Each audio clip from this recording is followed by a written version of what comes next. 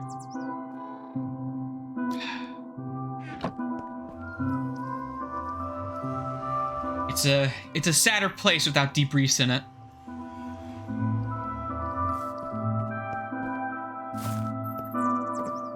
I was like literally just about to do something. I have like, I'm caffeinated, by the way. You might be able to tell.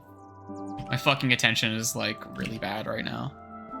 But yeah, there's a few things we're gonna need.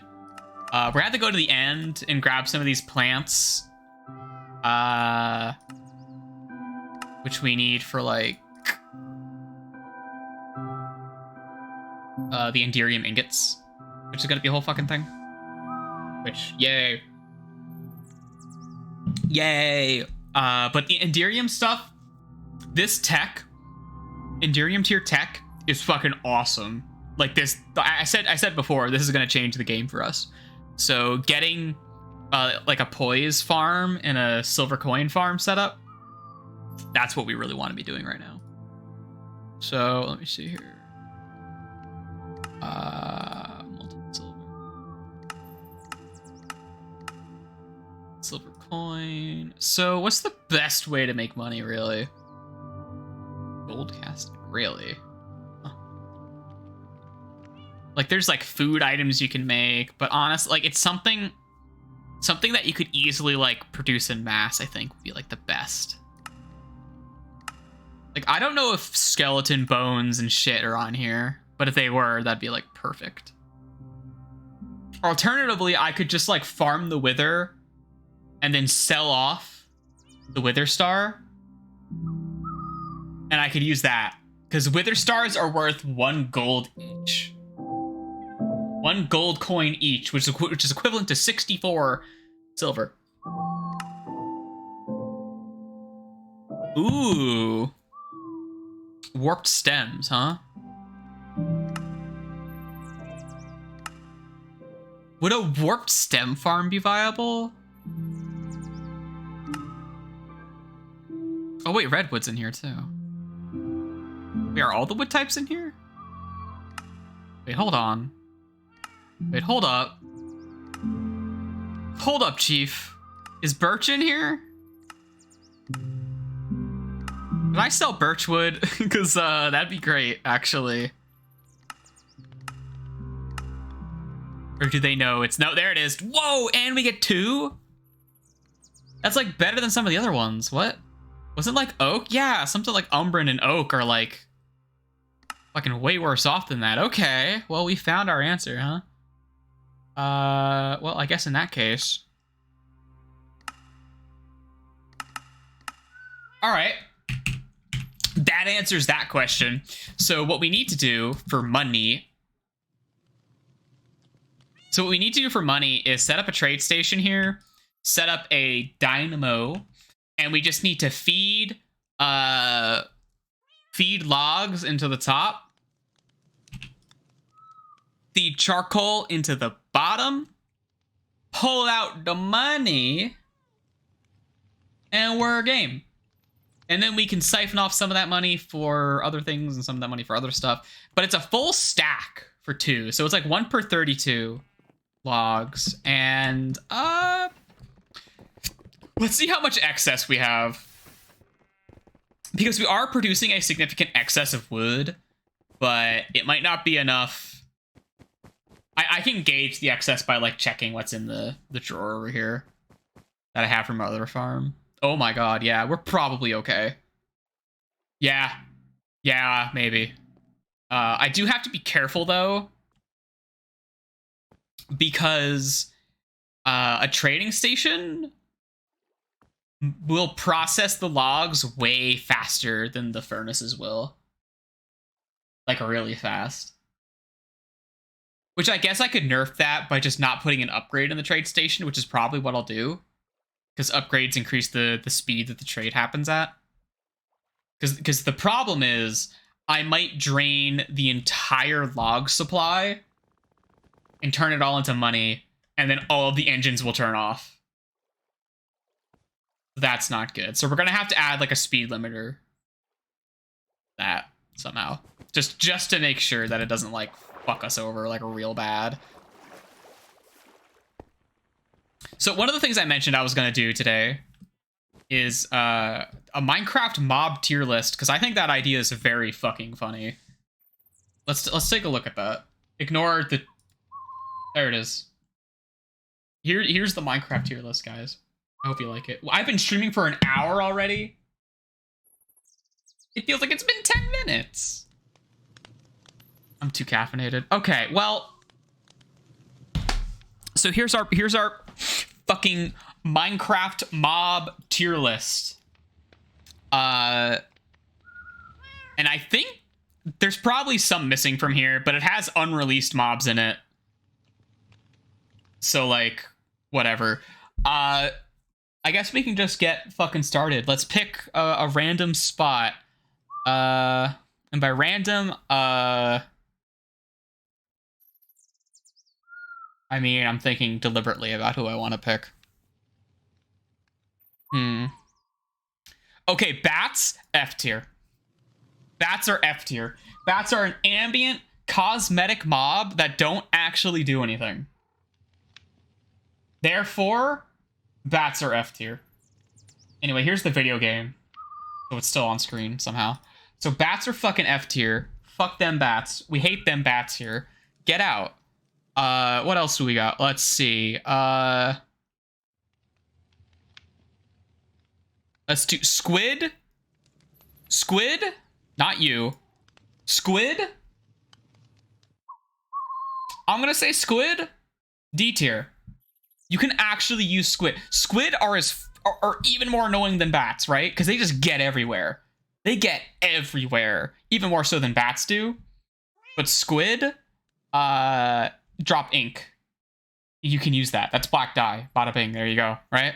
Like, that's actually something. And not literally nothing. Which I think is important to, like, take note of, right?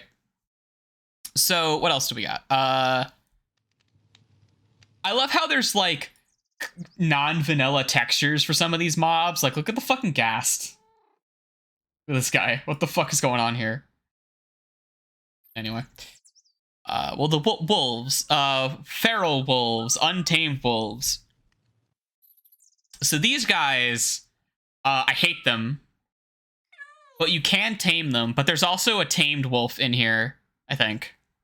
Right? I can't see it right now, but I'm pretty sure there's a tamed wolf in here. So this, yeah, right there. You can't see it. But these guys are fucking annoying because they kill sheep, which if you're playing not like a fucking maniac and you have your sheep actually like in a pen, like normally, yeah. The fucking, like, I hate wolves. Like, in this playthrough specifically, I fucking hate wolves, especially because they try to kill my sheep all the time. But I have successfully driven wolves to extinction, despite them being a non-persistent mob. So, I don't know. But at least wolves, like, do something, right? Like, they're interesting because they aren't inherently hostile. They kind of, like, bounce around a little bit, where they're hostile towards skeletons and sheep and shit like that, but that's about it. And they're also the player, you know, if they hurt them, which makes them interesting. They add texture to the AI interactions happening in your world. And you know what? B for, you know what? Pretty cool.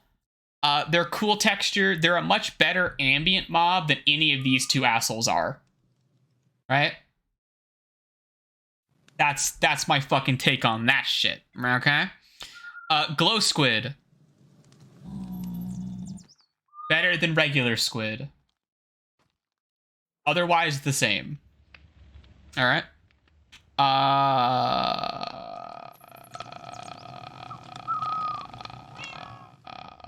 Endermites. Hey, show of hands. How many of you know endermites are in the game?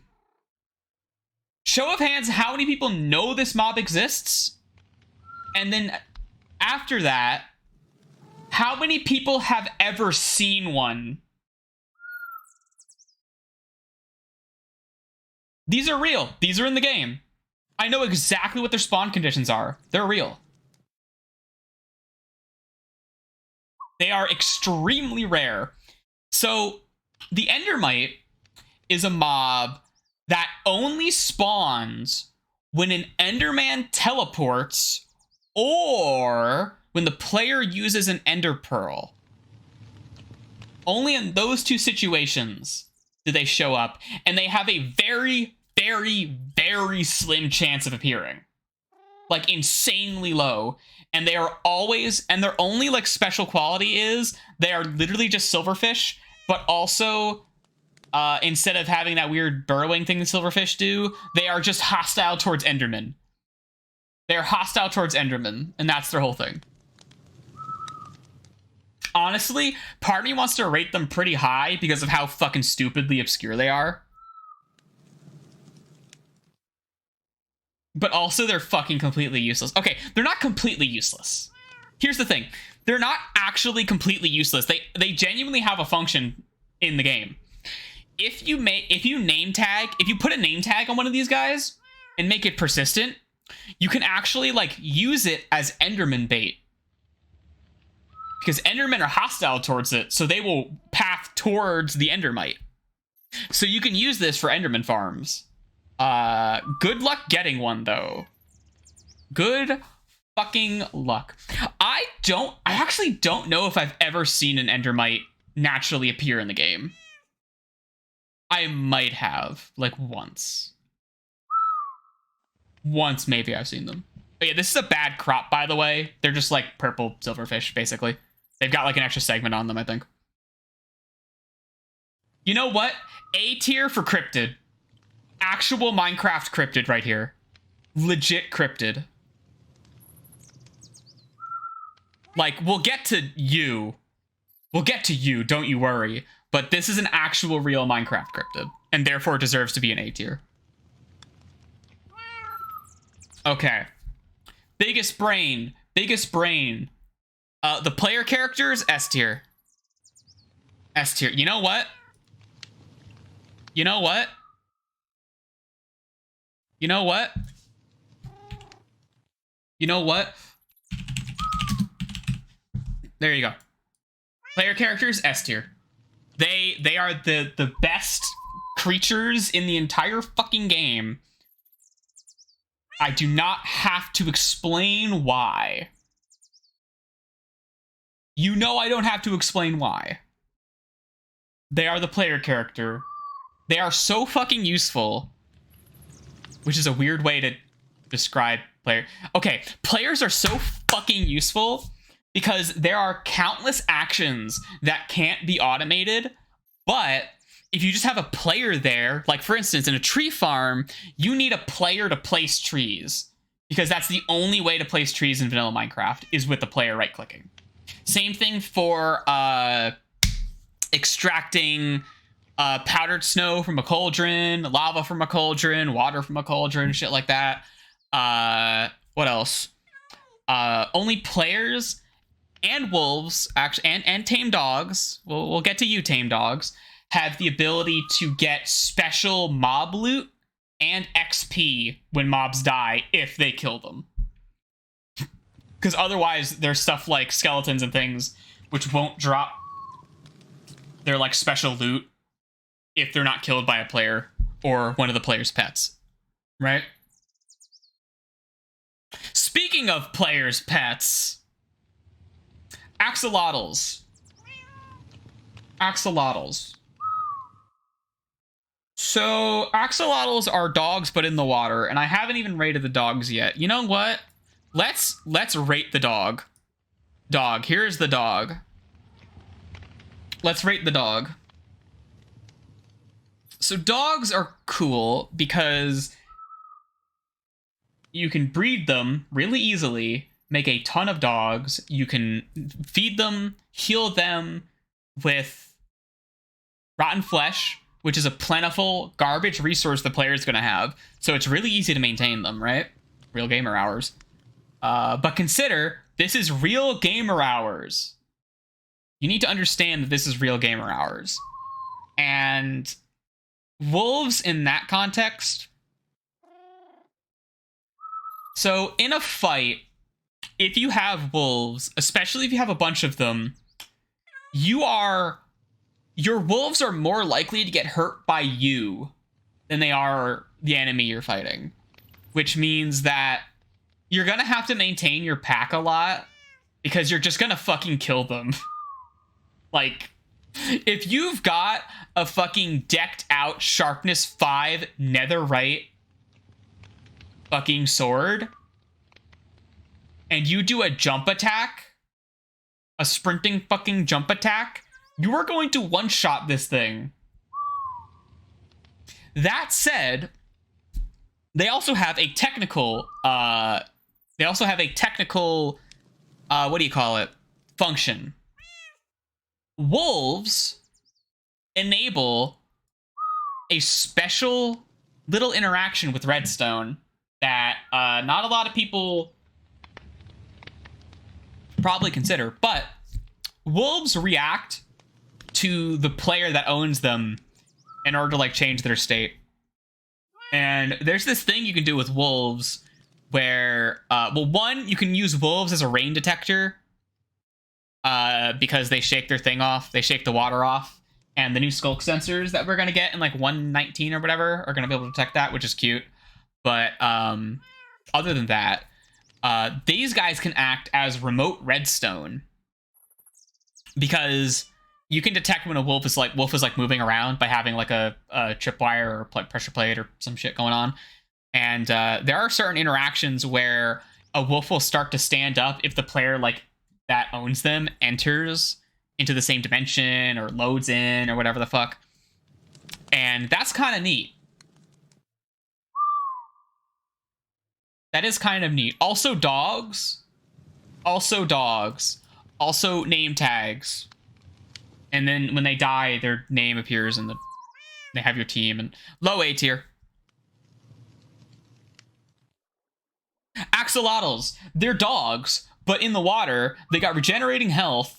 High D tier. Raise that up to C tier because they have a little mini game where there's an extremely rare color of axolotl you can only get through breeding, which gives you something to do if you want to collect them. Otherwise, axolotls are really underwhelming. You can put them in a bucket, though. That's kind of cool. Low B tier. Bees. Bees are fucking great.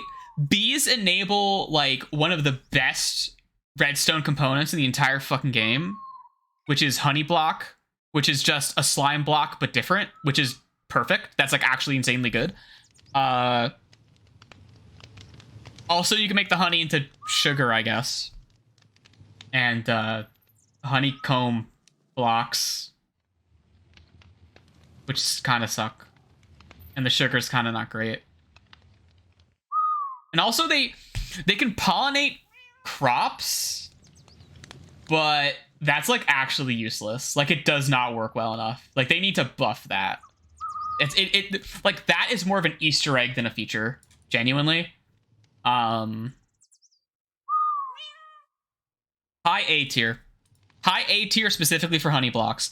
Otherwise, they'd be, like, in C tier. Also, you know what? They have cool mechanics, too. Actually interacting with bees is interesting.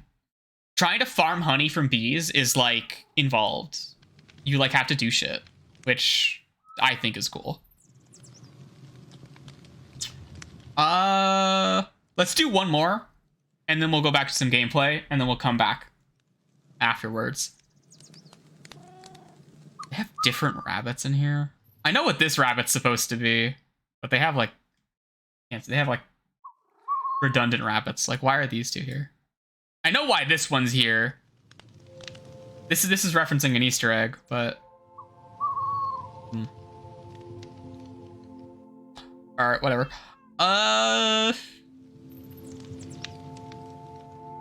What should I do next? Oh, you know what? I know. I got you. Fish. Fish. Let's get all the fish. Where's the other fish? There's another one. In there. Am I missing a fish? Is that all the fish? No, there's like some all. That's like a bass, isn't it? Where's that? No, here's some all. Here's some all. Am I missing a fish? Fishy, fishy, fishy? I'm not talking about these fish. I think that's all the fish. Yeah, fish suck. Fish are neat in concept. Like, I love the idea of having an actual, like, ambient fish mob. It goes above that. And this one gets to be higher because it's transparent. But, like, the problem is the fish, the salmon, the tropical fish, and the trout, or whatever they're called. They just kind of don't do anything, right? Fishing with a sword is fun, yes. But here's the thing, like, I like how they cleaned up the fishing minigame a while back, where, like, you can actually see, like, a little, like, bit of water splashing around. But, like, and here's, I understand there is no fucking reason to do this. This would be fucking pointless, right? Because you could just fish with your sword, like you just said, right, Clara? But why the fuck can't I fish up fish mobs with the fishing rod? I know why. I understand that's not gonna work. Like, you can't do that. Like, you can't make that work well without redoing the entire fish system again. But it feels dumb. It's cool because you can have fish tank. I think tropical fish, you know what, tropical fish, you get to be here. Tropical fish come in a lot of different varieties, and you can collect them, which has that axolotl value. Sorry, I was reconsidering now that I'm considering collection and where I'm putting a collectible down here. Axolotl as a collectible should reflect that a bit. You can collect these guys. You can't breed them, but you can collect them, and you can make a fish tank of all your fish to, like, show off as part of, like, a progression thing.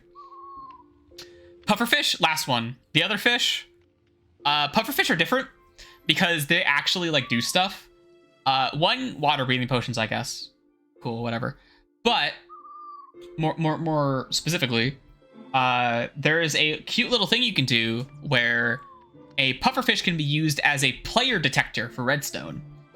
Because when you get close to a pufferfish, it puffs up. And it can detect you through walls. So the idea is, you put a pufferfish, you hide it in like a floor or a wall or something, and you put like a tripwire in like such a way, or maybe a pressure plate or something, in a specific spot that can only be triggered when the pufferfish puffs up, which acts as a player detector, which is pretty cool. Low C tier. All right. So we're playing Minecraft today. Welcome to my stream. Welcome to my Minecraft Let's Play. Let's go to the end. Let's go to the end and let's fucking harvest some resources, because we want to get started on the Enderium production. Which I'm assuming we're gonna be able to make Enderium stuff, like, in the overworld. Hopefully there's no issue with that, but if there is, oh well.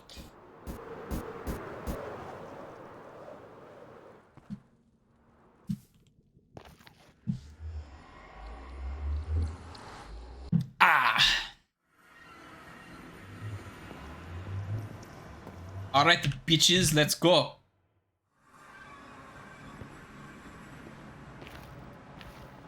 So we want to get to one of those poise biomes, which you can see, like, right here. So we don't have too far we have to go. We just gotta, like, get over to, we just gotta get through this gate here.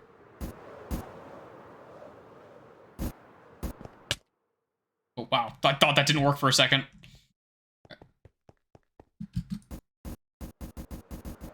Hey, is there anything up here? I've said this before, but sometimes mod packs put like chests on these. Oh, I didn't get this achievement. Did I ever land on one of these? I guess not. Oh, you know what? Yeah, this is my first time here with like a usable elytra.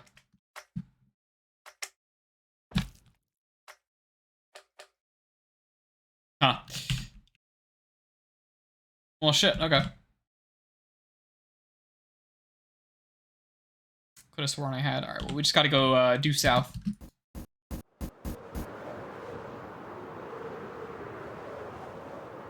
So what we need... Oh, dear. Ow. Wait, let me up. So what we need are the little ferns inside here.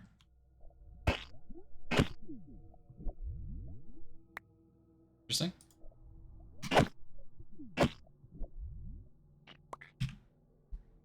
And what can we do with these? So, yeah.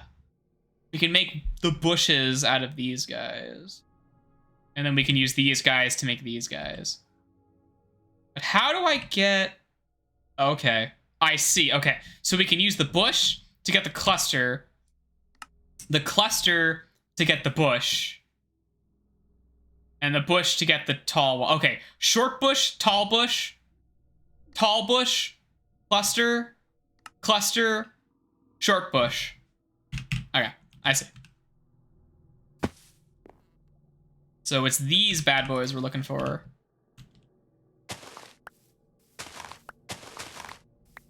Okay. Oh, shear swirl. That's interesting. They fucking scream in pain when you break them. Task completed at any wood log. Thanks, game.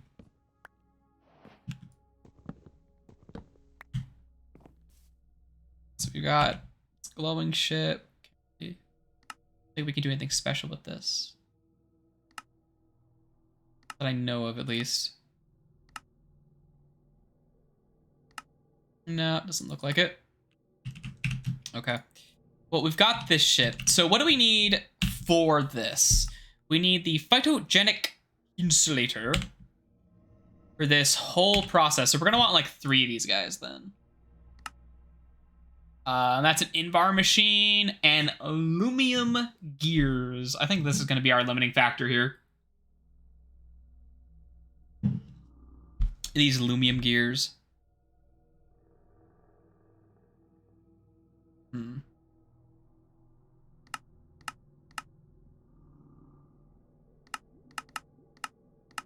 Get these. Oh, okay, yeah. We need a fractioning still, which is Invar gears. Okay. So this is the guy we need. And then we're going to need this guy.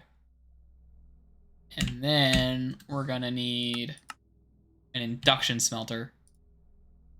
Okay, so these 2 are Invar, but the phytogenic one... All right. So we're going to want to make the fractioning still.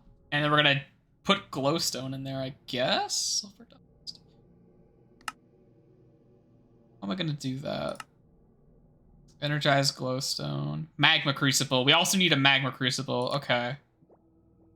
Oh, does this stuff have inverted gravity? That's cool. I love that, like... I love that, like, indication that something, like, flows upwards in these, in, like, tinkers and stuff. Oh, yeah, I think I can, like, shear these, like, flying balloon boys, I think. Or for this guy to land. I'm kind of curious about this mod pack. Yeah. Okay, I don't think I can. Oh. Please? Please? No? Well, you. Go fuck. There he goes. Okay. Well, we pretty much have enough for what we need right now. You only need like a couple of these to get started. A couple of these of like any type.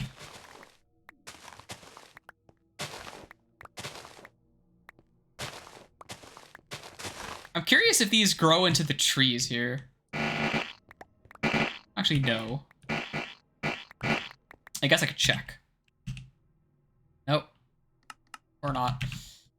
Well, if you can't make it with the arboreal, whatever the fuck. It does that thing.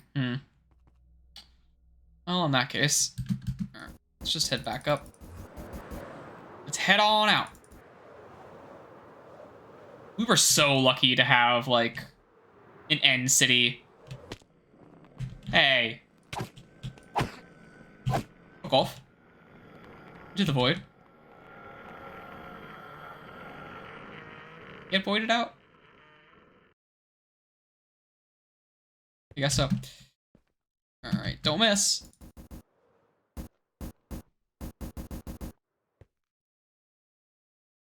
Oh, it maintained my fucking... Alright.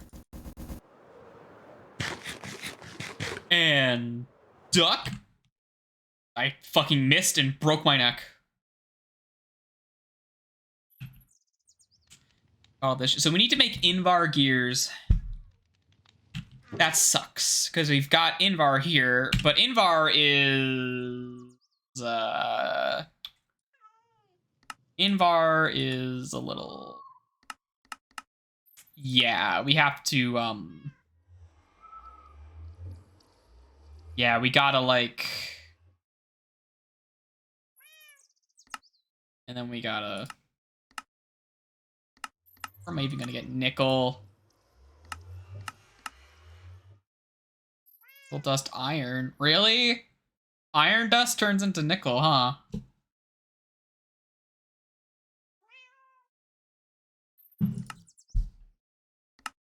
Man, that's fucked up. We might have to set a thing up like that for all this Invar we're gonna need, because for the time being, I'm like, oh, right. For the time being, I've been, like, buying this shit, but this is expensive! This is expensive! Don't fucking buy it like that! Oh, and it's, oh my god, and we need 8 per machine? We need 12 of these. We need 12 of them. No, we need 16 of them! What am I talking about? Ugh. That's 3 gold. That's 4 gold. I can do math, I swear. Okay, so maybe this is not how you want to do that. Maybe don't make it. Maybe don't buy the Invar.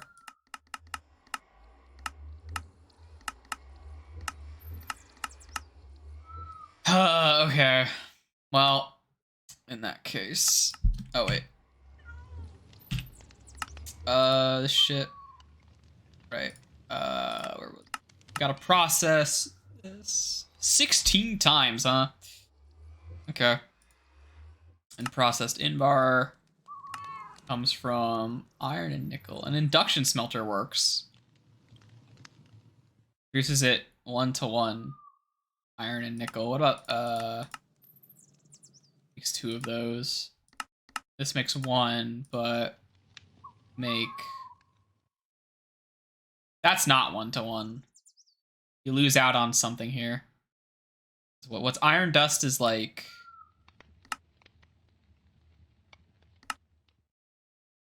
Hold on, just trying to see. Iron dust is... Yeah, that's like 1 per. So that's 3... That's 4 iron nuggets and 1 nickel for 1. But then you're losing out on like... Yeah, just for a few extra... Yeah, you're losing out on nickel in this interaction here.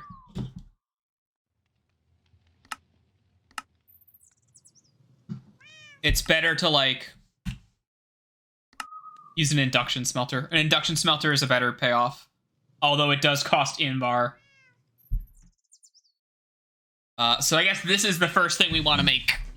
Is the induction smelter, in that case. Okay, well...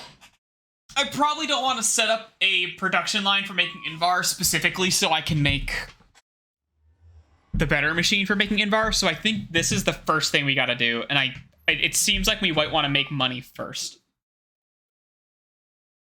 make money first and fucking buy some Invar ingots. 8 will be enough to cover this. That one machine. Fortunately, that means I'm out of money. I'm out of money!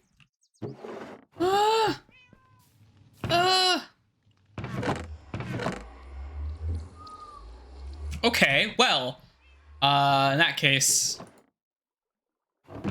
how are we gonna make money? We've got farming. I don't know why I have 2 of these. I think because I found one. We were looking up before the best way to make money, weren't we? Wasn't it like logs? Yeah. Okay. Okay, so new thing.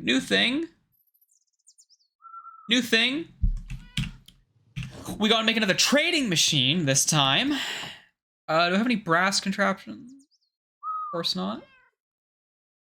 Of course not. We're also gonna want to make a dynamo. But that's not important right now, because I want you. Make one of you. Get rid of your ass. Okay. And then we need, what was it? A dropper. That's easy. We can get that. I just need one of you. Give me a bit of you. And over here. Give me one of these, and what's that, a dropper? Or is it like that? That's a dropper, okay. Wait, what? Oh yeah, stone rods.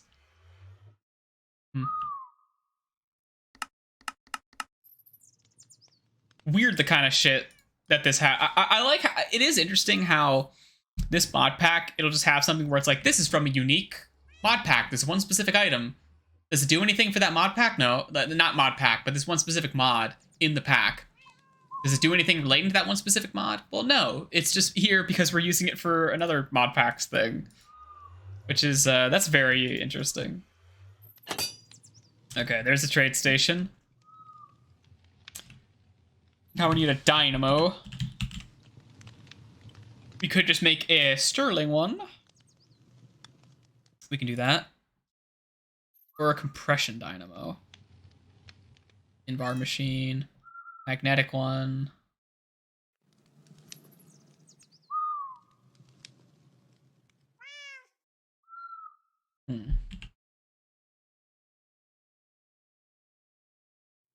It's fueled by money. That's the opposite of what I want. The magnetic one is fueled by lava. Interesting. Compression one by oil. Like liquid fuel.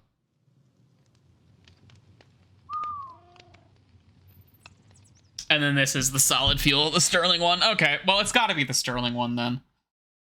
That's kind of how it's gotta be, I guess. Oakley dokley then. All right, sterling dynamo is cheap. Just need an andesite machine, which naturally we have none of. Naturally, we have none. Do I have like I have a fractionating still. Do I have any other like random machines in here that I might actually need to be using right now? I don't think so. No. Not appear to be the case. I have nickel reagent. That might actually be useful for later. There's a whole like side progression tree we can take. Okay. Let's make ourselves some of these bad boys. Right here. Yes. Yes. Go away. Okay. I also need to put these shears away.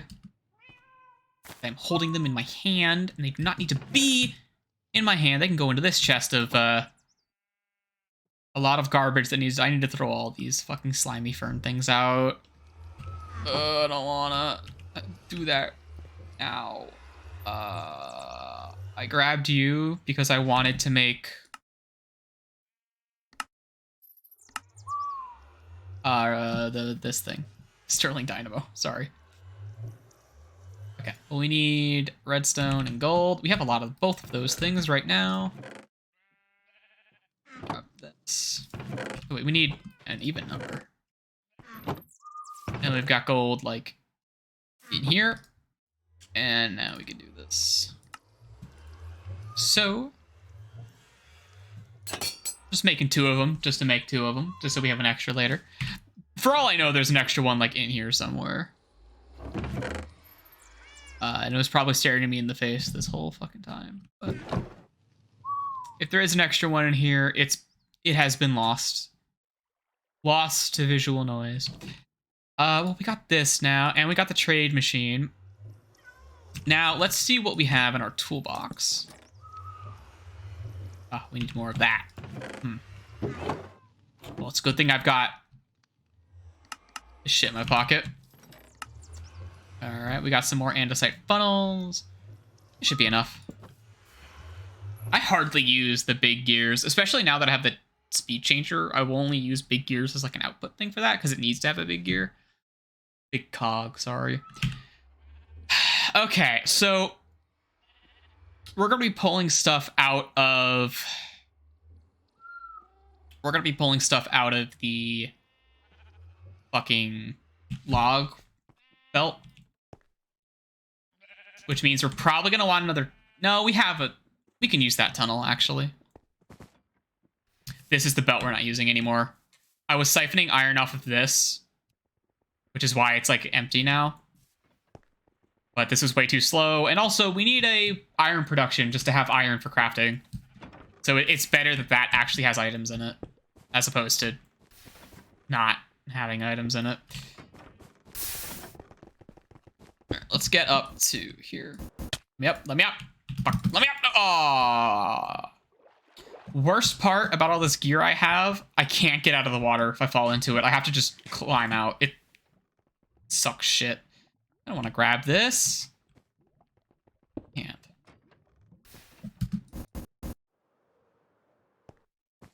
Okay, there we go. So I could use this here. Yeah, because this is where splits there. So this is at the start of the split. Might not be the best place for this.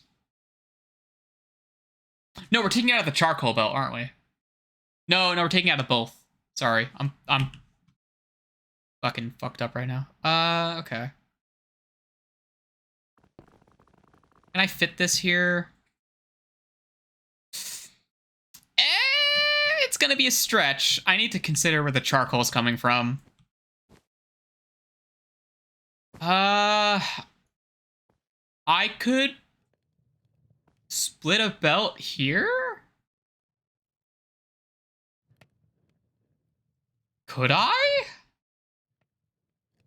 Maybe.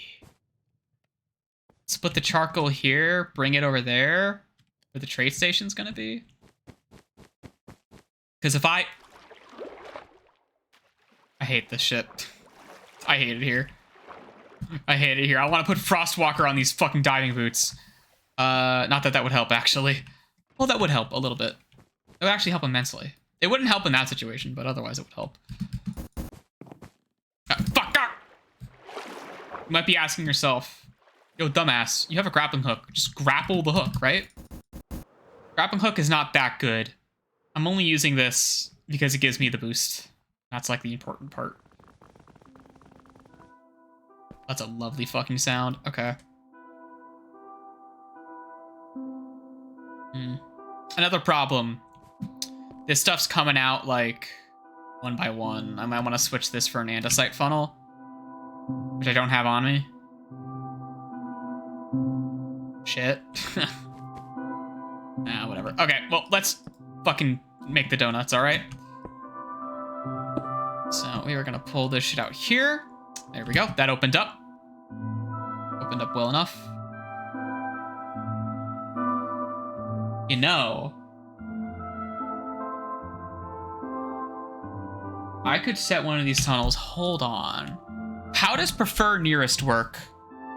I actually don't know. Because if I set a certain behavior, I can make it so it tries to fill these 2 belts here first.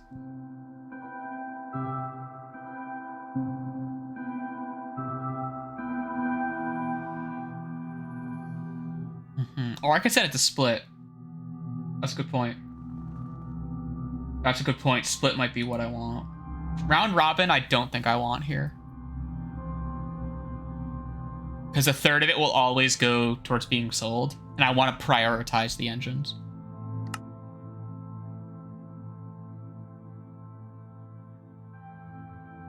And this would prefer the trade thing. Can I invert that? Apparently not. Okay, so in that case, having split set up. So we can put a brass thing here. Okay, that's what we'll do. I need a brass tunnel. Funnel, excuse me. 2 very different items. Yeah, I need these. I'm also gonna need a brass. I want to do another graveyard run back up here. Okay. So this bad bitch. There we go. And now I'm gonna set you split. There we go. So this should split the stacks evenly. So these are stacks of 64 each. And it should get split into 32, 32. It'll divide it by 3 though, once we get this set up. Should I set it so it's actually divisible by 3? Yeah, I could set it to 60 so each gets 20. Let's do that. That sounds fun.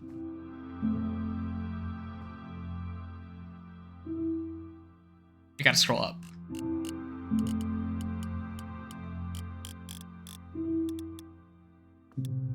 Or I could set it to 63.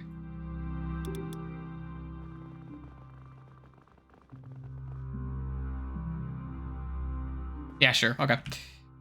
All right, cool.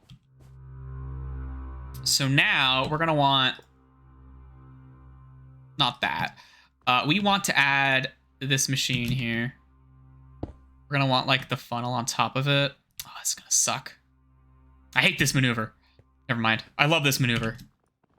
I forgot there was a belt like right there. You can rotate that. That's convenient. Oh, it's got a little output and everything. Look at that. Fuck yeah. All right. So that's the output. And then we're gonna add our input here. Just having it be this funnel so it gets input way fucking faster. Because otherwise, like we have a hopper set up in the cave, and boy, that's way too fucking slow. It is too slow, just straight up too slow. So we're gonna input fuel on the side here. I'm trying to figure out how I want to handle this. I can't crouch low enough for... Oh, wait. Hold on. Can I finagle this? Aha! Look at that shit. Yeah, look at that shit. I'm fucking smart. I wedged myself underneath there so I didn't have to get down. Okay. Well, one side here is going to be the input for coal. Charcoal, that is. Whereas the other side is going to be the output for silver. Yes. Silver. Silver. Wait. I'm stupid. Shut up. Shut up. It's actually going to look like this because we needed the dynamo. Dumb dummy. Wait, actually, that's still valid. Never mind. Do you want to, like... There you go. Okay. That's actually perfectly valid, and you should all listen to me. There, see? Ta-da! Perfect. That's perfect. Okay, so that should... I do that all the time. So that should work. We just need to pump the fuel in here. And then we might want to stick like some kind of upgrade in here. Augmentation. I'm assuming, here's the thing. I'm assuming I can pull the money out of the front. But I actually have no evidence of that. If I were to be smart, I would say it comes out of the bottom. Because that's how vanilla furnaces work. We're doing that over here too with all these furnaces. Well, we could at least check. All right, well, either way, this is the fuel line, right? So we should fuel this thing up. Let's get out our belts.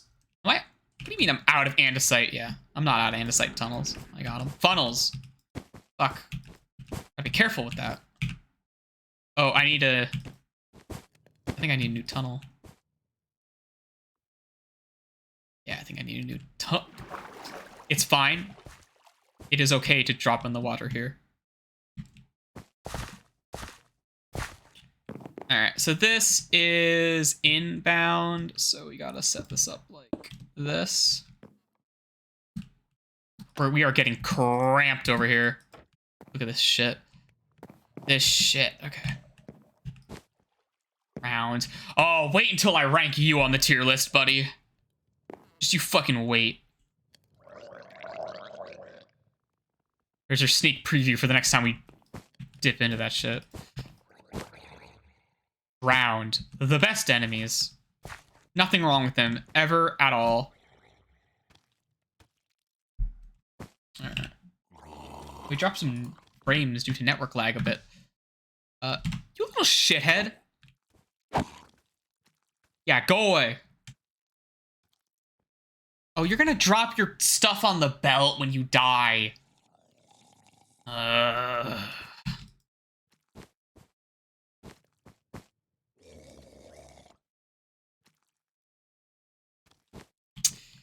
I know. Yeah, I know, dude. Okay. Come here. Let's fucking tussle. Oh, you didn't drop it. Cool. Okay, so we want to do... Oh, that's not gonna fucking work there. Not with this guy. What are you doing? Shit, I need that one. Yeah. The belt Jenga here isn't looking good. Because if I put this here, that's gonna go inward. We want it to go outward. So I can't pull out of that tunnel as much as I would like to. I don't think I have an extra... Acquire oh, oh, wow, that canceled my flight. That's weird. Acquire extra tunnel. Extra tunnel acquired. You know what we could do? Wait, would this work? Oh, I don't actually know if this would work. You could fucking try. I have an idea. I have an idea. Okay, so what if we did this like this? See this? Like this.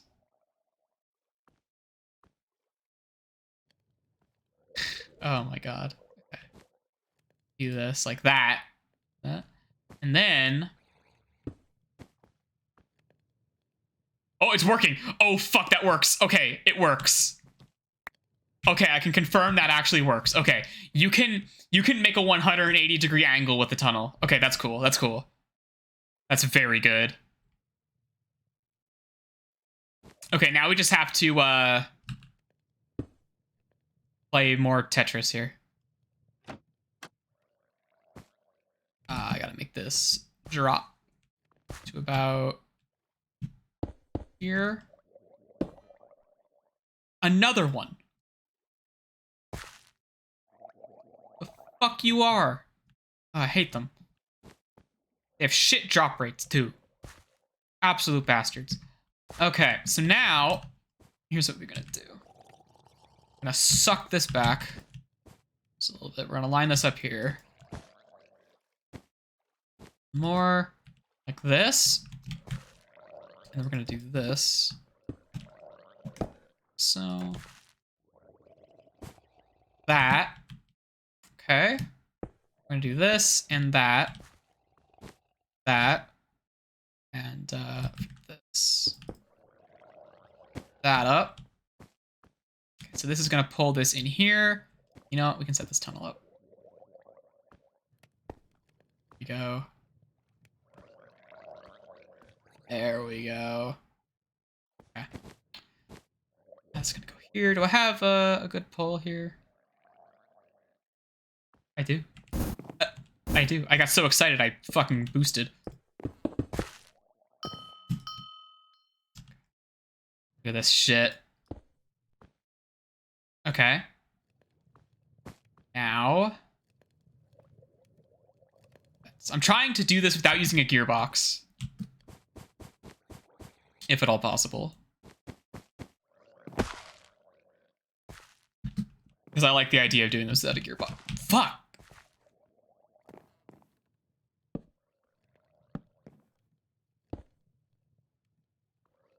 Okay. Was all this. And now you... This. Going the wrong way, actually. How did I think that would work? I need to do...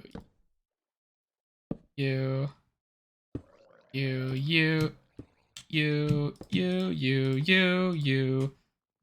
and then you, and then like that.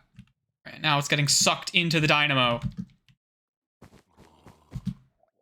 Now it's gonna get sucked into the dynamo, and it should juice our boy up here. Right here. Yeah, there it goes. I might have to use a gearbox. Right here. Actually, I see where I have to use a gearbox. Right here.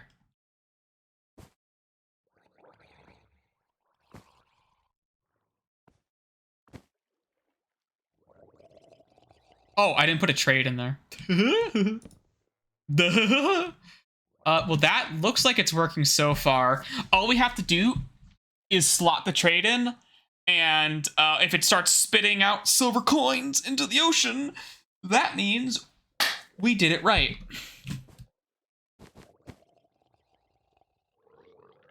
Is getting juiced, though. That's good. You're set to split. Alright. Tap a bed. Bench, babe. I need to take a fucking bathroom break. Do I have any music I could put on? That's the real question. Mega Man. That's a good question. Mega Man. Mega Man. Mega Man. Mega Man. Put on some music, Mega Man. Mega Man, what's your favorite song? Mega Man. Mega Man. Is that a drowned? No. You know what? That's a good song. Be right back.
You know, I considered for a moment what it would mean if I accidentally had locked myself out of my room as the door closed. I considered this and I was like, shit, what if that happened? That would be fucking awful. Anyway, here's our tier list. Here's our tier list. Welcome back to the tier list. So, drowned. Drowned. So this is the first mob in here that actually does something mechanically that is gonna end up down here at the bottom end, right? Because drowned are... I like the idea of zombie variants, right? However, drowned are just fucking annoying. Like, they're not great. They're slow. They're not even, like, made well for water, which I guess is kind of neat that they're, like, really slow. Like, kind of, like, whatever. They could have the chance to have tridents, which never fucking drop. Even with, like, a maxed out looting thing, I am dropping frames. Oh, God, the bitrate. Oh, no, the bitrate. Hold on, guys. Let me check. Let me check the internet speed right now. Because I am in the fucking red.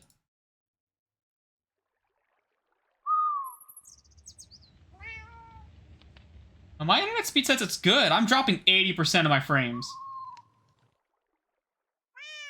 Right now. Oh, yeah, my upload speed is fucking nothing. Holy shit. Wow, oh my god. And I disconnected. I lost it entirely.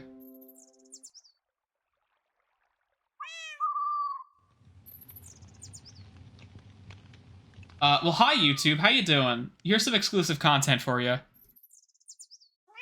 It's me, and I'm here. Fuck. Hold up. Hold up.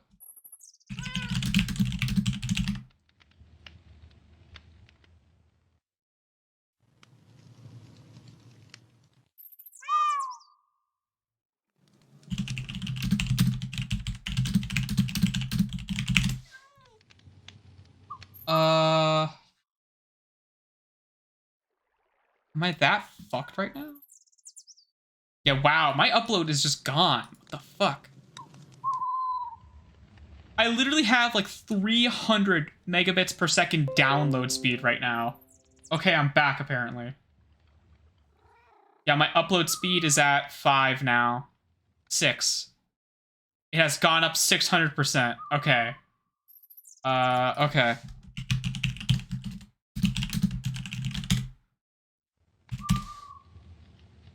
Okay, I might be back. It looks like I'm back. Okay, cool. Yeah, my internet just stopped. Only the upload speed.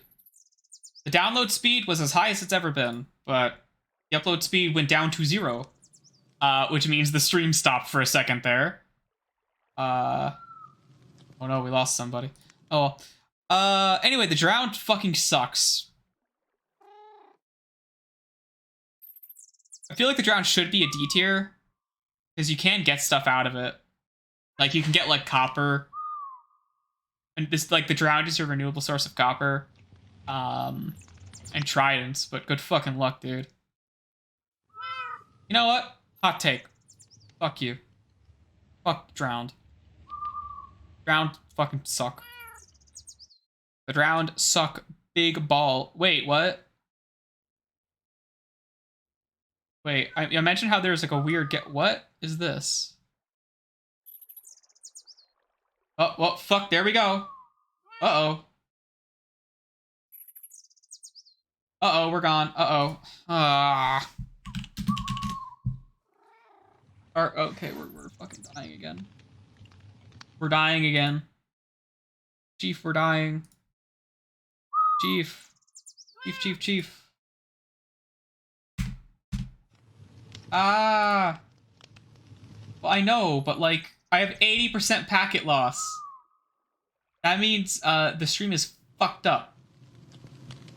Okay, I think we're back again. Okay, and we're back again. That was like, we were about to go down kind of packet loss right there. Where was I? Okay, what the fuck is this? Hello?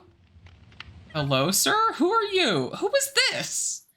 I thought this was like a fucked up looking ghast, but like it was just a bad texture, but like what? What is this? If the actual normal ghast is in here, what is this? anybody know? Gamer hours, I guess.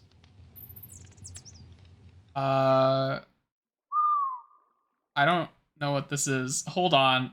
Let me, not that. not that screen. Give me a second. I want to find out what this is. I want to like do a reverse image search. Nope, that's an HTML. Can I not fucking grab, can I not steal images from this fucking website? You kidding me? Really? Shit, okay. If you guys can tell me what this is, please do. Hold on, I need to make another tier. No, not that. I need to make a new tier.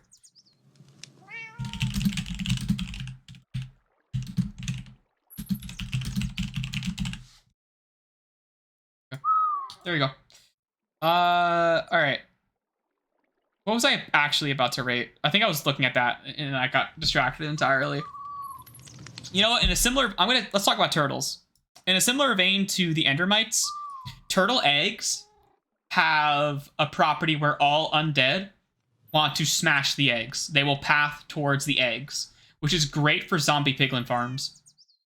Because they'll like automatically path to that. And that's good, you want that. Turtle scoots are like whatever. Turtle breedings is interesting because it's like a little involved. And I like the turtle AI. But the turtles themselves, I'm not a big fan of. It feels like they could do more, right? Like the turtle helmets are cool, but like respiration and like water breathing potions and conduits and stuff completely invalidate the turtle helmet. Which, I mean, you could put respiration on a turtle helmet, and that's actually really fucking powerful. That's like insanely good if you can do that. I don't know. I guess I'd say like here. This isn't like an angry sea. This is like you are middle of the road. You're okay. You don't do much, but you have some features kind of sea, you know? Anyway, welcome back to Letterbox. Welcome back to widescreen. So let's see if we can get this stuff finished up. So what do we need? We're missing something here. Ooh. Right, the trade. We need a lumberjack. The lumberjack profession, which we can't afford. So we need to sell some fucking sweet rolls, I guess. Let's go fucking do that. I need lava. Fuck. Shit. Do we have any sweet rolls on backup? I just need 10 coins.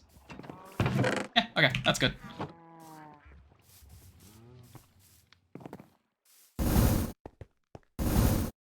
Too hot. Too hot. Alright. Sweet roll.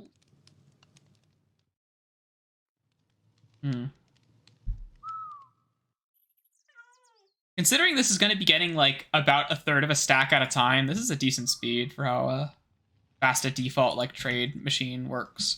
All right, I want to grab a profession here. I want carpenter. 30. Oh shit.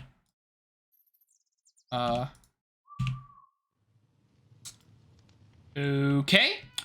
I guess we're selling some bread. Wait, can I sell charcoal? No. Alright, we're gonna sell some bread then.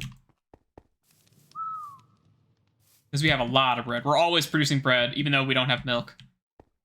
I got a fucking drawer here and everything of it. 283 stacks of bread. That's a healthy amount of bread right there.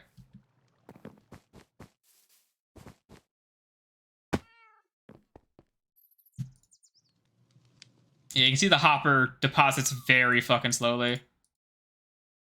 It's like too slow to be like actually good.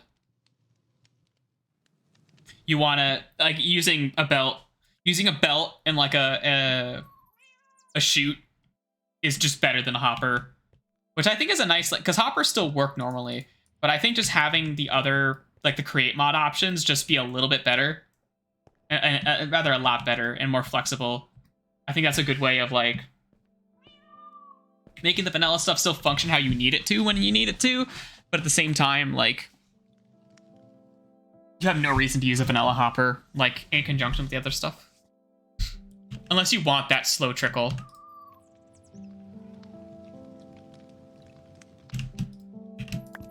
Okay, that should be enough.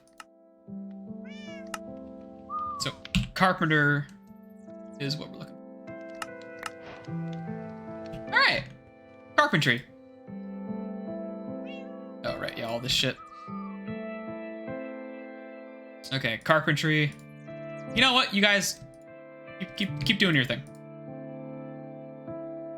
You just keep on keeping on, okay? All right.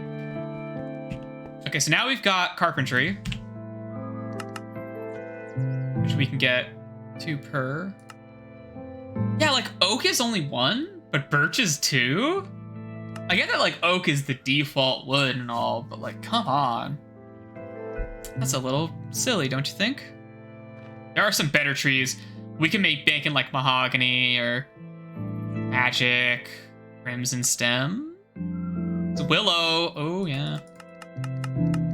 Yeah, I could like upgrade the tree farm to produce like more profitable wood if I wanted to, but it's only like, I mean, 50% more money is a lot of money, I guess, but. Oh, you know what? Let's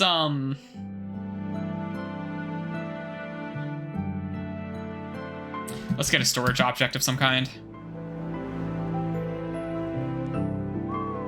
Do we have any drawers lying around? Got one. I just got to make it into something. Let all possibilities collapse together. Okay. I can fly, I swear. Oh! All right, baby. We good. Now we gotta do that. Hey, could you like, why can't you? Oh, you're maxed out. That makes sense. Go. Okay. Now this should start working. Very slowly. Very slowly. It should start working. There we go. Now this is like a stack at a time. Not a lot of coins at a time, but we might be eating up a lot of wood here. Gotta be careful. That said, 350 stacks is a lot. So we should be okay. But you can kind of see how fast this is going, and this is going to be a steady pace that will not stop. So this might actually be too fast, as you can see here. I think I can slow this down, even though it's like it's not producing a lot of money, but I can slow this down if I have to, I think. I think there might be one. Hold on, let me see here. I swear there was like a speed down upgrade. Reduces process speed. That might be what we want. Maximum power. You hear that funnel flap sound? It's very quiet. Sounds great. I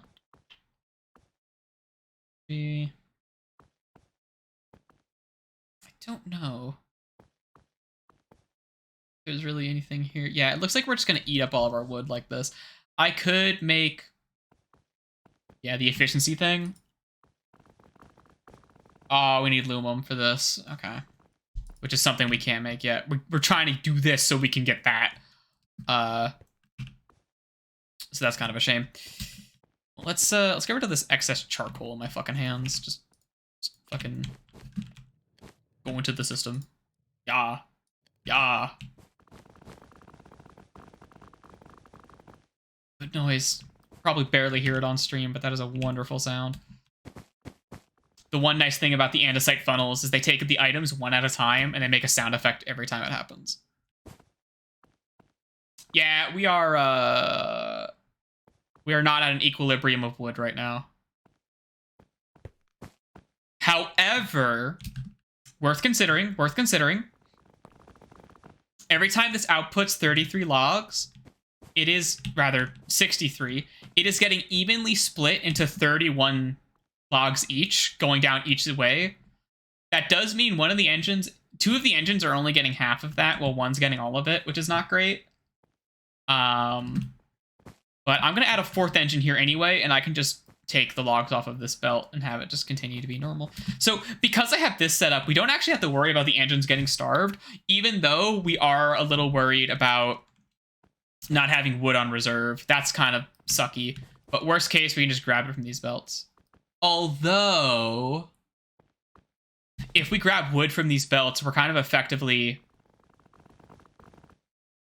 No, these will restock. Kind of. It's set to split. Actually, hold on. Oh, wait. I didn't consider that. Okay. So because this isn't on force split, it's sending all 63 through. That still shouldn't be a problem, because whenever there is an opening here, it will, you know, do its thing. And it should be okay. But that is worth considering. So yeah, once the reserve dips, it'll start dividing them up. But for now, it's going full speed into here. Okay.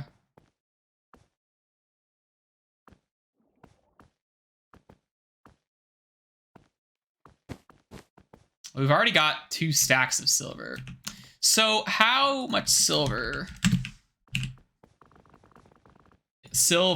How much silver does this make? 1 nugget worth of silver. So it's 9 coins per bar. That's not that bad.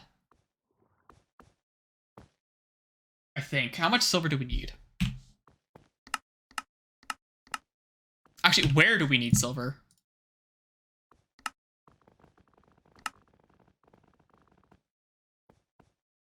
Okay, we put them in a smelter, make them into ingots. Okay, we want ingots.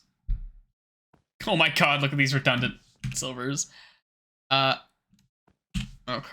so we want to induction smelter them. That's the idea. Gotcha, Chief.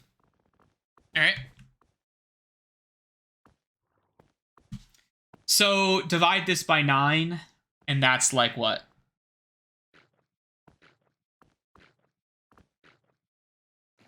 2/9 of a stack.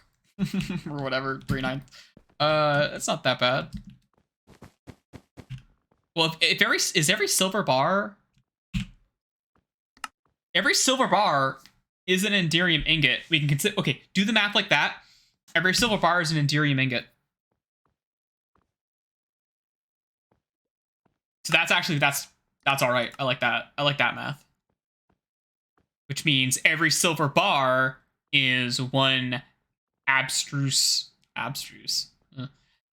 mechanism.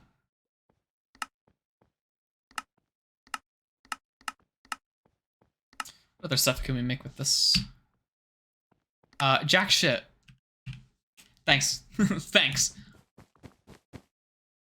Is there any, like, molten Enderium? No, there is not. Gotcha. Okay. Well, that's functioning now. Although we are going to have to make this, make an output for this and set up a smeltery to input this into, which, by the way, we need, this is important. There's something we haven't done yet. We haven't made a lava farm in the overworld. Right now, our only source of lava is the nether. And we can't transfer stuff from the nether to the overworld. Automatically, at least. Although, I think with Enderium we might be able to. Because we can set up a chunk loader. This mod pack has a couple chunk loaders, yeah. Got one of these and one of these. This is fucking cheaper. Minecart with chunk loader. Interesting. But yeah, we can make a chunk loader and spot loader.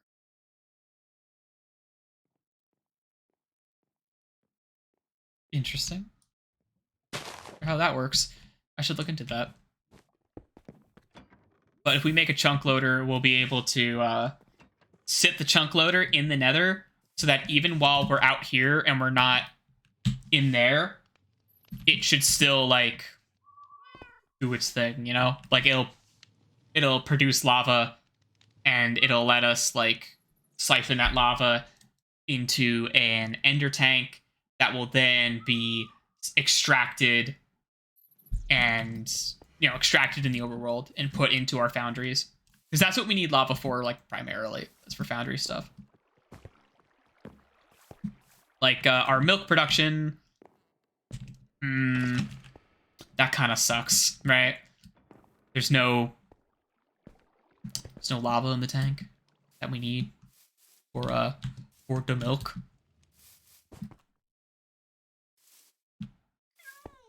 All right.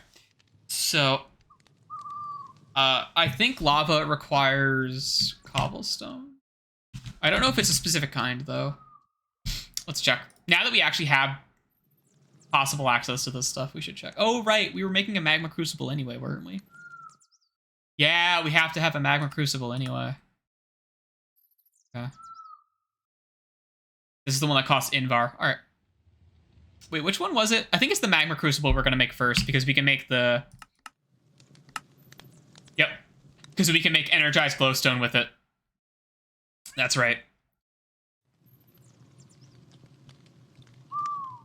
It's like endgame liquefied logic shit. Oh, Jesus. Okay. Well.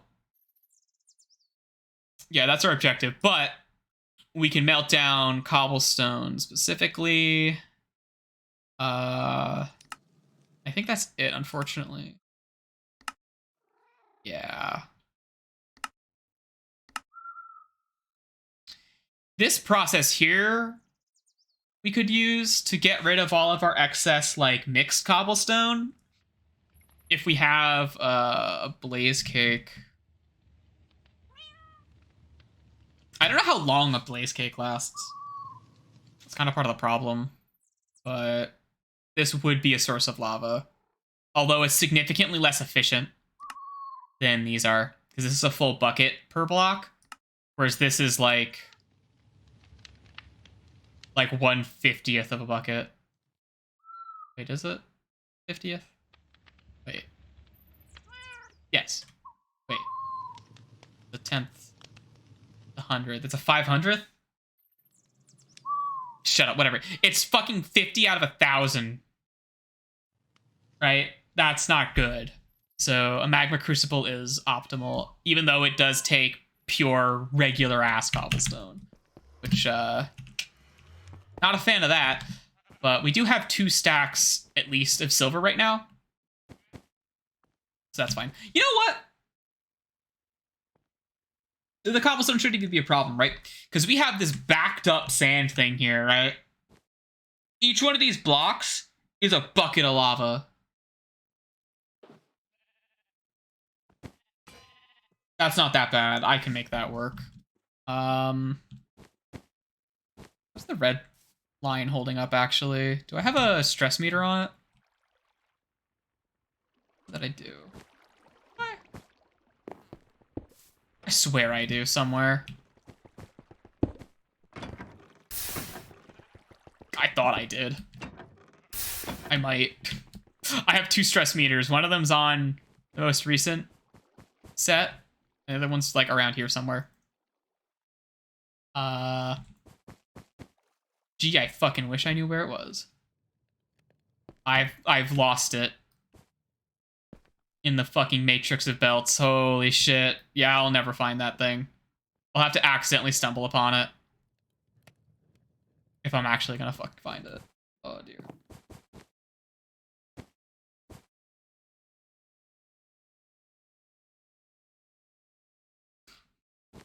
Shit.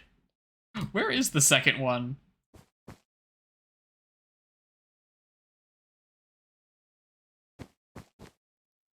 I know one of them's like right here. Like measuring this. Huh.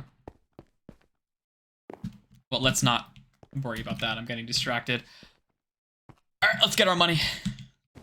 Let's cash in.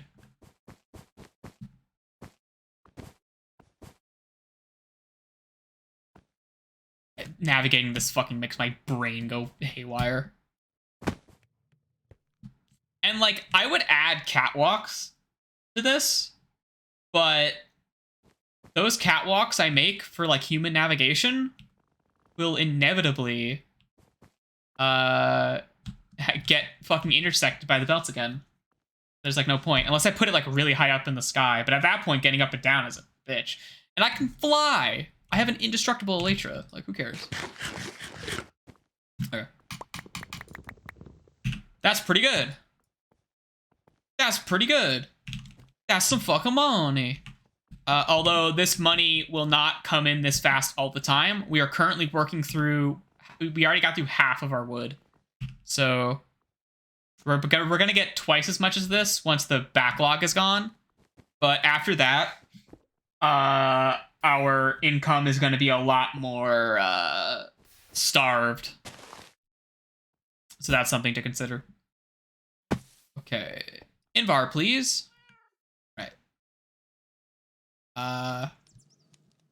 Yeah, there's kind of bread. There's some bread. There is some bread. Here. Money, go. Do your thing. Bread. Bread. Wait. This needs fuel. Bread. Bread doesn't work. Please tell me there's bread in this system. Fuck. There's your bread.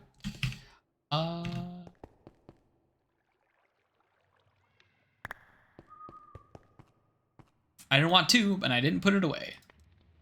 Very cool.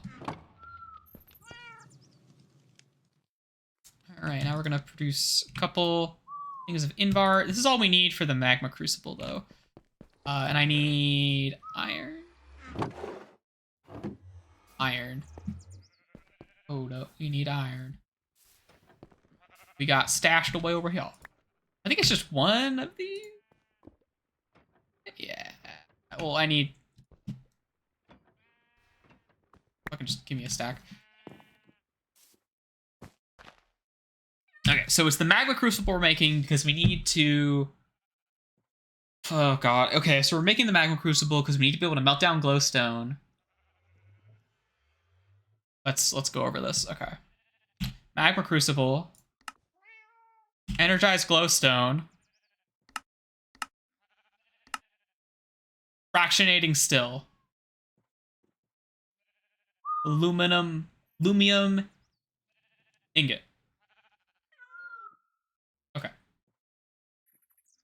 How do I handle liquid between thermal things? I imagine the create pipes work, but I think if I just have them connected, like physically, like if they're just touching each other, I think that works.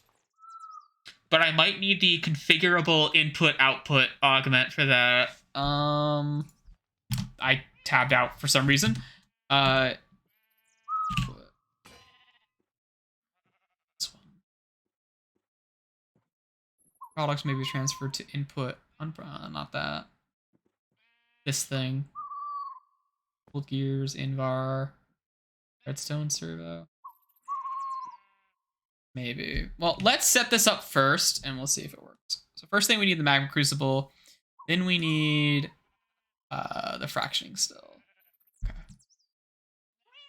Oh, we need nether bricks for this. That's fun. I think I have some straight up bricks lying around. I do. Look at that. Okay, and then we want these? Yes. Okay. I need to make the gears.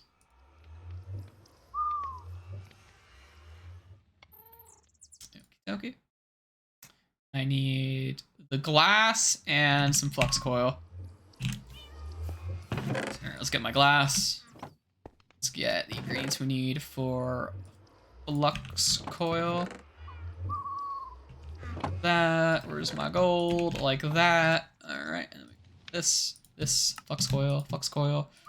This, that, magma crucible. Fuck yeah. All right, we got a magma crucible. Next, we need the fractioning still. We need 2 copper for that. Do I have 2 copper? I have copper sheets. That ain't copper. I might have used all my copper. Do we have copper in here? I have a lot of fucking garbage in here. Ugh. Let's poke around. Copper sheets in here for some reason. That should be in there.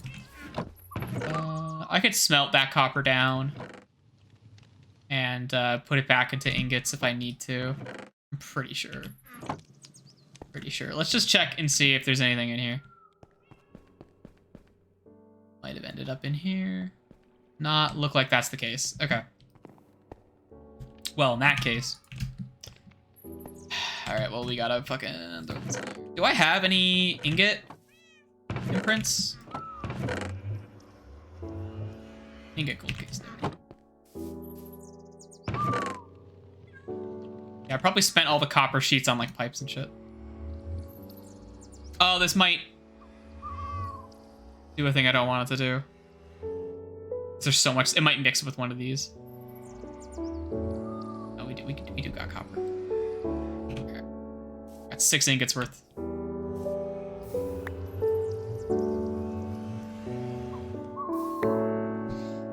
And I'm gonna need to make another smeltery, but we do have.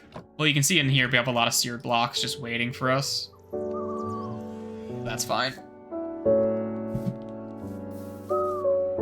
And we won't have to make a very big smeltery because it's only gonna hold like at most probably a few blocks of silver at once.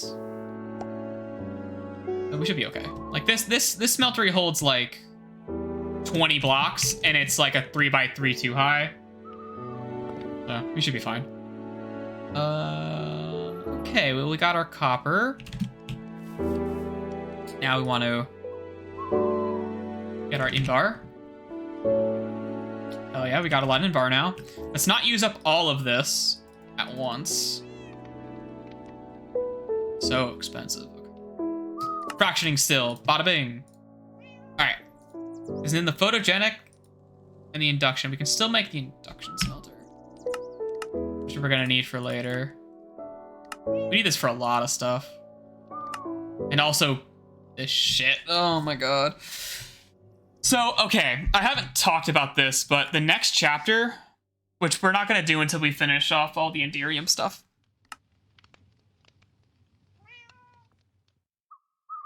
So, for the next chapter, there's actually a side chapter, like an alternate path chapter, which uses these, like, reagent things.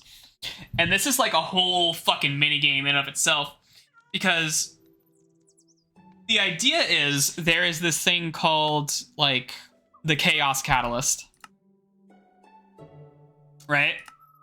And the Chaos Catalyst requires, like, a whole bunch of shit to make.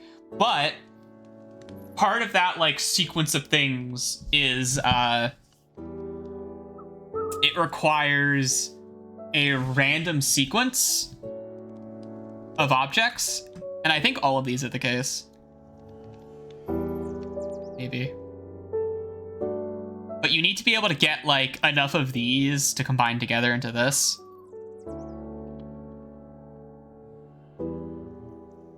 Yeah. Correct combination may contain duplicates. Yeah, so you're trying to get these catalysts. These 6 objects are your different, like, characters in the password. And there can be duplicates and everything. And you're supposed to, like, figure out what the correct combination is in order to make the Chaos Catalyst. So, yeah. I don't even... Running the Chaos Catalyst with any amount of one reagent through an alchemical laser will transmute the reagent to another. Transmutation pairings are unique to each world. Interesting. So I guess the idea here is you could create these reagents, and because you can, like, you know, create them, but then you can, like, use your extractor to, like, turn them back into the object, right? So the idea here is through the Chaos Catalyst, you can transfer these different reagents, like, through, like, whatever random pattern you have, whatever random cycle, to get any other given item, right? So I could turn, like, nether warts. I could turn nether warts into, like, fucking gold or something, right? Or more importantly, silicon here.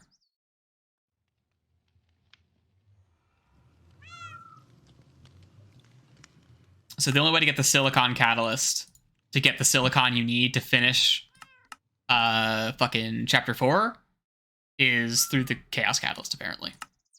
But that's what all this stuff does too, though, because this is, like, you know, your silicon right here. So you can either take this tree to get the silicon, or you could take this one. I think I probably want to do both of these, because it kind of sounds useful to have this set up for, like, other materials, maybe. Maybe not. It seems like it could be a way to mass produce one thing and make it to another, kind of similar to how you can buy and sell things. But yeah, that's going to lead to the fucking ME controller. Hoo boy, and that's when the game's going to get fucking wilder. Real fucking wild. That's not what I wanted to do at all. Okay, so we have a magma crucible and a fractioning stone.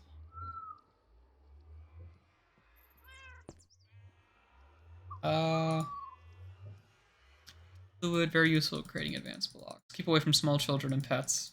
Awesome. Okay. Well, these might be connected. Oh.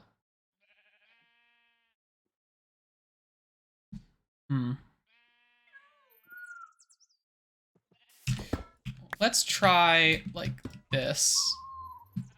I just want to test this. So this is our magma crucible. Let's grab you. You're done doing your thing. Okay. And let's throw you. That charge you as well? No, it does not. Okay. Gotcha. I have a second one. Dohoy. Good for me. All right. Well, let's grab. Ow. Grab a bit of charcoal. Oh, yep. Looks like we spent our excess here. And we got, yep, about 5.5 stacks. Exactly 5.5 stacks, actually. All right, let's grab just some charcoal. Any old belt. Throw it in here. All right, now let's grab glowstone, rather. Some glowstone. We're also gonna have to figure out how to make glowstone, because clearly this is important. Prismarine crystals, okay. Luminous. Night vision potion on cinder flower. I'm gonna have to, like, care about that. Let's see. Oh, this is taking hours. This is the right one, right? Is this the right one? Is this the right? Yeah. Okay, it is just going to take an hour. I see. It is going to take an hour. This is not fast at all.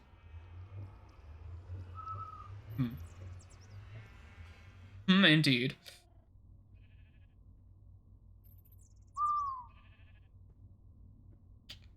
Well.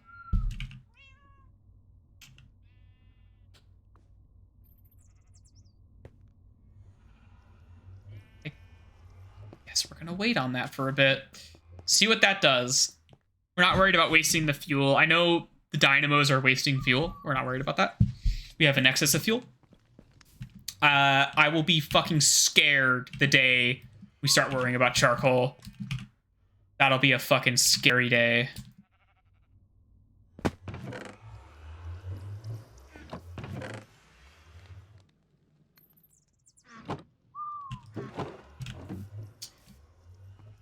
Well, you know what that means. That means we can check on... we can go to 4-3. We can check on our tier list. Alright. Still, has anyone figured out what the fuck this weird ghast is supposed to be? Anybody?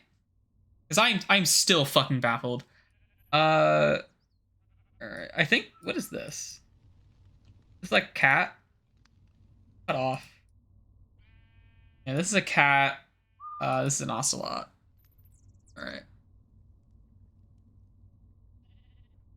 What should I tackle next? I'm so indecisive. Well, you know what? Rabbits. Okay. Rabbits are great. I'm not biased at all. And because of my lack of bias, you should trust me when I say, actually, because of my bias, you should trust me when I say, I think rabbits kind of suck. Minecraft rabbits kind of suck. They're really good at like jumping off cliffs and killing themselves and getting eaten by like foxes or whatever. So I kind of want to rate them pretty poorly.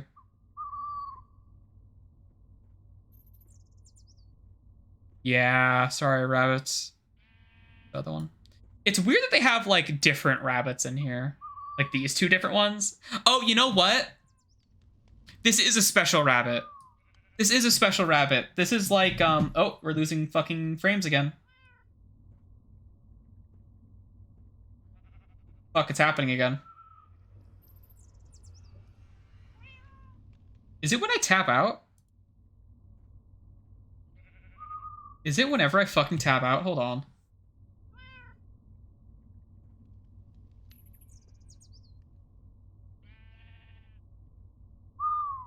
There's no way. No, it's not. Okay. Well, hey, good news, guys. We're producing glowstone. Shit. Hold on. Hold on. The internet needs a minute to sort itself out. I hate that. Why is this happening today? My internet connection is normally like fine, but now it's like choking. The bitrate is like eating ass. Yeah, we're at 80% loss. And we're gone.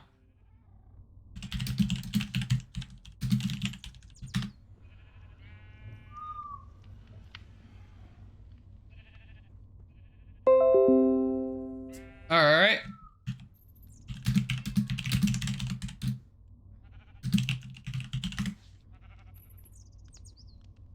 What the fuck? Like, what? Why is this happening? I'm sorry to the YouTube stream who can't, not the YouTube stream, but the YouTube VOD of this. You guys can't even tell what's happening, but at least you can skip ahead. At least you can skip ahead of the internet issues. But, yeah.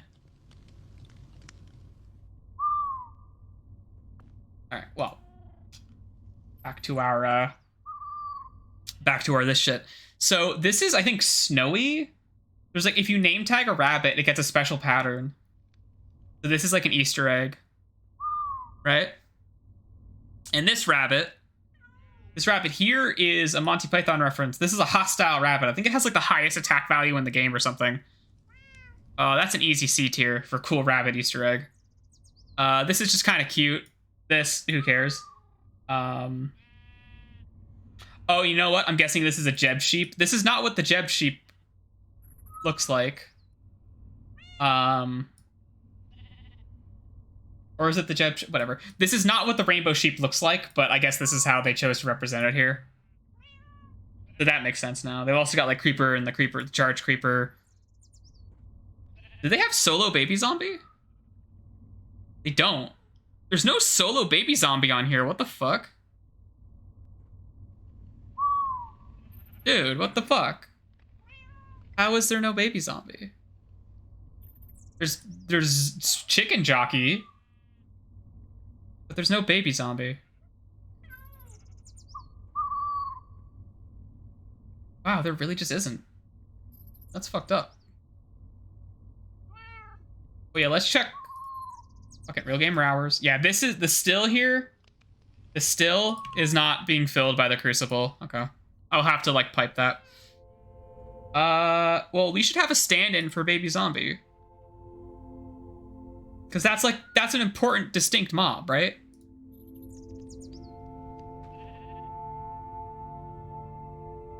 Well, fuck. Hold on, I'm gonna go get a baby zombie picture.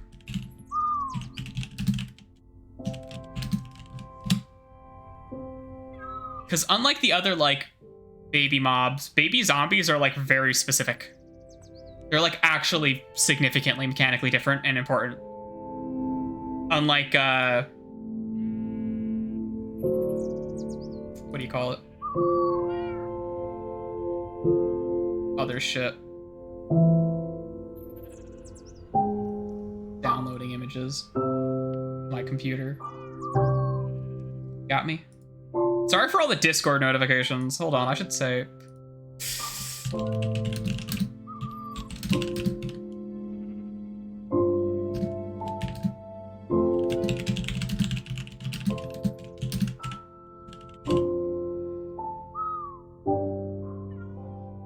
Well, alright, now let's suck the baby zombie in here. Ignore the baby zombie search results. Bada bing. There's a baby zombie. Okay. Well, here's our baby zombie. We'll be ranking it in a moment. Oh, that's actually gonna be bad because I'm scrolling all the time. That's fine. We'll wait. We'll wait, I guess. Alright.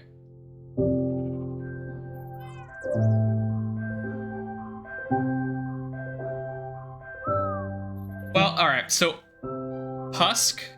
Let's get all the zombies up here. Let's do the zombies. We did the drowned. Let's get the other guys. Husk, significantly a better zombie variant than the drowned. The Husk has the unique attribute of being immune to sunlight, which is cool because it's really easy to keep a Husk as a pet. And I think that's cool. And you can also like transform a Husk into a regular zombie, into a drowned, and like back and forth or whatever. Actually, I don't know if you can transform a regular zombie into a Husk. I don't know if like being in the desert will do that. I don't think so. Whatever. Husks are cool. I think they're a cool idea. They are, unfortunately, in terms of their drops, they're very underwhelming. But like, I don't even know if they drop anything unique. So I'm gonna rate that pretty low. Zombie villagers. Zombie villagers. This is a fucking ancient zombie villager image, by the way. But zombie villagers, I think, are a clever way of introducing villagers passively into a Minecraft world that has no villagers. I think this is a great failsafe for either worlds where all villagers within a reasonable distance are dead, or worlds that have structures turned off. They're kind of rare, not too rare, and the process for curing them is relatively interesting. Also, the existence of zombie villagers is what makes villager trades in the current year as good as they are. I'm gonna put them up here for that reason. Part of this is because they're villagers, though. So actually, you know, let's reconsider that. Zombie villagers by themselves, I think they're here. If we just consider zombie villagers as they appear in the world normally, they're right here. Because if I consider this as, oh, a villager can turn into a zombie villager, that's just the villager. That's not the zombie villager itself, as far as I'm concerned. So, typical zombie? So zombies, I don't know if the variants have this quality, but zombies, depending on difficulty, this changes the chance of this happening, but there is a chance that zombies have a leader tag. And what this means is, when you damage that zombie, you'll actually call upon, the zombie will actually spawn in additional zombies. And it can spawn them regardless of, not regardless of light level, but regardless of distance to the player, I think. Or rather, it's like way closer. So they still need to spawn at a low light level, but they can spawn like real fucking close to you. I actually remember there was an instance at our zombie, one of our zombie spawner farm in our vanilla server, where Xana was using it, and she was talking about she like was talking to me about how she was like using the farm and a zombie escaped, and I was like, Xana, shut up, that can't happen, you're wrong, dummy, I'm the Minecraft genius, I know better than everyone, so shut up. But as it turned out, zombies were literally escaping, because every now and then one of the zombies inside, well, not literally escaping, but every now and then one of the zombies that spawned from the spawner had that leader tag on it, which meant when Xana hit the zombie, it would spawn ones in a dark little corner, like just barely dark enough, right like behind where the player was standing. Like right there. There's one like little dark spot. And normally, if you're standing in that room, you don't have to worry about zombies showing up because you're too close, right? They're not going to spawn in. But because of the leader zombie thing causing them to spawn, a zombie can spawn right up your ass, basically. So I think that's cool. That's a cool mechanic. Also, it's worth noting, zombies, along with skeletons, are the two most default enemies in the game. They are the base tier. They are like the base of what every single other enemy mob is based on. They are the default. They are the Ryu of Minecraft. Every other enemy is different based on how they relate to the standard melee and ranged enemies. The melee one being zombies. And they are a staple creature. And they have decent drops, although the zombie flesh is a bit of an excess. But they can drop like potatoes, carrots, things like that, iron, that sort of stuff, which is nice because it adds at least for the food, it gives you a nice way. It's the same thing with like the zombie villagers, where it's a nice way to get those food items if you just don't have them. It lets you start a farm, which is nice. So yeah, for that reason. By the way, I'm not factoring in the fact that all these guys can spawn with armor, like all the different zombie types and skeleton types and shit. But that is a factor. They can drop gear for you sometimes, but usually it's not worth it. Only on like the highest difficulties would it ever be like close to being worth it. So I don't know. I guess I'll put you like.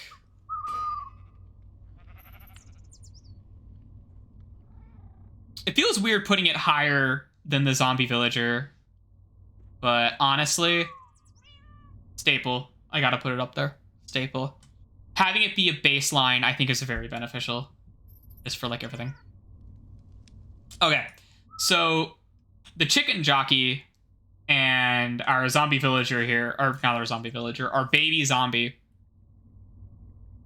So baby zombies are interesting because they've gone through a bit of a transformation over the years, where upon their initial introduction, they were basically just smaller zombies with smaller hitboxes that moved at like double the speed and dealt all the same damage with all the same health values. Baby zombies were, at a point in Minecraft's history, one of the most dangerous enemies in the entire game. Hands down. Right? Especially with like old, weird, janky combat, especially on a multiplayer server where you have to take lag into account. Baby zombies would just fucking rush you down and kill you. Nowadays, they're a lot more reasonable. They still feel kind of, they feel kind of rare. They don't show up too often. They show up like just enough to be like, oh fuck, baby zombie, but not like that often. But yeah, I think baby zombies are cool. I feel like they were a bit overpowered for a bit, but that gives them a bit of history, which I think is nice. So, baby zombie, honestly, I think baby zombie can go. I'm feeling A, but they are kind of annoying bastards. The fact that they were bastards for a while makes me want to put them in B. But I'm not sure. It's kind of hard to like how I'm rating these as like how much I like them, how much I don't. Honestly, I think it's like they add a nice new rhythm to combat whenever, oh fuck, a baby zombie showed up, right? Like that is significant whenever that happens. Because it's like, oh, I gotta aim down. Oh, they're going fast. Oh, I gotta change the rhythm of my swings. I gotta start backpedaling because they can run forward faster than my melee can recharge. I think I'll put him up here. Put him next to the adult zombie. Let's try to make them smaller. All right, that's close enough. All right, so let's not scroll at all on this webpage anymore because it'll break this.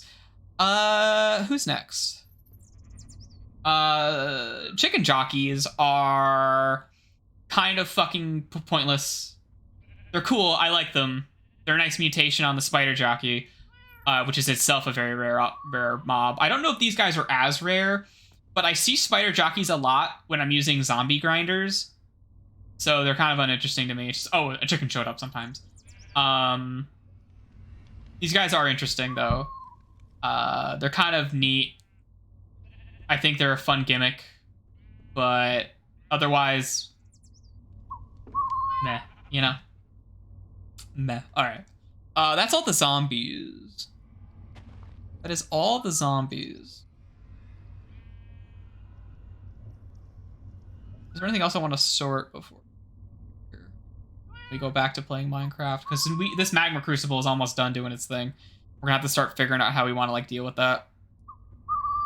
I'm saving the passive mobs for their own little like burst of stuff here. We're gonna wait to sort those guys.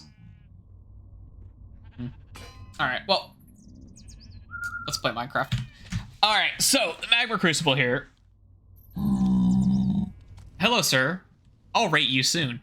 The magma crucible is producing energized glowstone at a piss rate, but we can speed this up ×3 with an infernal mechanism, a zinc tier upgrade, which is nice, but you know.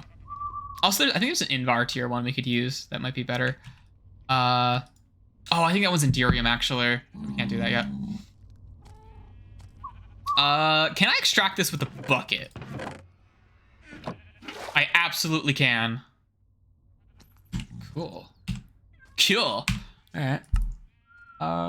Okay. So then can I just bucket this in? I absolutely can. Ah.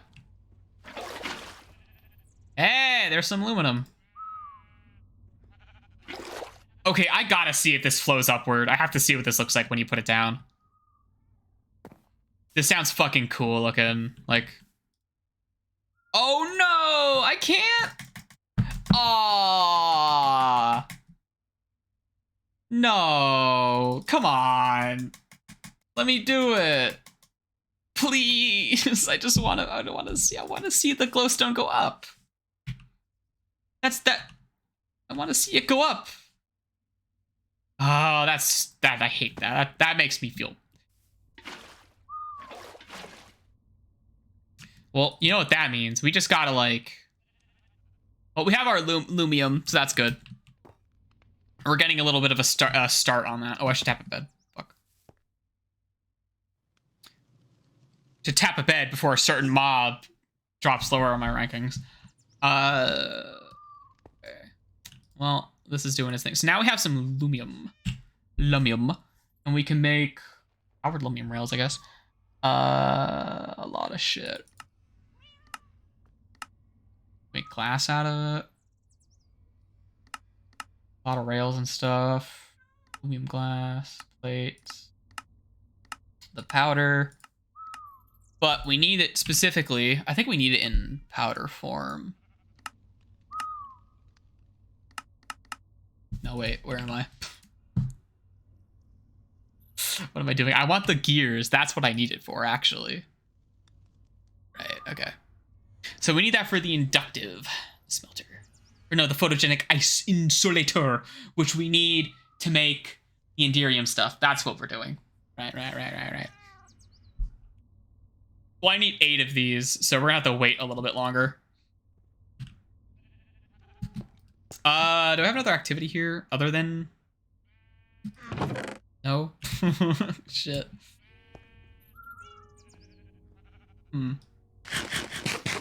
Indeed.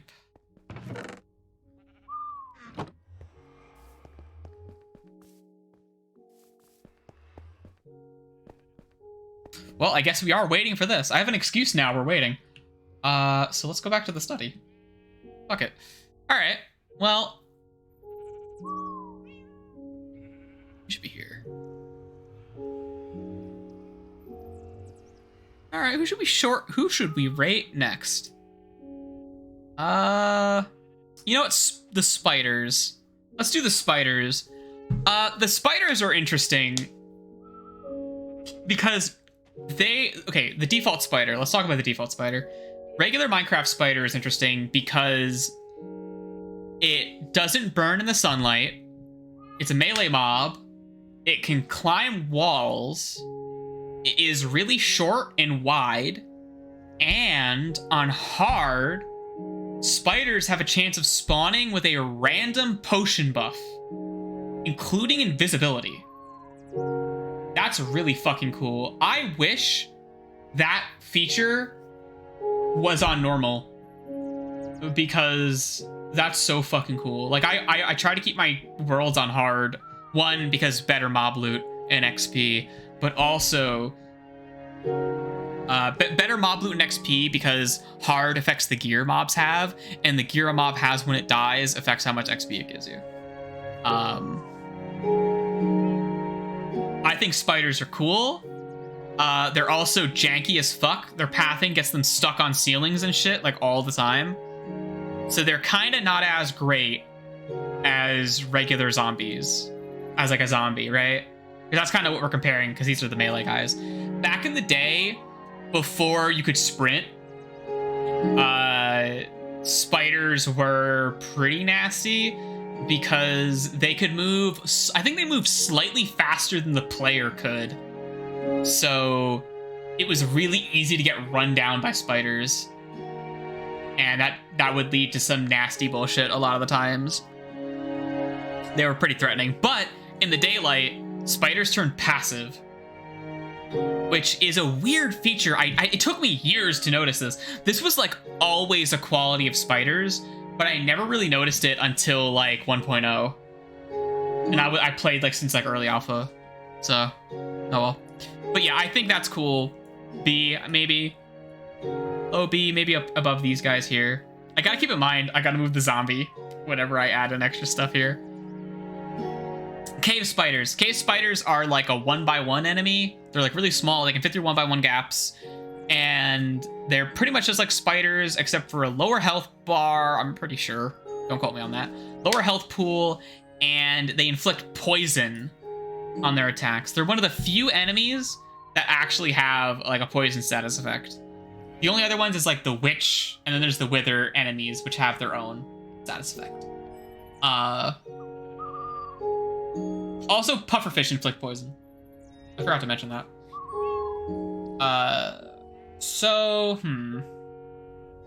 Cave spiders are weird because they only appear out of cave spider spawners. Cave spiders never spawn naturally, not even as like a rare thing. They will literally never show up. And I think that's bizarre, but it does give mine shafts, which is the only place they appear, their own kind of personality. Unfortunately,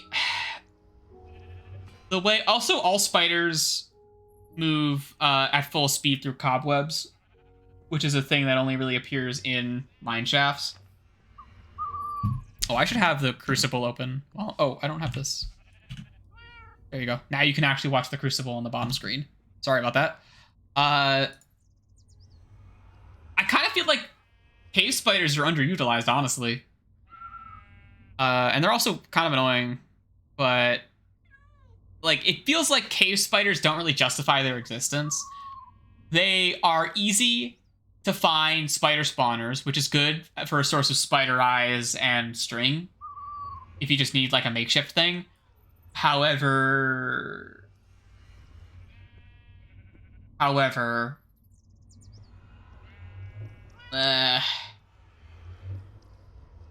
spider, C tier.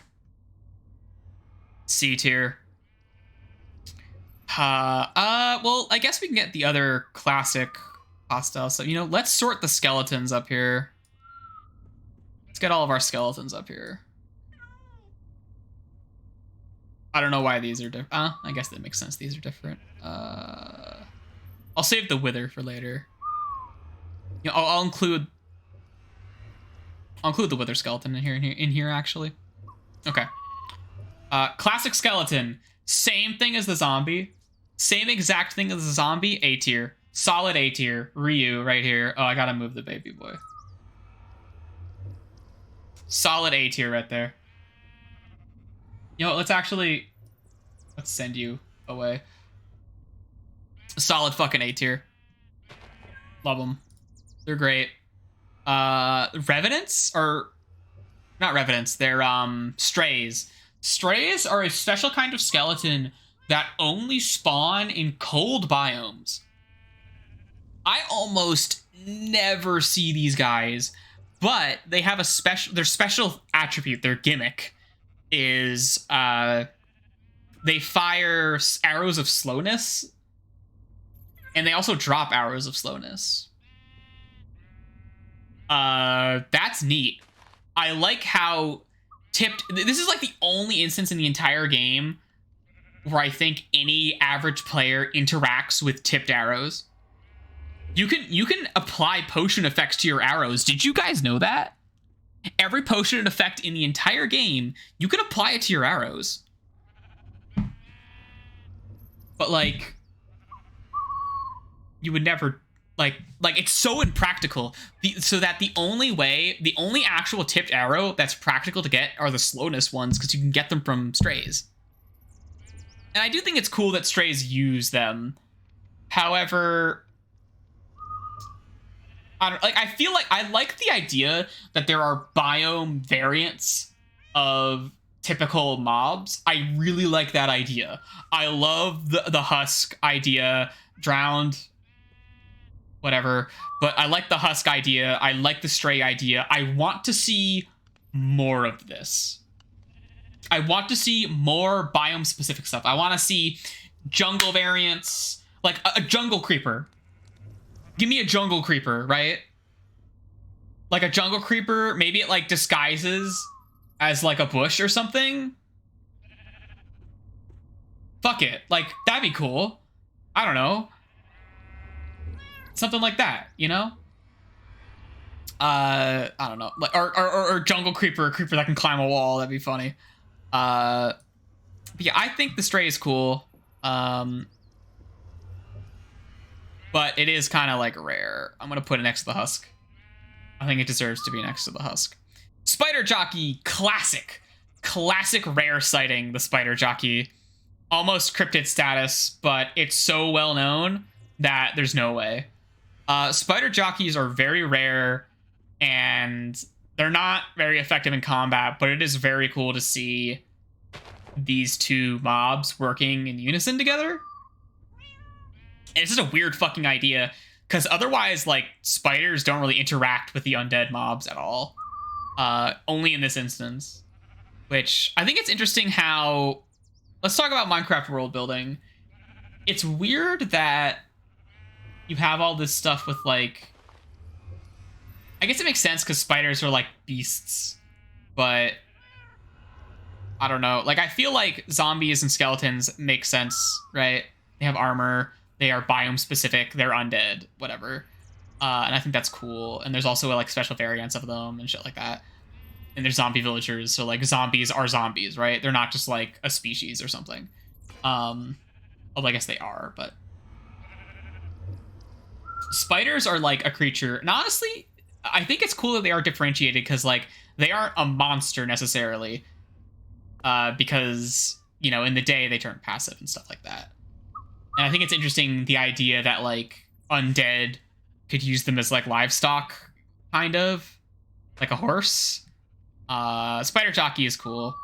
Although a Spider Jockey is just kind of a really cool sight and not really like something that's very functional.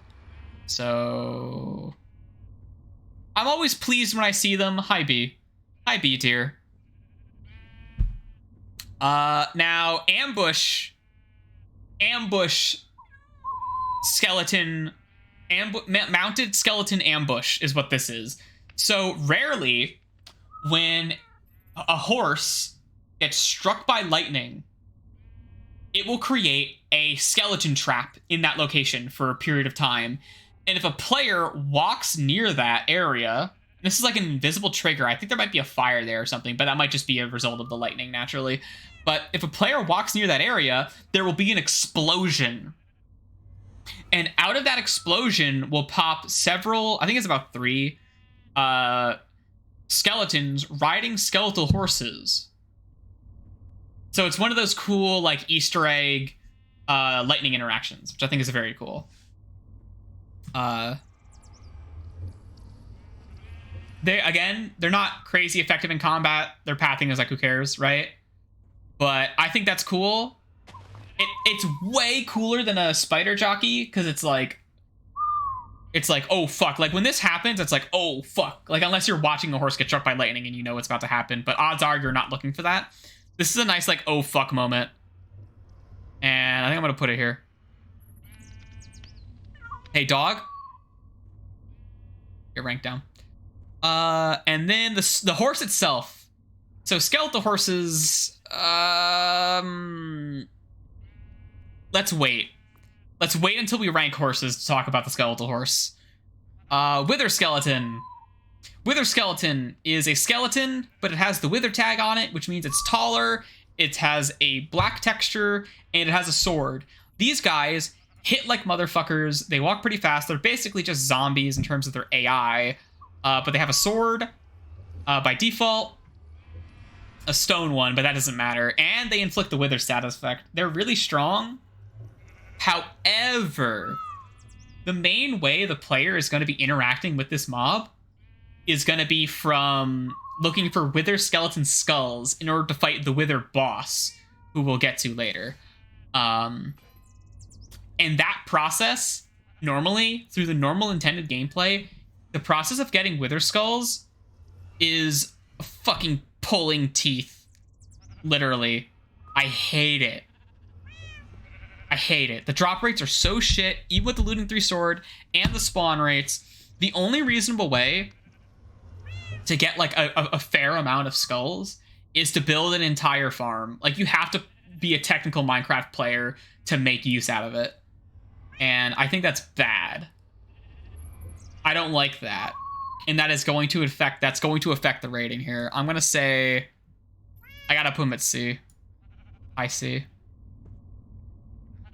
Like just for that fact. Otherwise, I think they're pretty nice. They're like probably around here. Because this is a biome variant, basically. This is a biome variant like the stray and the husk. And the ground. So I would consider this like here. Like I want more biome variants. Give me more of that. Because these guys appear in nether fortresses. They're skeletons in nether fortresses, basically. So the last classic mob, I think. The classic hostile mob. The creeper. Also the ghast is here, I guess. The ghast is here too, I guess. Am I missing anything else? No, just these 2 guys. Although you can kind of not consider ghast classic necessarily because the nether wasn't there in like the earlier versions, but the creeper is like the Minecraft enemy. And honestly, I gotta say,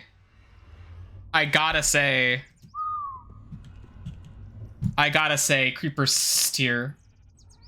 Creeper's up there. I love the creeper. The creeper is probably like one of the best elements that Minecraft has, purely because it is a monster that deals damage not only to the player, but to the player's one like fundamental universal method of self-expression and progression, which is the world itself, the builds, all that shit.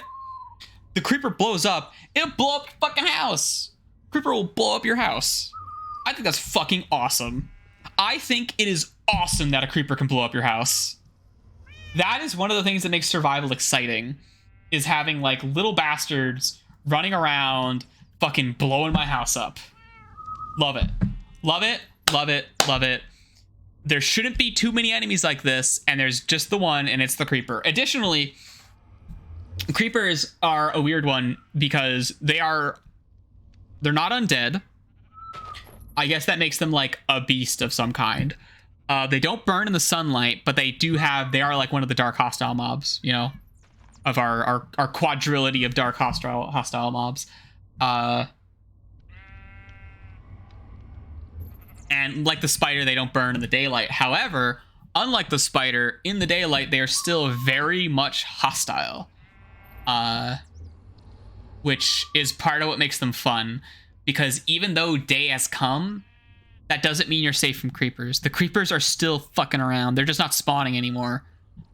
Which is what really makes them powerful. Because the creepers burn in the daylight, most casual players would never probably get blown up by a creeper. They would just wait inside. Right? They'd just wait inside until all the creepers burn. But nope, that's not how that works. And the charged variant of the creeper.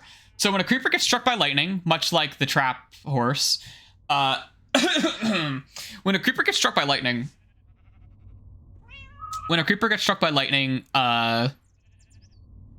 they get turned to a charged creeper. And charged creepers are one of the most, like, fucking big dick, powerful motherfuckers you will ever meet in your life. But they can only hit you once. These are, like, the fucking, like, One Punch Man of Minecraft. Because their explosion is so powerful and so big that if you start to trigger a creeper explosion by yourself and you try to run away, you will get caught in the blast radius unless you're like boosting out of there. Like, if you're not totally fucking prepared to book it once you trigger that creeper, you're getting hit. And charged creepers have huge craters. They create huge big explosions. My voice is cracking because I've been talking enthusiastically for 3.5 hours. They have like fucking big cock dick energy. And when they blow up mobs, when they blow up skeletons, zombies, other creepers, and wither skeletons as well, I think counts. They will blow their heads off.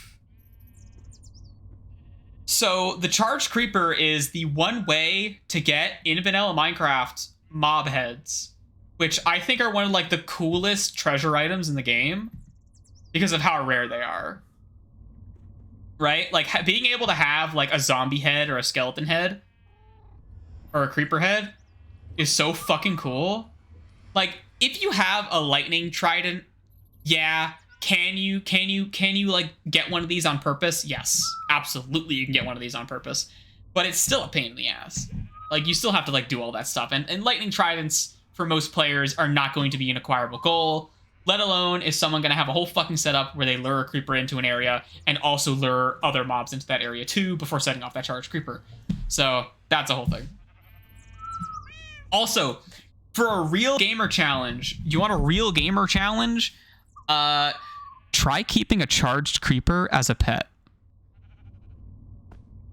Real gamer challenge. S tier. S tier. Mostly just because it's a creeper. It's just a different version of the creeper. It's a cool thing that can happen to a creeper. And the ghast. Ghasts are interesting. I like ghasts. They have interesting combat. They also blow stuff up. Like the creeper, they are one of the few mobs that can just destroy shit with their attack. However, unlike the creeper, their explosion is a projectile. And what the fuck is this thing though, right? Like, so I know we've been over this already. Like there's this weird, some kids OC is in here, but it's here. I can't not look at it. What is this fucking bloody ghast? Can someone tell me? Can someone like just like talk to their like 5-year-old nephew and ask what the fuck this thing is? I can't reverse Google search this thing. I can't. This web page doesn't let me suck images off of it. Unless I inspect element, actually. Hold on. Actually, wait, you probably don't want to look at that. That might show an info there.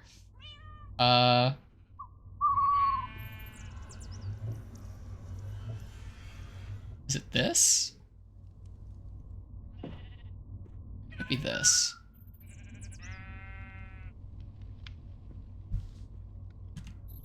Hold on.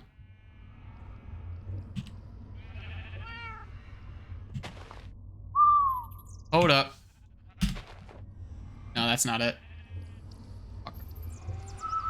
Well, it's called gas.png.png. So, I don't know what to tell you guys. It's fucking, I don't know what that is. Anyway, the gas used to have a quality where their weird baby cries had an infinite range and didn't have any sound fall off. They still have that increased range, but it's not as extreme anymore, I don't think. And they shoot and they scream and they're very memorable. They're like weird floating ghost things with tentacles and shit. And you can play volleyball with them. And if you get really... Ghasts are awesome because there's a Steam update and it wants to restart. Ghasts are awesome because you can play volleyball with them. They're great for target practice. Like, if you want to know why I'm so good with the crossbow, it's because I did so much work in the nether setting up, like, nether highways.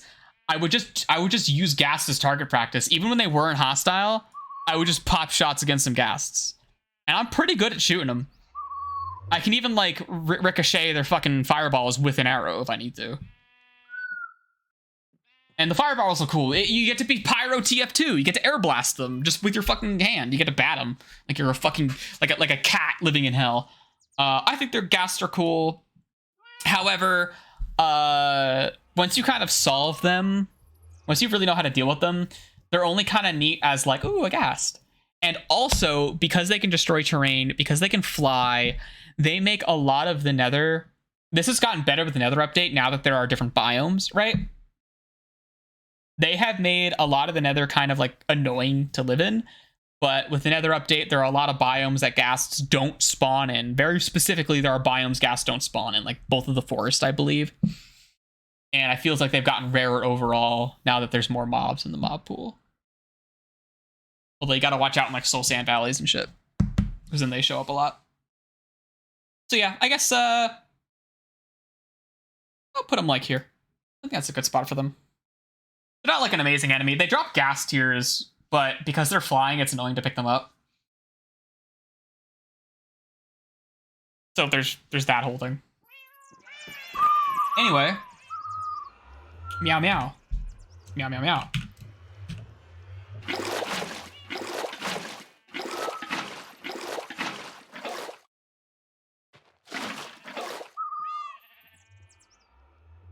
Alright, we got enough aluminum. Aluminum. Real. So does anyone remember what we were doing? Does anybody remember what we were doing?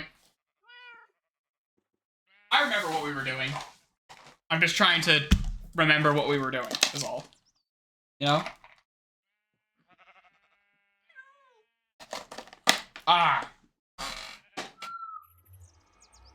We were making gears in order to make this.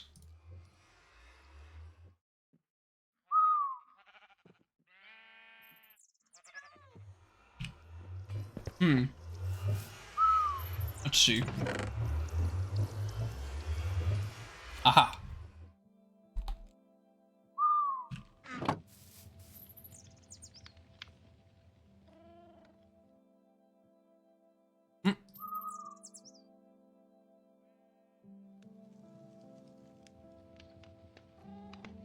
Okay, now we just need 2 glass this time and a dirt.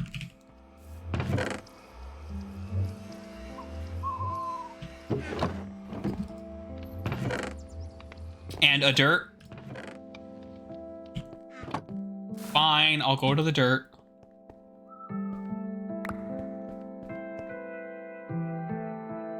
Oh, right. Whoops. I missed something.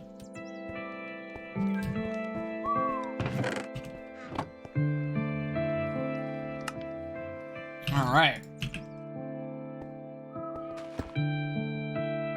You're not getting charged like that, huh? All right, whatever. So we got this bad boy now.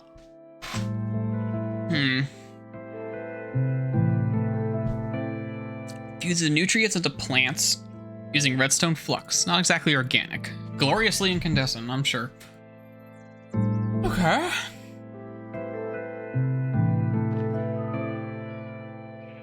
So we can use this for like wood production and stuff, which is kind of cool. Although it's gonna cost us some bone meal or phytogrow, but I don't really care about that.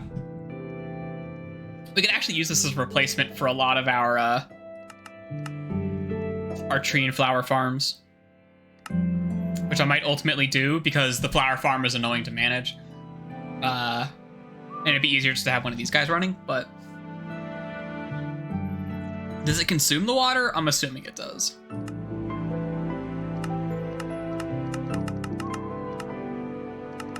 Okay, well, here's the tree of shit we want. Is these bad boys here.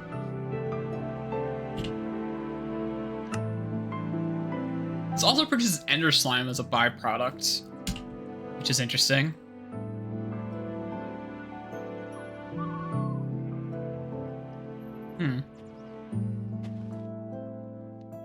Use it to make concussive ammo.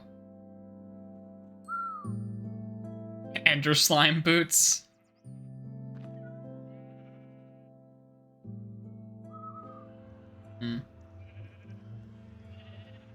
Slime arrow sounds fucking funny on like a high power crossbow.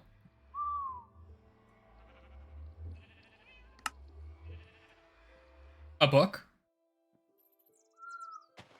Sealant.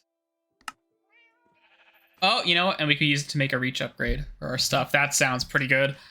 Especially for like the cleaver. Feels like the cleaver should have more reach than it does by default. Okay. Well. Oh, we're out of fuel, huh? Well, that's a good opportunity for me to... Hey, buddy. Go. Alright, let's get more fuel! Where's my fuel?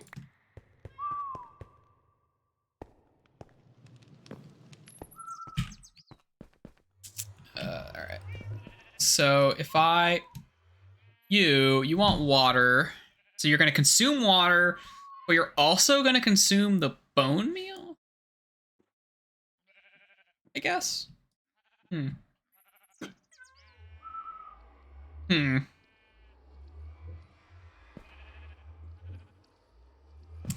Interesting. Well, let's grab our guy. Let's grab some of these bad boys. So if I just throw you in here. Yeah, you want water. Alright then. I have to set this guy up with a water pump. Is it working? Or does it need... No, it's working. Okay, so bone meal just enhances it then.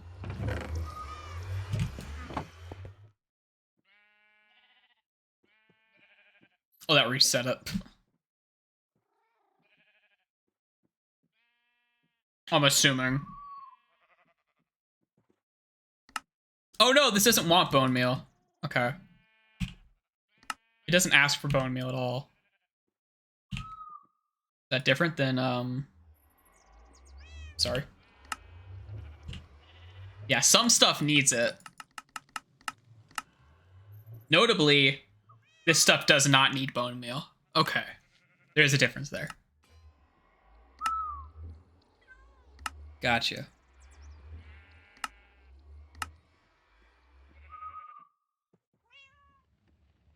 Still, very fucking slow. We're gonna have to make some upgrades for this. And we're looking for the tall bushes, I think, for this. Yeah. For the induction smelter. We want the tall bushes combined with the silver. Yeah, that fucking works, alright. Do you work?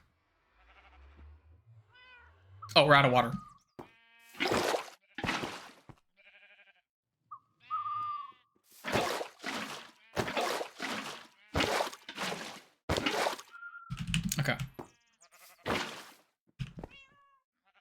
Okay, so yeah, we need to make sure these have a steady supply of water, and that's it. Steady supply and fuel.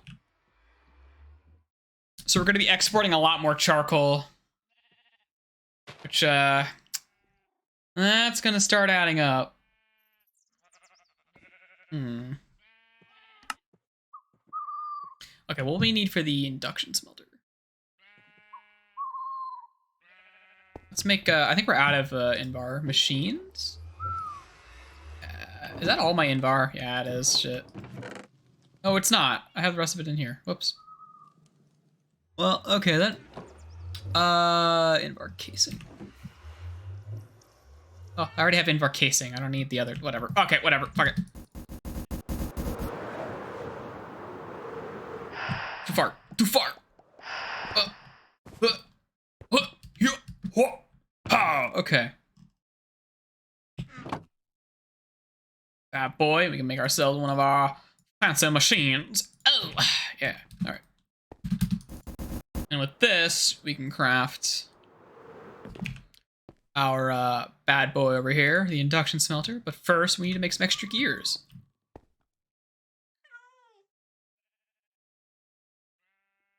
Like so. And then we need sand and a blast furnace. I should have a spare blast furnace lying around from a failed experiment. Why are you in here? From a failed experiment.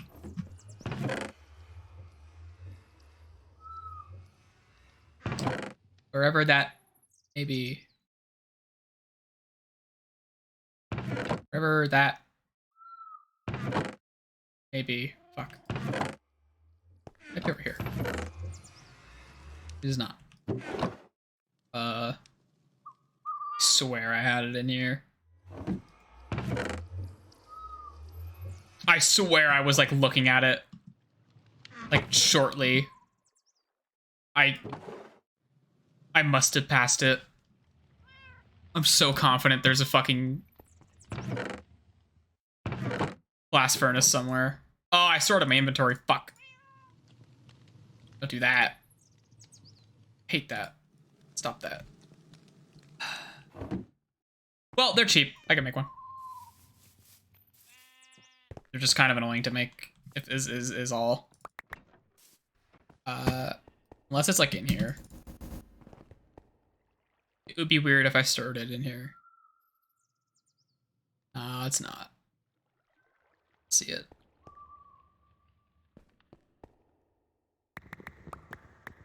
What is the you make one of these fucking things? Oh, it's smooth stone. Ugh. Ugh. Hate having to make this shit. And then 2 extra iron than what I got. All right, blast off. And then we got probably a crafting table around here somewhere. Over there.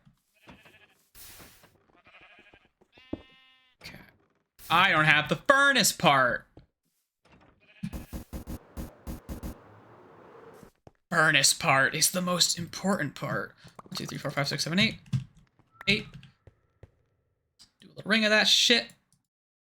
Do it better than that. All right, do that.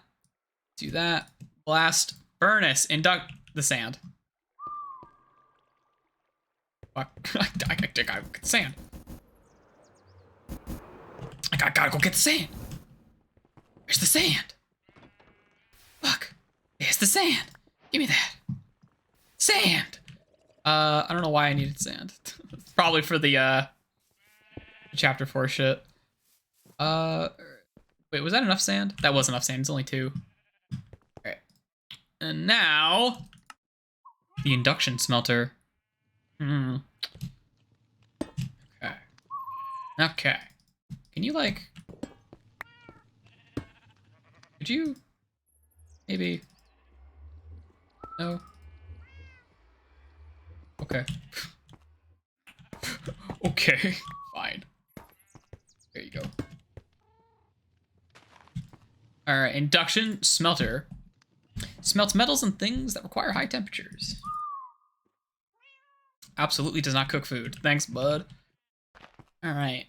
God, fucking thermal expansion bullshit. This is classic. Like these fucking blocks I'm looking at here. This is your classic, like, bullshit modded Minecraft stuff. Oh my god, it takes me back. This was all the old machines you used to use Buildcraft to pipe things between. Oh my god. Alright, well, we've got ourselves our induction smelter.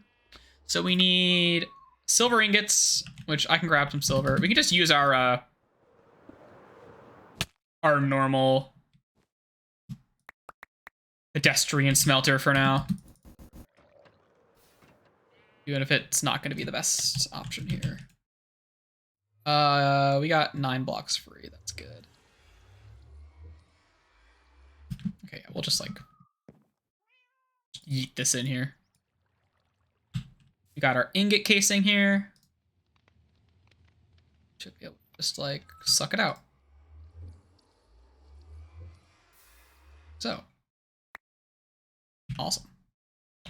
So with the silver, we can make stuff out of it. Neat. Okay, so we want a bit of the poise and then for this dust. Again, we can just get some of that because we are producing an excess of it right now. So I think the ender dust won't be a problem. The ender dust won't be a problem. The trick is the poise and the silver. We're gonna have to set up a whole thing for the poise. I know that much. I can say that for a fact.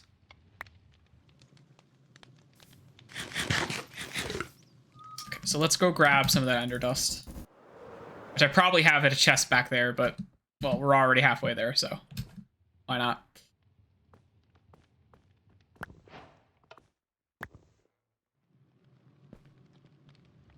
There we go.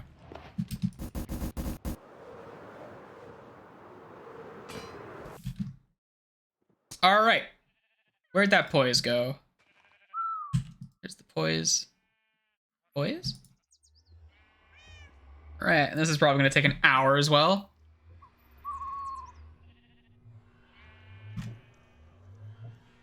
Come on. Oh, my first hit of Enderium. Come on, give it to me. So, what is the ratio on Enderium to mechanisms? Is it 1-to-1? Might be 1-to-1.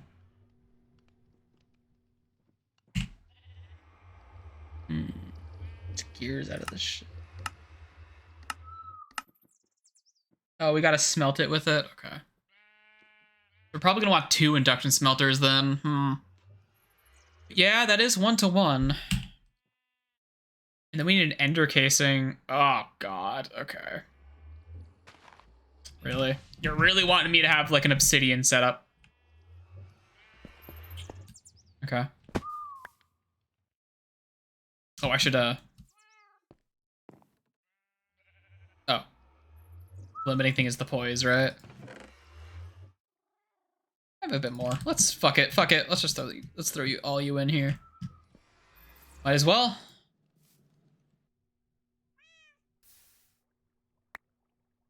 Oh, you know what? You know what'd be faster if I don't have you in here. Where are you? There you are.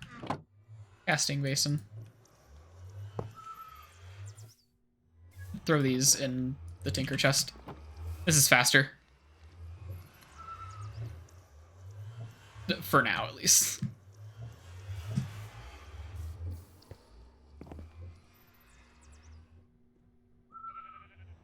All right, we're producing. That, and that should be enough for now. All 9 of this silver. There we go. That's for the poise stuff. Well, we're gonna have to start producing it in mass. So we're gonna have to, okay, so for this setup, thankfully, we can do this all in the overworld here, and it'll probably be relatively compact because we're not doing any, there's no create machines in here. It's all thermal series, so we just need to have dynamos running. So we have to supply it with a good amount of charcoal and stuff. Which, like... Cable. There's, like, cables, right?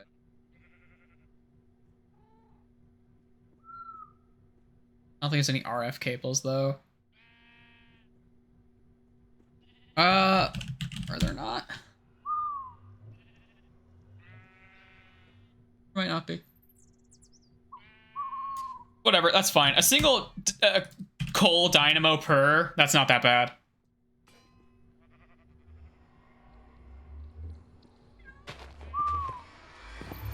Five, I would like more than that. You guys. Throw you guys back in this guy. So I would like to try to make one of these machines. I think that would be cool. Do I have... I should have some obsidian lying around. We might actually be able to make one of these ender casings. Okay, we gotta use this.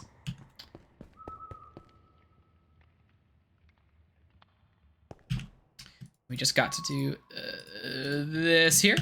And now we got them fucking ender casings. Which, kind of no surprise. They look like an ender chest.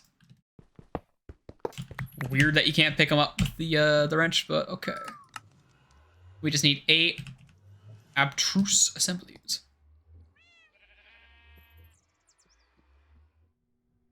We got 6 of these. We need 2 more.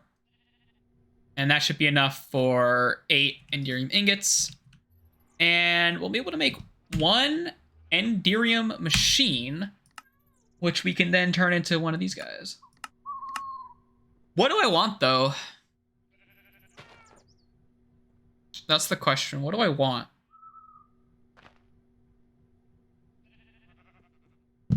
If I was to do an ender tank, I would need 2 of them to make that actually useful. But hey, theoretically, I wonder... I'm assuming this can cross dimensions. So if I get the chunk loader, I could skip all that like magma crucible bullshit to make more lava. And I could make like just an output that just like cycles lava into everything in the overworld that I need it to do. But also portal controller. Portal controller.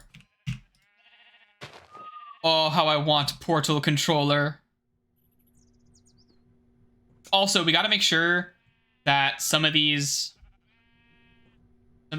tall bushes get cycled back into clusters. That's one of those things we have to set up on the production line, so that it's self-sustaining and all that shit. Where should I build this? So I'm not gonna build this whole thing on stream. This isn't happening on stream today. I'll tell you that much. I want to finish the tier list, so we're not gonna like build the whole goddamn factory all at once, but putting it near the charcoal is a good idea. Maybe like over here. Like over here. I could pull the charcoal out like here. Bring it over here in the woods. I could clear this area out beside the tree farm. And I can make this like the enderium area. Where we're just like making enderium here. That might be good. This would be a good direction to expand in, because our platform is kind of full right now, and I know we're gonna like fill this shit in with like main chapter stuff. I don't exactly want to do, so we're gonna try our best to avoid.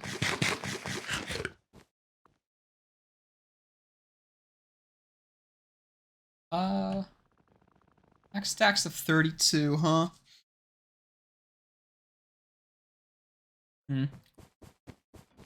I could set up a second trader there, offload more coal, set up a second trader, and I can set up an exchange thing to compact all that shit into gold.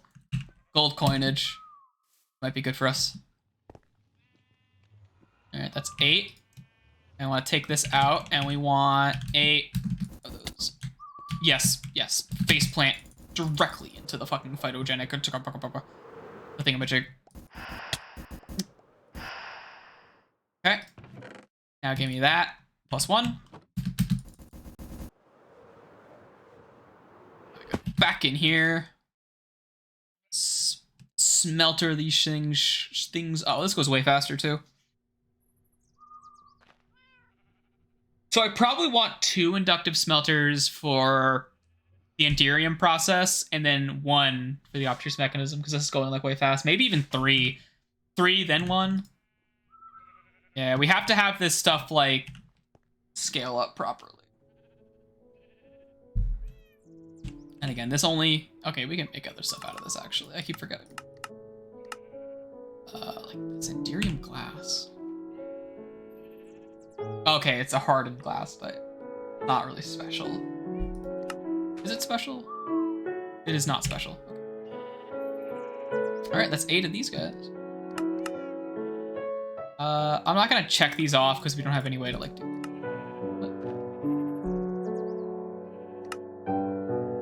Did I not?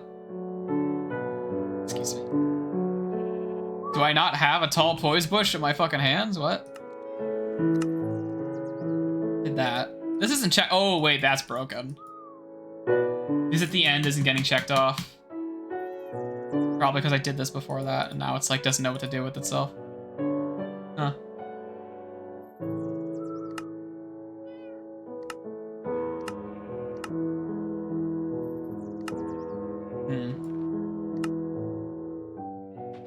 You can pin stuff, huh? What does that do?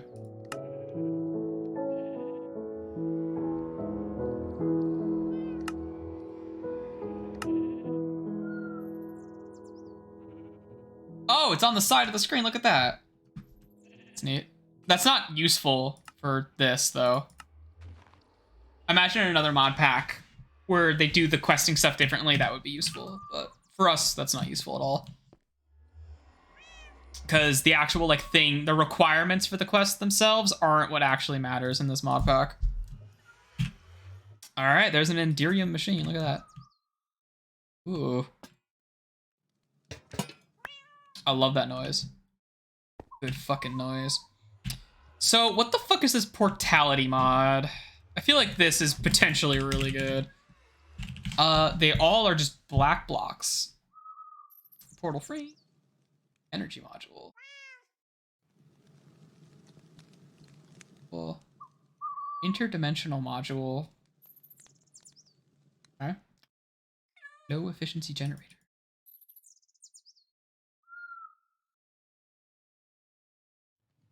I don't know what the fuck this... I have to look this mod pack up. I can't really say anything about it until I, like, know what it does. That sounds like a cool thing. Like, to me, that sounds like that could be the portal solution I want for, like, moving items around, because it does have the fluid and the item thing. So maybe I don't have to use the ender tanks and stuff, which could potentially be more expensive. Although they kind of cost the same thing here. Some ring. ME quantum ring. What? Well, we can't do ME stuff yet. That's not a thing we can do yet. Because that's like the next chapter of things we haven't unlocked.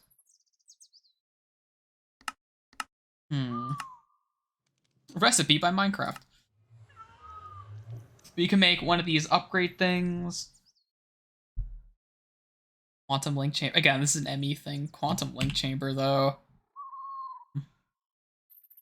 I don't know how.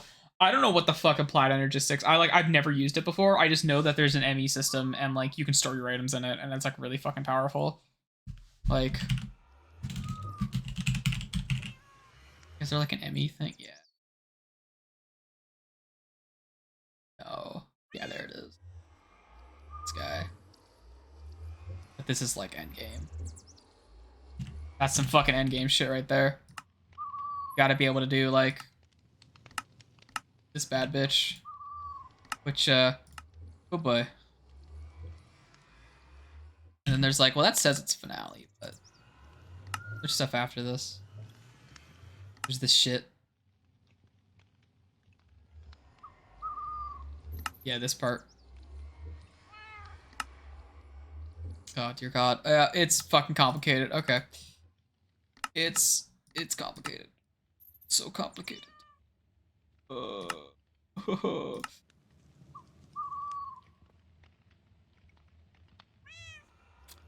Alright. Well, let's fucking check out that tier list. Let's check out that tier list, shall we? Let's go to the tier list.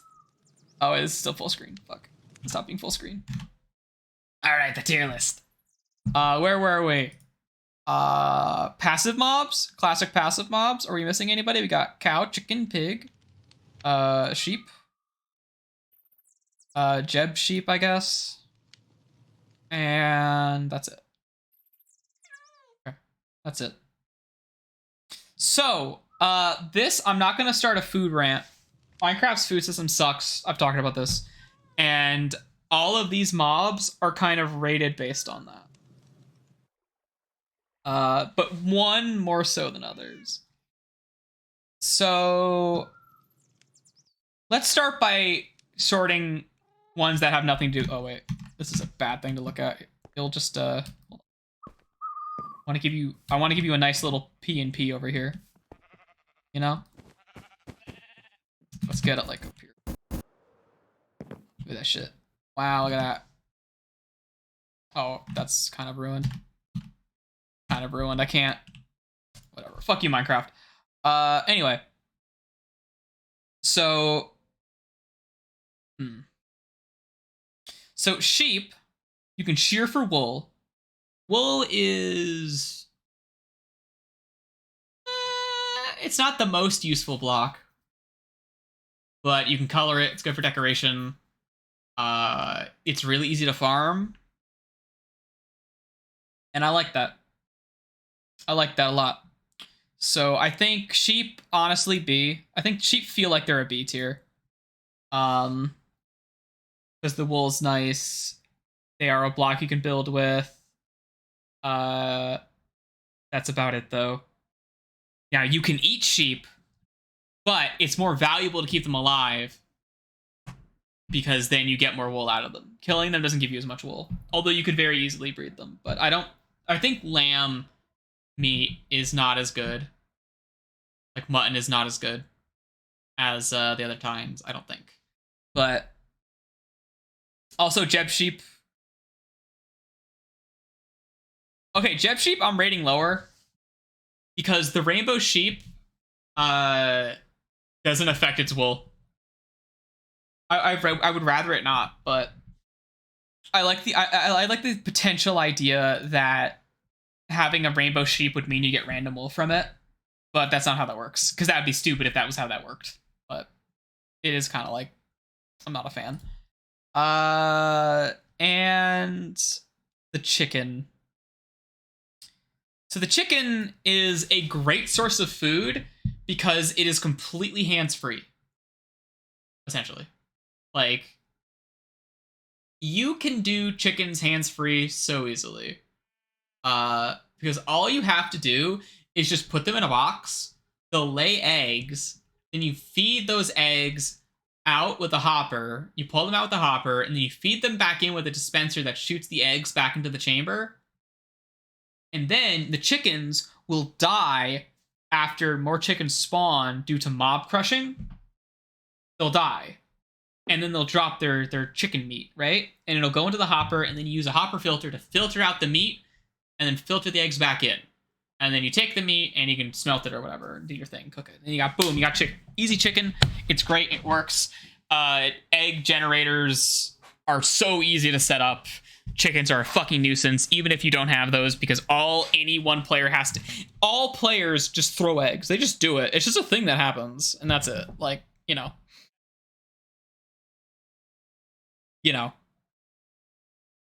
It's a whole thing. Therefore, chickens. Also, chickens are agents of chaos because they lay eggs, which mobs can pick up and then become persistent. So, like zombies and shit. I think they might have patched that out at some point, like recently. At least in certain conditions, because I don't think baby zombies can pick up eggs and feathers. But I think normal zombies still can. Chickens are also funny, because they're annoying. Low A tier.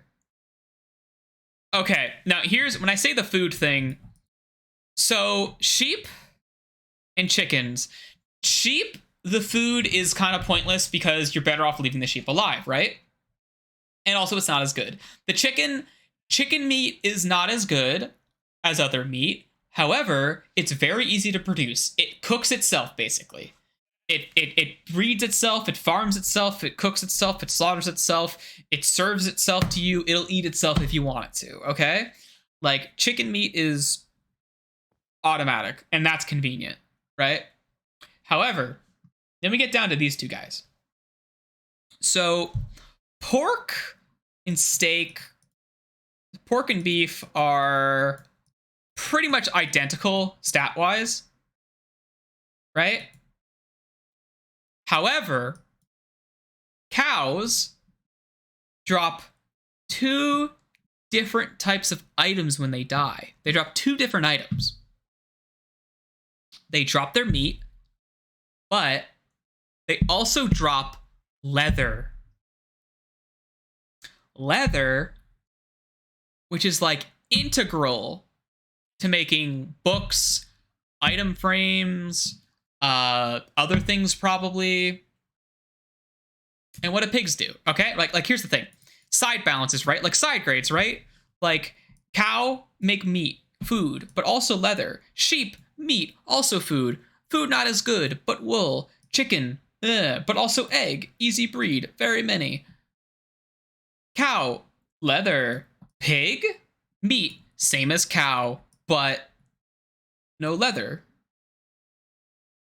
No leather. Also, cow make milk. That's not important though. But cow do make milk. That's a nonsense thing. But also, it's still better than what pigs do. What do pigs do? So you can ride pigs. With a carrot on a stick, you can control them, and they can act as a mount. But rideable mounts suck, and we'll get to that when we talk about horses. But rideable mounts kind of suck. So that's useless. Pigs are objectively outclassed in every single way by cows. Cows, that makes cows fucking high tier, easily A. Easily top of A tier. They are the best food source in the game. Not only is their meat the best meat, not only are they objectively better than pigs, which is the only thing that could possibly rival them in terms of meat quality, but they are just straight up the best food in the game. The only other food that's as good is golden carrots. That's the only other food that's as good. In fact, it's slightly better because of the saturation, but golden carrots are extreme late game. You can have cows and pigs, to be fair, set up in the first night. Your first night of survival, boom, you got fucking cows. That's it. You're good. You're done. You solved the game. Congratulations. I'm not ranting about food today. I'm sure you get the idea, all right? You're all intelligent people. You know why food in Minecraft is bad. Pig, you should be up here for food, right? You should be up here, but the cow exists. F. See me after class. I'm very disappointed in you, pig. You can do better. That said, worth noting, pigs can be struck by... Hey. These are the same mob. Whatever. Anyway. Pigs can be struck by lightning and turned into zombie piglins, and vice versa. Which... I mean, I guess in a circuitous way, you could use pigs as a gold farm, but you'd have to be fucking high. You'd have to be fucking cracked. Not cracked. Cracked means cool. That's what the kids say. You'd have to be like fucked up, real fucked up. You'd be a real fucked up crazy asshole if you used pigs as an elaborate gold farm instead of just making a nether piglin thing with portals. Like, come on, guys. All right. So, cow variants. The mushroom right here. These guys are neat. These guys only appear... The red mushroom only appears in Mushroom Island biomes, which are an extremely rare biome type, which, if I was rating biomes, Mushroom Island would be, like, high A tier, with an asterisk of they should give more stuff to this biome. But it is an extremely rare biome where hostile mobs don't exist. By the way, if you guys don't know this, I talked about this when I showed off our old server map, but Mushroom Islands, hostile mobs that spawn at low light levels, literally cannot spawn in mushroom biomes. So a mushroom biome ends up being like one of the safest places in the game you can be. It's great for setting up villager stuff, so you don't have to worry about like mobs leaking in. And it's great for like a starter area where you don't want people like, I mean, again, if it's going to be a starter area on your server, that's kind of rare. You got to go seed hunting for that. But it's great because you can just do whatever you want and not care about lighting, which all things considered, that lighting concern in 1.18, which is coming out in 7 days, by the way. 1.18 Caves and Cliffs Part 2 comes out in 7 days. Lighting will be much less of a concern because mobs will not spawn. It won't be at light level 7 or 6. It'll be at light level 1. So at light level 1, mobs will stop spawning. It'll only be at light level 0 that like zombies and skeletons and shit will show up. So yeah, that's not a concern at all. So what the fuck is this ghasts? Please, someone. What are you doing here? Anyway, mushrooms. You can shear them to turn them into cows, which is an objectively better mob than a pig, so that's cool. These guys also act as cows, so they're actually straight up just better than cows, right? They are straight up better than cows because they are the exact same, except they have extra little features. If you... Oh, I don't remember if this is the brown cows or the red ones. But you can milk mushroom soup out of them. I think that might be exclusive to the brown mushroom, but you can shear them to get mushrooms, which turns them into a normal cow, and then you can slaughter them. But you can also slaughter them beforehand, and you still get like the cow meat and shit. I don't remember if they drop leather or not. I think they might. But even if that's not the case, you can shear them first, so like whatever. And the brown mushroom is extremely rare, quote unquote, because these guys only show up when a red mushroom is struck by lightning. And if a brown mushroom is struck by lightning, it'll turn back into a red one, which is kind of funny. So you can also breed them when they get turned into brown mushrooms and produce more, so you don't have to worry about them getting struck by lightning. But they give you the brown mushrooms, the red mushrooms give you the red ones. You get the idea, right? I think they're cool. They're better than cows, but they're not better in a way that matters all that much. They're cooler. I like them. I like their weird fucked up eyes. I think that's nice. But like, these guys are ranked above cows by technicality, purely by technicality and by like cool factor, because unlike cows, which are, hi, I'm a cow, you might remember me from everywhere outside of this video game because I'm a fucking cow, right?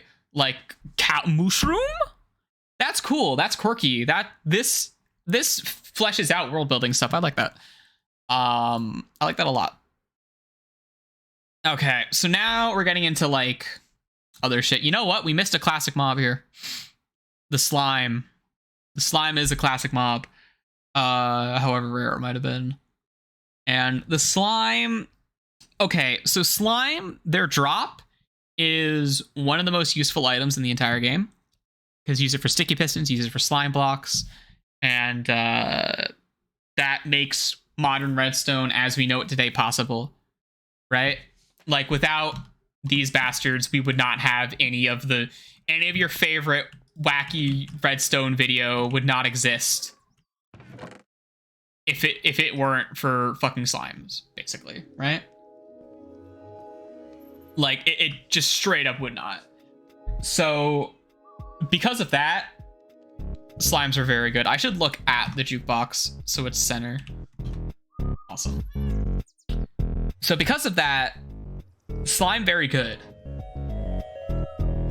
However, slimes are annoying because they only spawn in slime chunks, but that does make them easier to farm, because you know there's a dedicated spot where they do appear. Although you have to do some math to figure that out, but there's tools for that.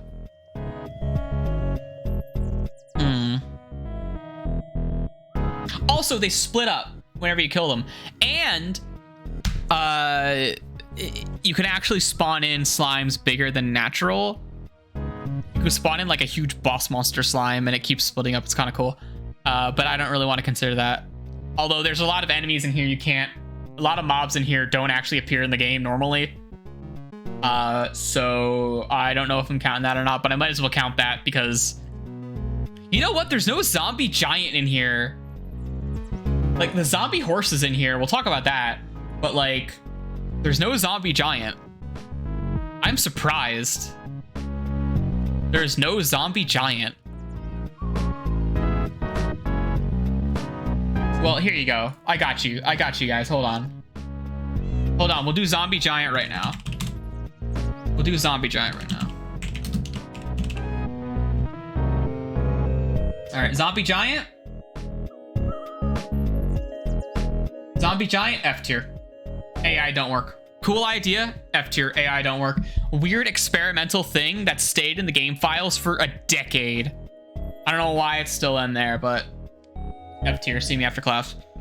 All right, slime. Slime, baby.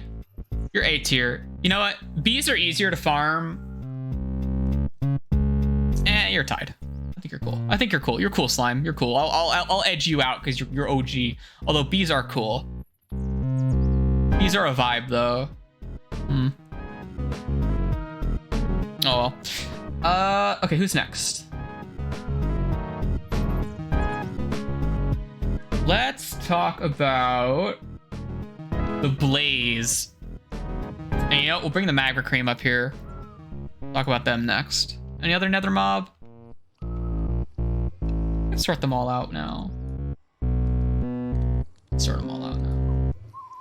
Let's get all the nether mobs up here. And there's the hoglin. And I'm missing anybody else? No. Okay, so the blaze, I like the blaze. I think blazes are cool. They shoot fire, they fly, they deal contact damage. They're weird metal rod things. These are freaky magic beasts, right? Like, they're the kind of thing that, like, I like the weird fucking monster they are. And we should really get more music discs. Oh, well, whatever. And they give blaze rods, which are very, very, very useful. They're one of like top useful drops for like building and doing all kinds of stuff. They are intrinsic to alchemy, things like that. Although having fire resistance kind of just makes them a pushover. And honestly, the fact that they come out of spawners most of the time means farming them is cool and easy, and that's good, right? But it also means, like, unlike wither skeletons, which are annoying and I hate hunting them, it is kind of like a hunt. Whereas with blazes, you do just kind of sit there. Which, like, the technical Minecrafter in me likes that, right?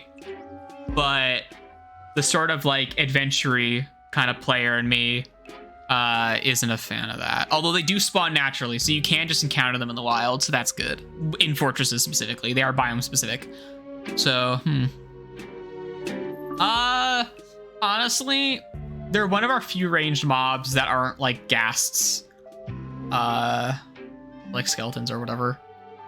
Ooh, that's gonna... No, actually, that still fits. Huh.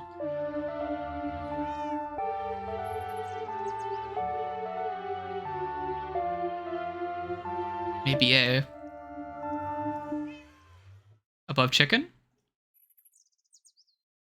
It doesn't feel right putting them next to the classic mobs, though. Blazes aren't classic to me. I've been playing this game for too long. Blazes still feel kind of new.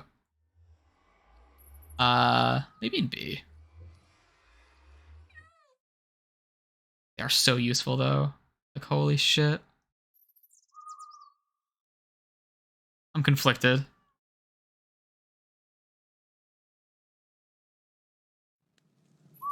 I think A tier. I think A tier. I feel like they could use a little something something, but I say that about a lot of Minecraft elements that I feel like could be a bit more than they are. Now the magma cube it's a slime, but it's hell, right? That's pretty fucking straightforward, honestly.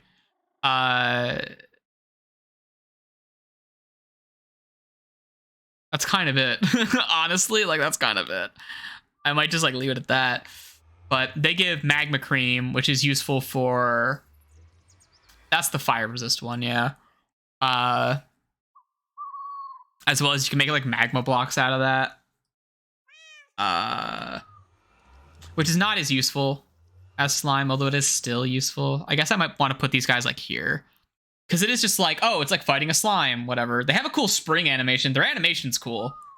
And there's now spawners for them in Piglin Bastions, which I think is cool.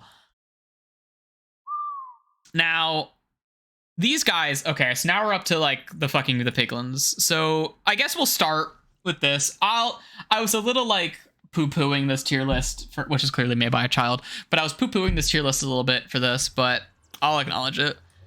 Zombie Pigman and the Zombie Piglin being here as two separate mobs. So Zombie Pigmen. Okay, so here's how I'm going to handle this. I'm going to consider Zombie Pigmen as they were for the longest time until they were no more. And then I'm going to consider Zombie Piglin as it exists in the current ecosystem, okay? That's how we're going to consider this, got it? So, Zombie Pigmen. Gold Farm. They're, like, the only fucking mob in the nether. Other than, like, ghasts, basically. They kind of fucking suck. They have a cool mechanic. They have a cool mechanic where if you injure one of them, every single one in a radius will aggro on you, and they'll fucking start screaming. And I think that is cool as hell. Like, they're a really cool passive mob, but you would have to actually, like, attack them, right? And that's fucking not happening, Chief. Like, why would you? Like, you only attack them if you're farming gold. And if you're farming gold, you're not interacting with them. You're just, like, using them as a tool, really. I put them, like, here. Honestly, like, they feel like they were an attempt to make the nether not feel like it's absolutely empty. But they only really made the nether feel like it was more empty as a result. Because Zombie Pigmen are, although they are aesthetically pretty cool, they are kind of a hollow concept in a lot of ways. All that said, we have the new version, the Zombie Piglin. So, the Zombie Piglin is everything the Zombie Pigman was, right? Absolutely everything. However, there are now in the mix living piglins. Normal piglins, live piglins, right? Not zombified ones. So there's a difference between the undead and the living versions of this creature. So, I think that's pretty cool. I need to drink some water. My throat's dying.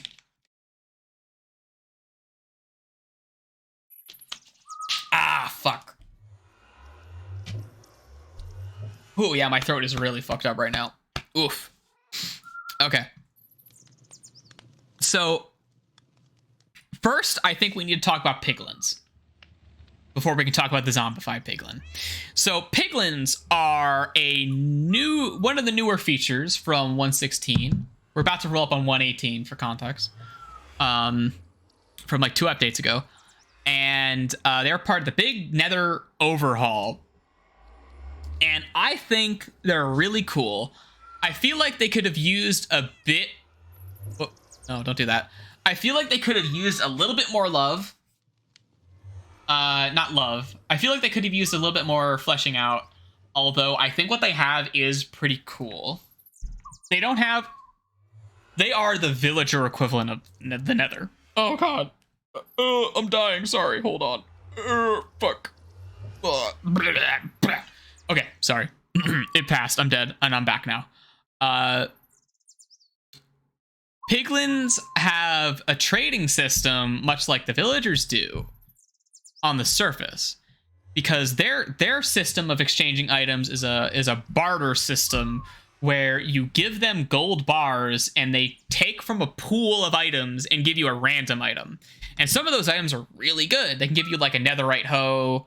They can give you soul speed. They are like one of the only sources of the soul speed enchantment, by the way, which is like an amazing enchantment. If you want to move, if we're talking about, this isn't a mobility tier list, but like if we were talking about mobility options in Minecraft, soul speed is up there. That's some sick shit for like moving around on land. That's awesome.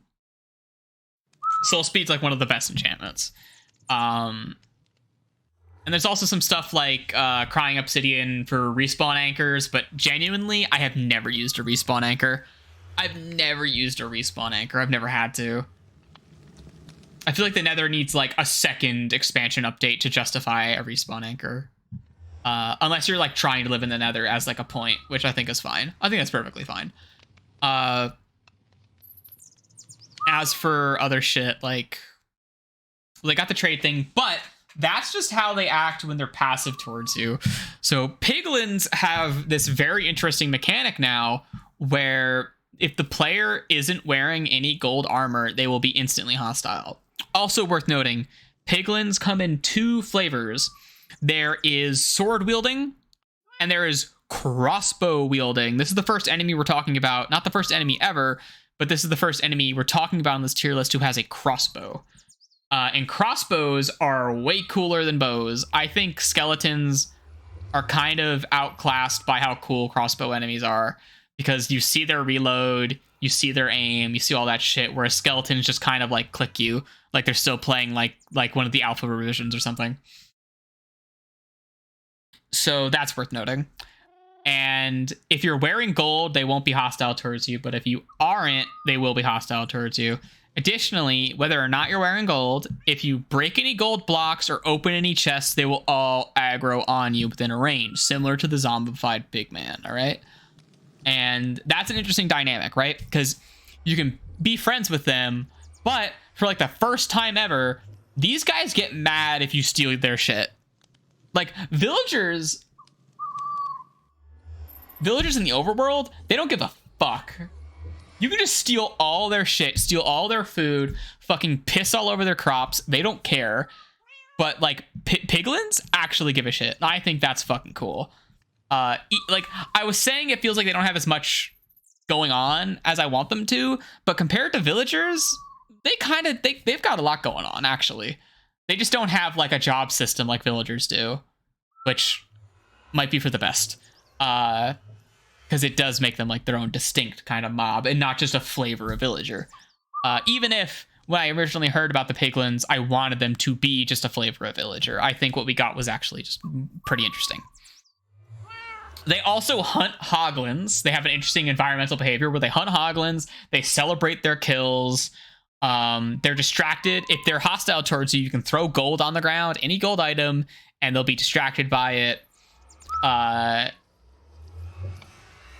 And they're afraid of nether portals and is it blue fire, soul fire? I think they're afraid of, as well as they're afraid of their zombified counterparts, which we'll get into in a second.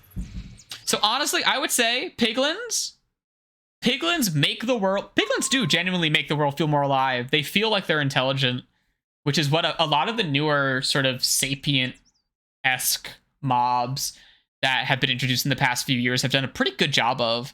Like the way their AI works, they don't feel like a cow, which is just like a Roomba, right? Like, fucking look at my sheep over here in this tiny window. Look at these little fucking Roombas. Look at these motherfuckers. Like, this is how all mobs for like 8 fucking years have operated, right? The old zombie pigmen and everything, they all fucking just acted like these dipshits. And we're gonna talk about this when we get to like the pillagers and shit, but I think they're pretty fucking cool. You know what? Above cows. They're cool. They're fucking great. Like, the only thing I would want them to have... Hey, Mojang, can you do me a favor? Could you just like rip off Don't Starve and let us like recruit these guys into like a combat party?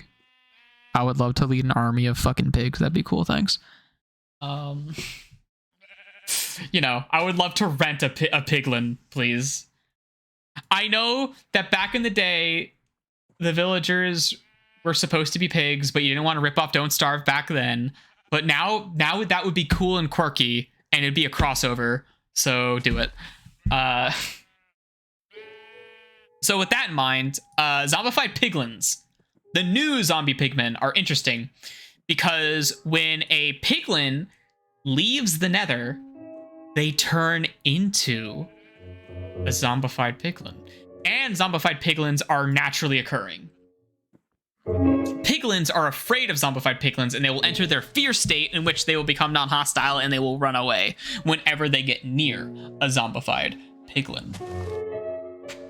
Zombified piglins otherwise act the same as zombie pigmen, but they have that added context to them, right? And they add that context of, oh, these creatures, these pig creatures, if they try to leave the nether, like, their bodies just fucking, like, decay. They lose their minds. Like, they literally lose their minds, and they become, like, undead monsters. Although zombified piglins are rather passive compared to their other porky counterparts we'll talk about in a second. That is pretty cool. That's world building. That's world building. Also, their new design. I'm gonna be real with you guys. Their new design looks way better than the classic one. It's so fucking cleaned up. Yeah, it's cool that the old one just used the fucking player model in the same way the zombies do and the skeletons kind of do. But like, having a unique model with unique animation bones allows for a more expressive and interesting character, and I think that's for the better. So I'm gonna rate this high B, better than Magma Cube. You know what? Better than Blaze. A. You know what? Blaze, you're B. There you go. All right. And here's a guy. This guy was added. You might have missed this guy if you weren't playing the mid patches of 1.16, but this is a piglin brute, this fella here. These guys are interesting because I'm going to put them down here for now. Don't worry about it. These guys are interesting because they are persistent, which means they do not spawn or respawn. They are created on world generation. When the world generates, they're created, and when they die, they're gone. These are high-powered piglins. They only appear in piglin bastions, which are the like village equivalent, like dungeony things that piglins appear in a lot. And these guys are always hostile to the player, regardless of the armor the player is wearing or the enraged state of other piglins. These guys will always be hostile. And if you hurt the brutes, I'm pretty sure it enrages normal piglins as well. So these guys pose an interesting little challenge where if you want access to plentiful trades, which you can find in piglin bastions, you first need to dispatch these guys. And if you're trying to loot the bastion, these guys are also going to serve as a big issue for you, because even though you're going to be fighting the normal piglins, these motherfuckers will come in and like fucking chunk your health. Also worth noting, and we can actually see this in our let me see if I can find them. But if a piglin brute leaves the nether, it also will become a zombified piglin. However, because the brutes are persistent, the zombified piglin will be persistent too. So you will have a zombified piglin wielding a golden axe, because the brutes, unlike other piglins, wield axes instead of swords to help further distinguish them visually. But you can see here, oh, he's in a tree, isn't he? In the tiny window down here. Here's our little friend. Here's our brute. This guy followed me. You can tell because he's still here. He's persistent. He's been here for almost as long as the nether portals have been around. But you can tell by his axe. This is a piglin brute. He got to this tree somehow. I don't know how, but he did. And he lives in the forest. You can see him as the little red dot on my mini-map. That's always hanging out. He traveled fucking far, though. Like, dear God. Anyway.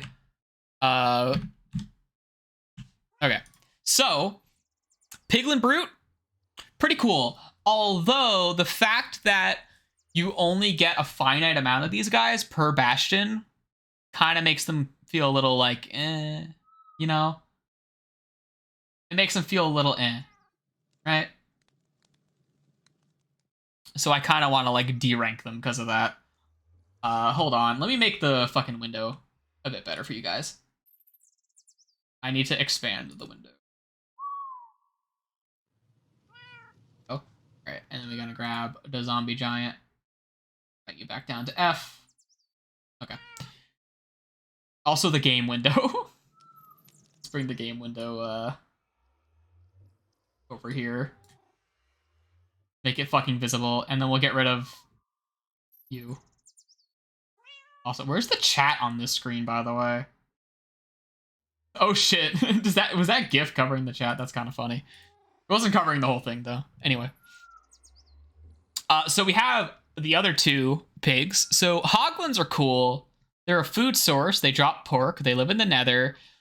They're afraid of the blue mushrooms, so they'll flee from that. So if you want to protect yourself, you put those around if you want to live in the nether. And they get hunted by the piglins. I think these guys are cool. They're an interesting enemy. They're a melee enemy. They're big. They got babies. You can breed them if you're feeling frisky. You can try to breed these guys, and it will work. I kind of like the idea of trying to keep a farm of these guys while they're trying to fucking kill you all the time. That kind of sounds fun. And I think they're pretty cool. Like, I like the hostile mob as a food source idea. I think that's pretty cool. I'll put that in a B tier, actually. And these guys, just like the... Oh, wait. Hold on. I just noticed something. I just noticed something. My stream elements was layered over the window.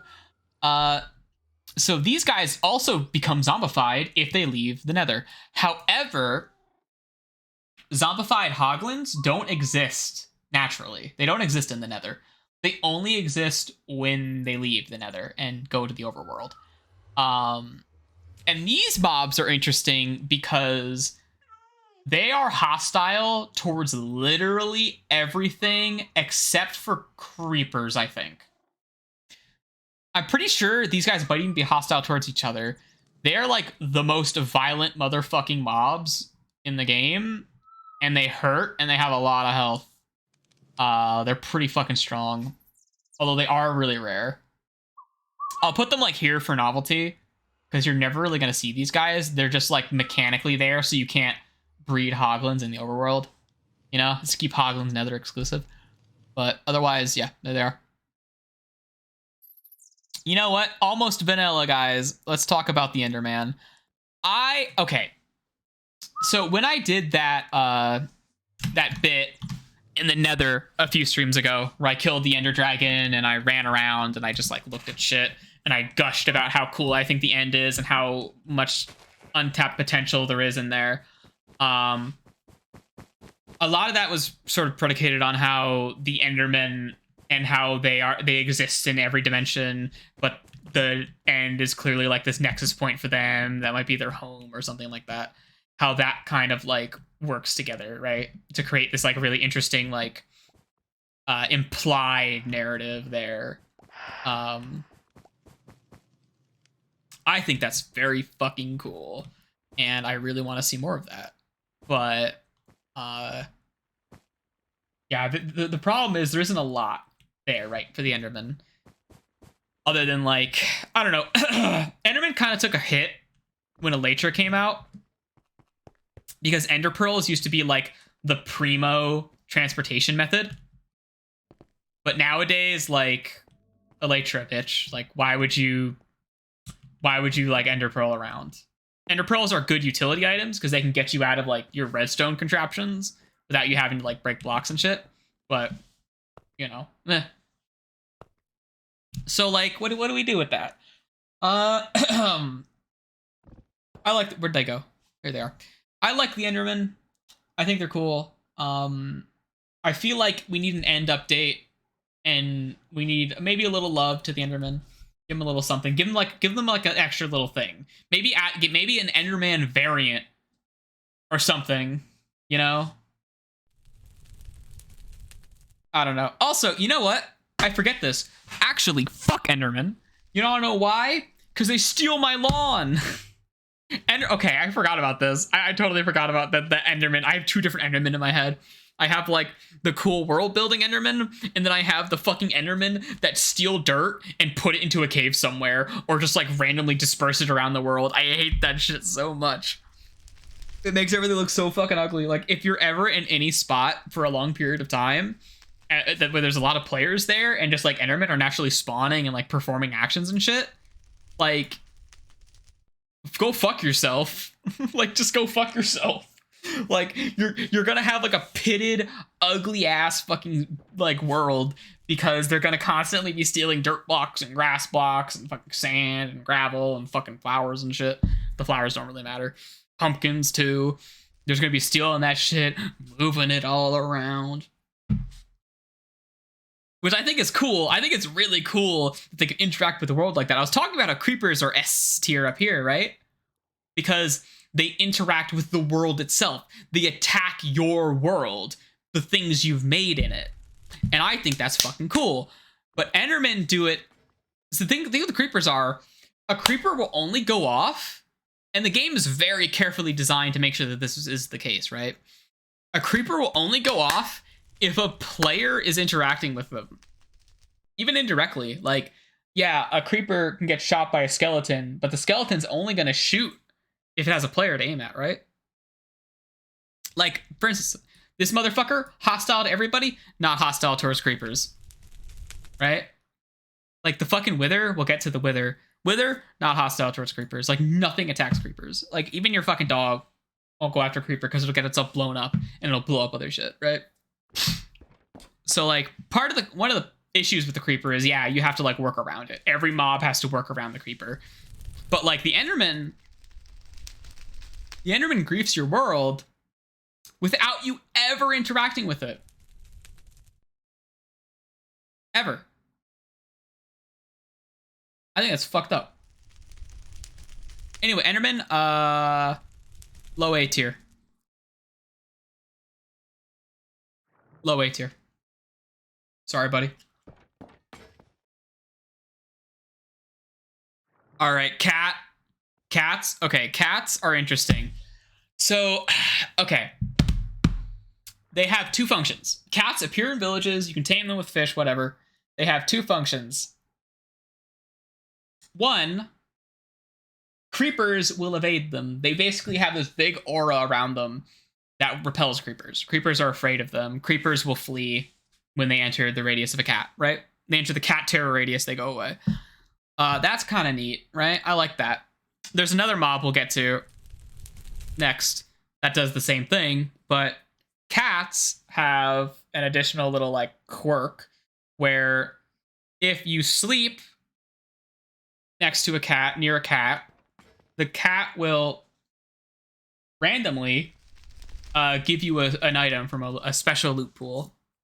And there's a lot of cool items you get from that. But farming cat rewards is hilarious. You should fucking look up like a cat reward farm. There's like a Psycraft one that's like fucked up. It's like hundreds of cats in minecarts inside of like a dome, and they're all assigned to one player, and the player gets into a bed, and then it just explodes in like fucking string and fish and shit. It's really funny. It's so impractical. You should never make one because it will just crash your game probably. But it sounded like a doorbell. I forgot that was Minecraft music for a second.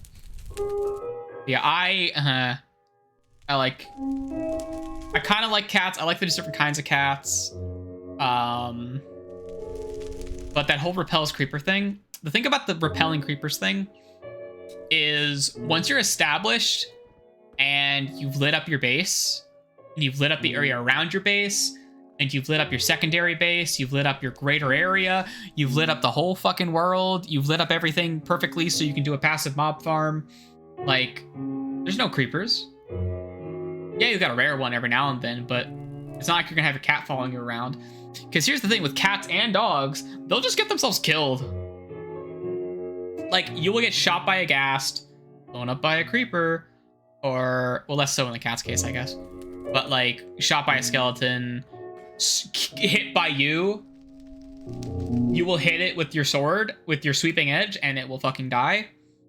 And that's not very useful. That said, you can just put a cat, you can tell a cat to sit down, and that area will basically be protected from creepers. And that is true. I think that has some applications. Also, cats are nice, you know, companion animal. That's fun to have.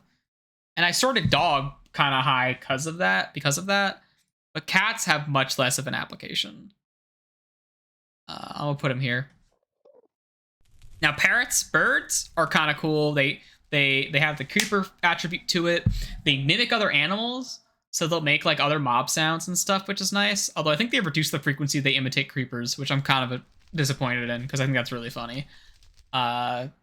They dance to music. That's fun. And what else did they do? Hey, there's an Enderman.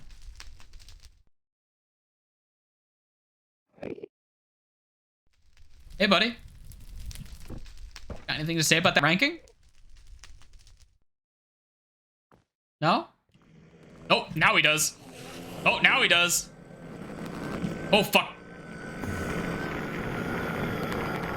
Yeah, you want some? Come fucking get me, bitch.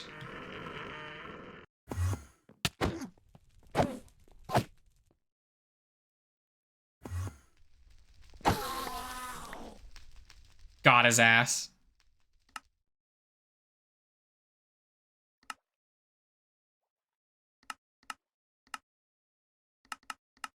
Hell yeah. Anyway, with that out of the way, where were we? Where were we? Parrots. Parrots get killed if you feed them chocolate, so that's fun. And you can put them on your shoulder. I don't know if putting them on your shoulder does the repel creeper thing like on the player. Imagine it must. That sounds kind of neat, but managing them on your shoulder is kind of a nightmare, and birds get stuck on stuff. I'm pretty sure they teleport like cats, but at least cats and dogs cheat the fuck out of the teleport stuff. And birds, it feels like they get lost all the time. I don't know. Birds don't really justify their existence. They're cool aesthetics, like cosmetically. You can just have a bird around, and I think that's fucking awesome. They're above sea turtles. You know what? There you go. You can go above weather skeletons. High C tier, alright? This motherfucker's a projectile. Hold on.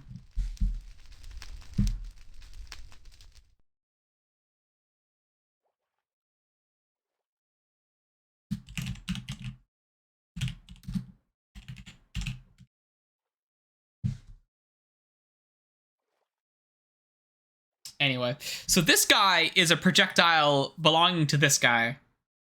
This is an evoker, I believe. And this guy summons another character as well. This guy here. The Vex. So we'll talk about these guys together. This is like a maw. So this guy casts spells. I'm pretty sure this is his, unless he belongs to this guy. I don't know. These guys are so... These two illager types are so fucking rare. This one's literally not in the game, by the way. I'm debating making an unused content thing, but I don't know if I need to.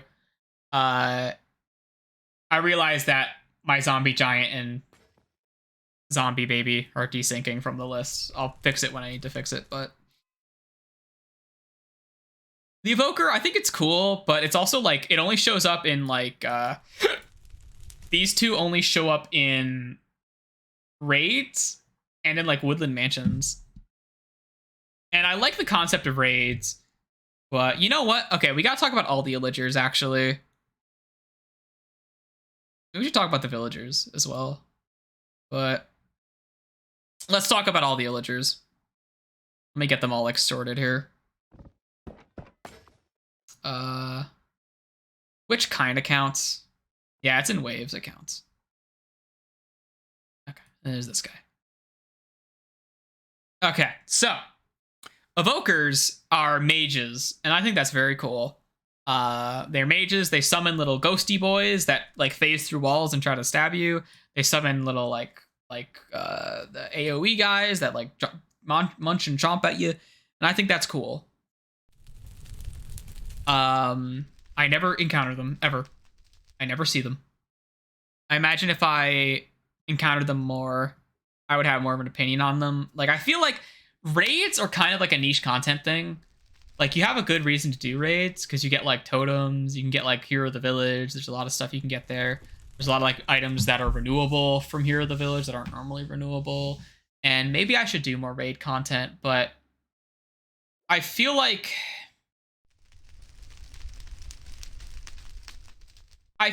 the game needs some kind of passive way of sending raid enemies at you that don't involve raiding a village. We already have a bit of that with the normal pillager guys, the crossbow guys, who we'll talk about in a second. But I feel like there should be like an escalating threat there. Like the pillager party should get more and more violent as you go, right? Like they should have more powerful enemies in them. For I don't know what would determine that, but maybe like the more parties you kill without having a raid happen, like the stronger they get.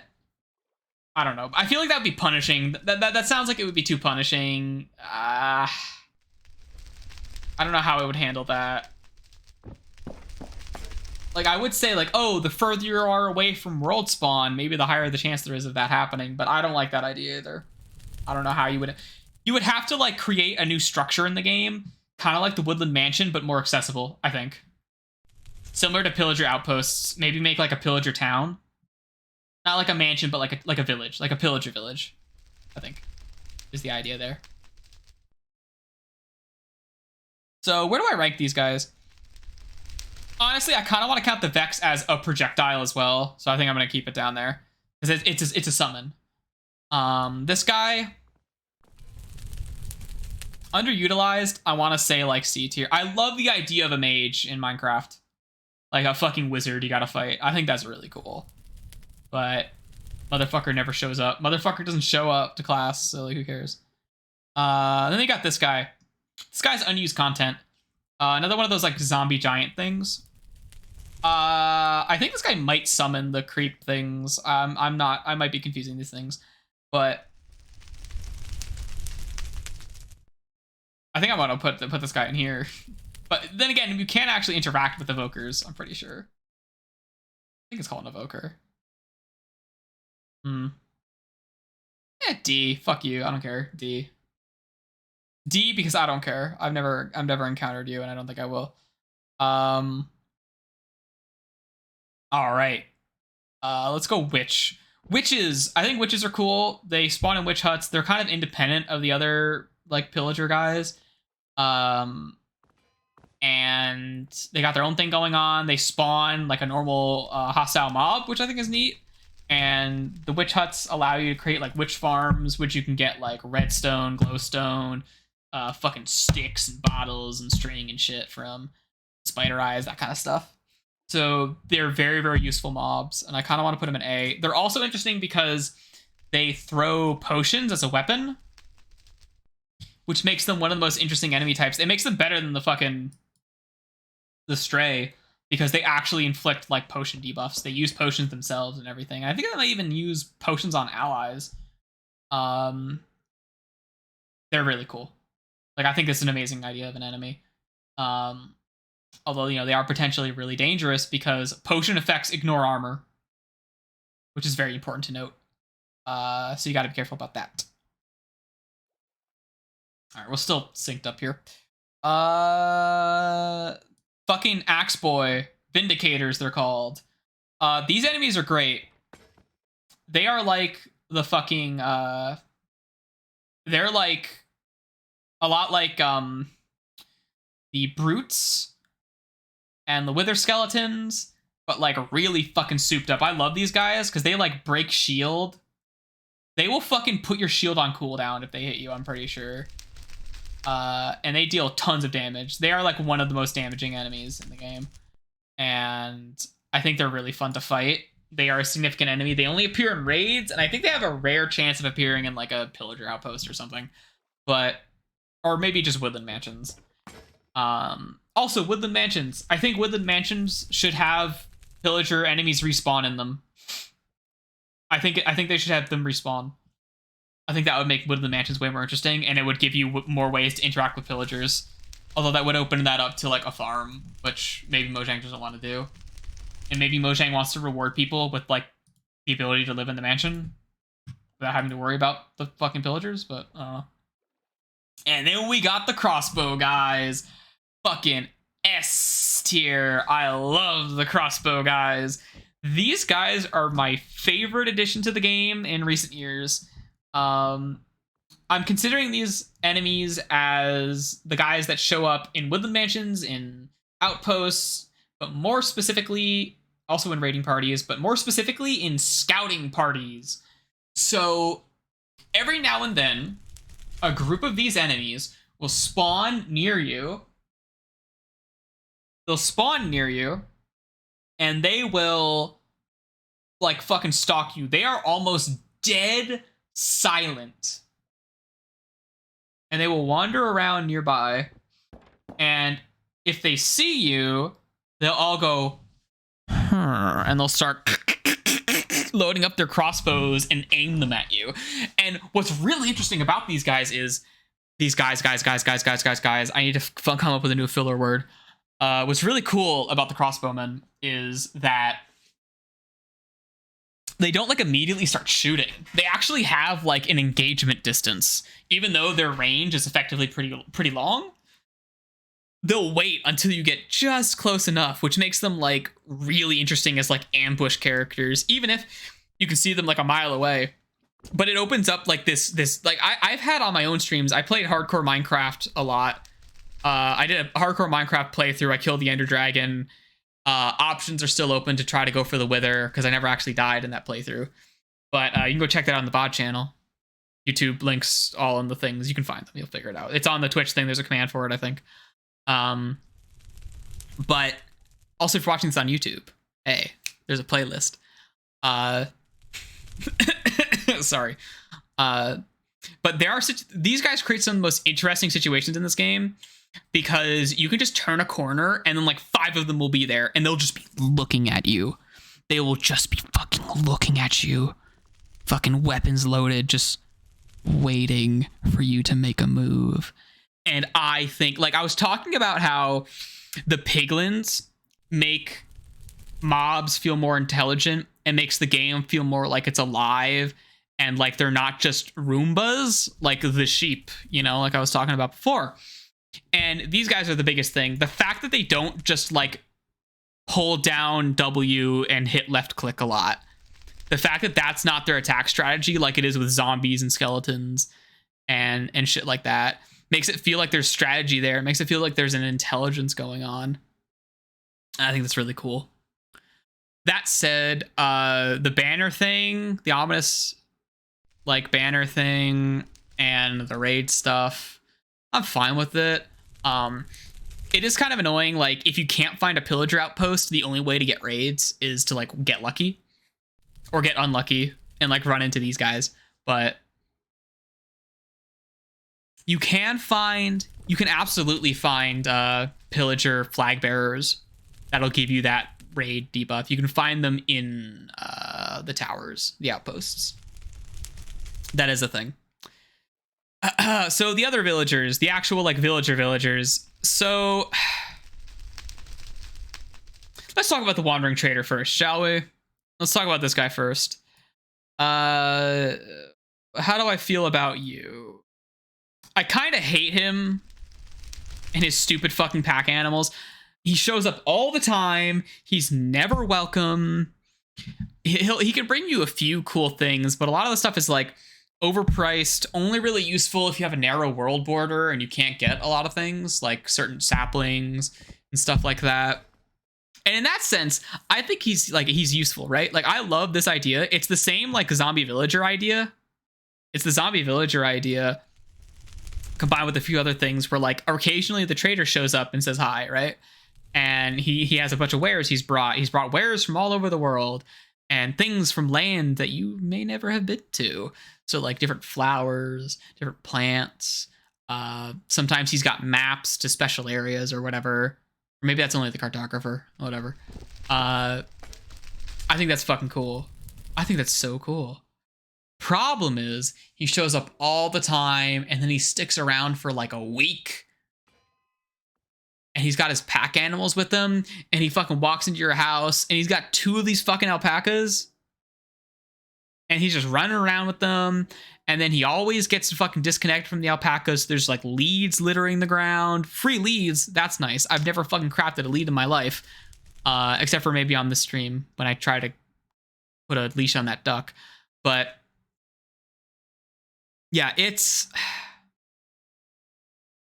I like it conceptually, but like, man, leave me alone. Man, leave me alone, dude. Low C tier. Villager. Villagers. Villagers.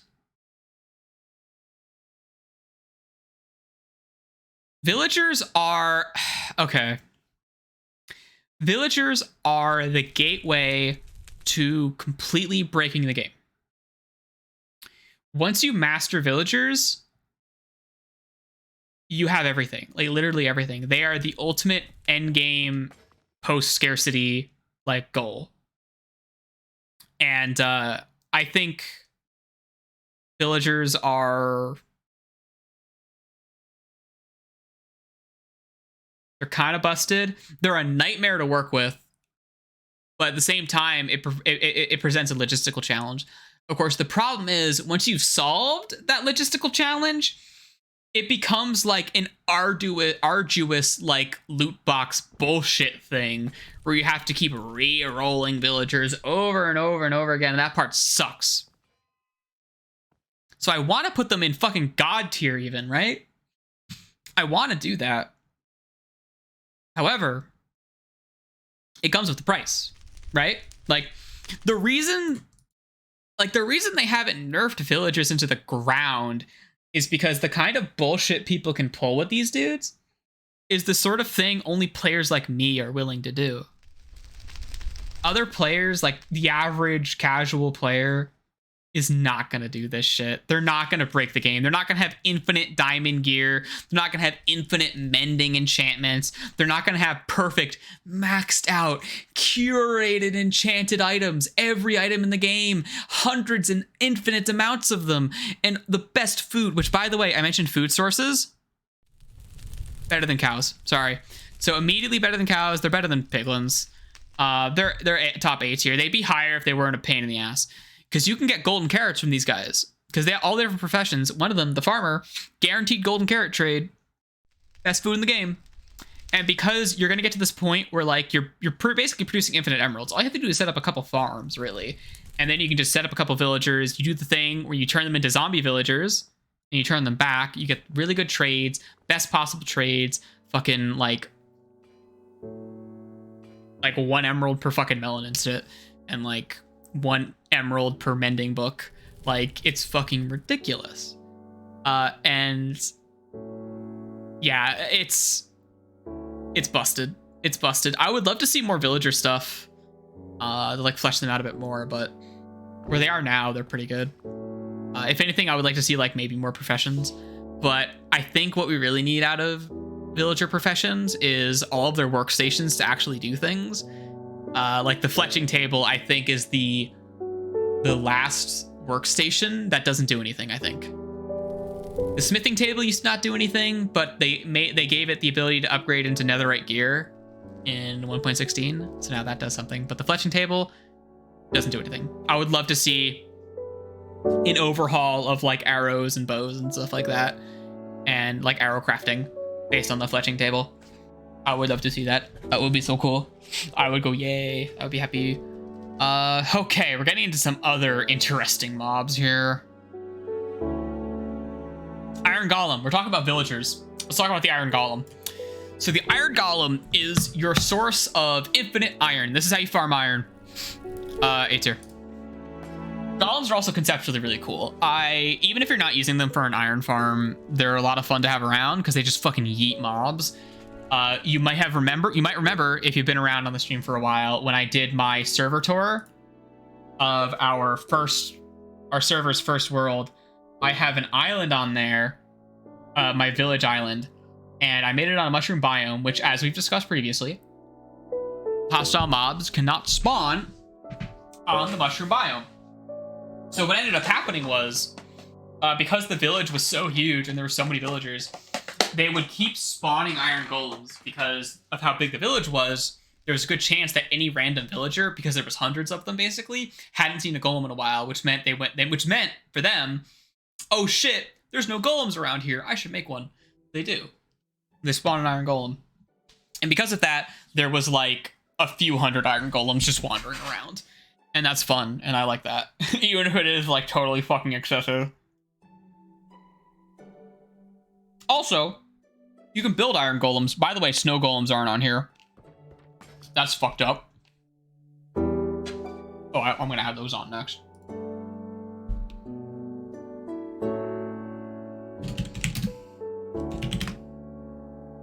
I got you, fam. Check it out. We'll sort this guy in a second. Hold on to that thought. Iron golems, fucking wonderful. And you can build them yourself. You can use them for their intended purpose. You can defend yourself with them. And you know what?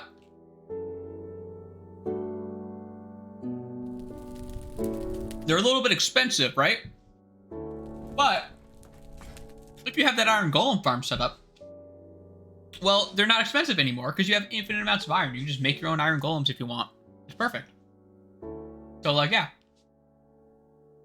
Also, if you build an artificial village and do what I did, you know, population explosion, you can just export iron golems without having to actually make more of them, which is what I did.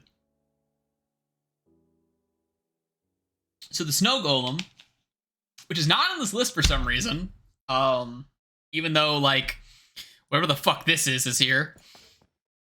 So the snow golem is it's the first player-made mob, a custom snowman you can make. Not custom, I guess. But its special quality is it produces snow. This is your source of renewable snow. And it will target hostile mobs with a snowball attack. Now, snowballs, when thrown, deal no damage. However, when snowballs hit stuff, it's considered a valid attack. So it will draw aggro. It'll actually draw aggro. So you can use snow golems as a distraction. You can actually use them to like bait mobs and stuff. There are a lot of farms for hostile mobs that use snow golems as bait. Like zombie piglin farms do this, where they'll either use like turtle eggs or like snow golems, I think. Or maybe I think of another farm. Maybe think of another one. But yeah. Now consider they deal no damage, so like they're kind of just cute and interesting, and they lay snow down whenever they walk, little layers of snow. Which, by the way, they apply snow to the block underneath them, like every game tick or some shit. Which means if you just hold left click with the shovel, there's your snow farm. Bada bing, bada boom, snowballs up the ass. Good job, kid. It's great. But that's kind of all they're good for, unfortunately. So I gotta say, I think they're a D tier. I think they're an easy D tier. Oh god, stop trying to magnet onto the giant text, please. They are an easy D tier. Now let's misalign all of that text. And let's pull up somebody else. I guess we could talk about the mounts. Yeah, we could talk about the mounts. Okay, so we got the horse, the donkey, the mule, and the skeletal horse. So I'll pull them up here so we're not like misaligning everything. Okay. So horses are a little unfortunate. I feel bad for horses because there was like one patch, and I wasn't even playing Minecraft at this time. This was like during my like Minecraft hiatus that lasted like a fucking like 3 years. But there was a period of time where horses were like a really good form of transport. And there's this whole like breeding mechanic for horses where they have stats. They have tons of different stats like jump height, speed, health, like shit like that, right? So you can actually breed for like a really good horse. However, Elytra exists. Why would you ever use a horse?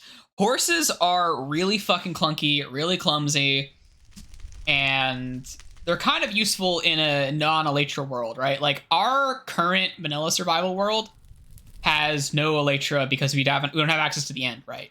Like we don't have access to the end until this next update where we're gonna drop our world border out a little bit. But yeah, so like horses are actually kind of useful in that context, which makes me want to rate them a bit higher. But even then, just kind of running through the nether is a better form of transportation for the most part. I like horses. I feel like horses need to get a bit more love. I think they need a good update. I think horses are D tier. Yeah, I'm going to call them D tier. They're better than rabbits and stuff because they actually like do things. Now you got the donkey and the mule, right? These are cool. Donkeys are pack animals, which, by the way, here we go. Bring you guys up here for a second. Oh, hey, you? F tier, fuck you. Top of F tier. You know, you're bottom of F tier, you're top of F tier. Actually, you're like here. I would just put it back where it was. So pack animals are kind of cool in concept, right? Oh, I'll be fair. I'll be fair to the fucking trader alpaca. I think they're cool, and they have this like herd mechanic where if you only have to put a lead on one of them, and they'll actually follow each other in like a train, like a caravan, which I think is really, really cool. And unfortunately, shulker boxes an endgame thing. It's the same thing with Elytra. Elytra and shulker boxes invalidate all of the really cool organic game mechanics that exist in the overworld. And I think that's a damn shame, but also I want my Elytra. My shulker boxes, do not take them away from me, please. Thank you. Like, I think that's cool, but I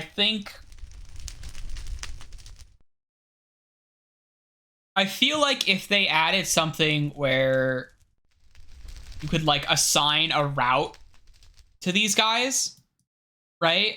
So that a route they could walk automatically. So you could like slap them on the ass and say, hey, go to this waypoint 500 blocks in that direction or something, right?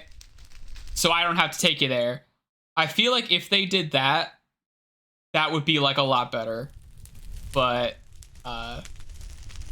they don't do that, so they kind of suck. But they are cool to have around, I guess. They don't really do anything other than be a pack animal. So I'll put them above rabbits because they're not suicidal. Also, these guys are free because the wandering trader basically leaves them behind if the fucking leash comes off. Now, these guys are kind of the same, except you can ride these guys, so that's cool. And the skeleton horse, okay, skeleton horse comes from the skeleton horse trap event. Skeleton horse is cool because it's undead, although the drawback of that is it has like shit stats. I think its stats are actually like fixed or something because you can't breed it. But it can also walk underwater which is a weird thing. It doesn't have to breathe because it's undead, and it can walk on the bottom of the ocean. Is that useful? No. Is that cool for your open air underwater undead ranch you're building? Yeah. Yeah, that is cool. I think these guys get points for cool and rarity factor. They get to go up there. I'm gonna have to rearrange the snow golem and zombie giant, but we're getting a little bit fucked up here. All right, where else we at? Oh, you know what? I missed the Ravager. I missed the fucking Ravager. God damn.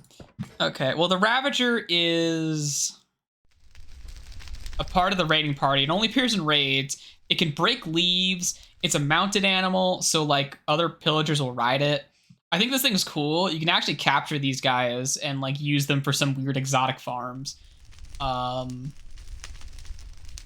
a fucking weird enemy, and I think they're funny. I think they're real funny looking.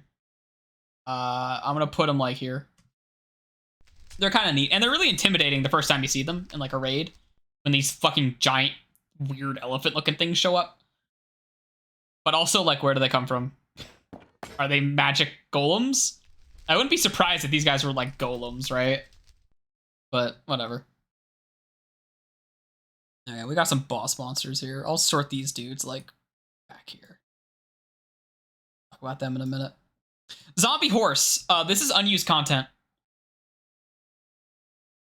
Unused content, kind of the same as the zombie giant, but like the zombie horse got replaced with like the skeletal horse, even though the zombie horse is still in the files. I think the zombie horse is cool, but like it's not in the game, so you can't access it. I think it has like a fucked up sound effects or something. That might be it. And what else do we got? Send your ass to hell. Let's talk about one of the other nether mobs. So the Strider is another transport mob. And honestly, I think the Strider is... I think... Oh, I gotta move baby zombie too. I think the Strider is a really cool idea. And I think...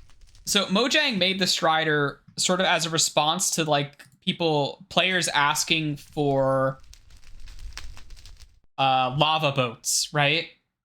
So as part of the Nether update, they're like, all right, well, we got to implement some kind of way for players to traverse over lava. And they're like, yo, the Strider. Also, why are we using a poor, sad, cold Strider as our image here? Who the fuck made this tier list? Anyway, what is this thing? What is this? What is this gas? Please, please, someone tell me. I'm going to ask every like 30 minutes until someone tells me what the fuck this thing is. So like, I think the Strider is really cool. I think it fleshes out the Nether. It makes the place feel much more alive. However, Elytra. That said, I really commend the existence of Striders. Yeah. I really commend the existence of Striders. This is much more interesting than making like an iron boat or something, right? Like if we got an iron boat, that would have been cool. That would have been better than a Strider mechanically. Like in terms of like balance, it would be better than a Strider. But like a Strider is cooler, like conceptually, right? Like I prefer that we got this, even if it is something I would never use. Almost as cool as the Glowswood. Yeah. I think, so this beats out the other mounted animals. I'd put it like here, honestly. So I think it is just that kind of, I think it is that neat. I think it is that neat. Even if it isn't like very useful to a player like me. Like unless you're going out of your way to use these, it feels like I would never use them. I'm not sure if I've only like rid one like once. Also, you need like the fungus on a stick, which is a whole thing you gotta do.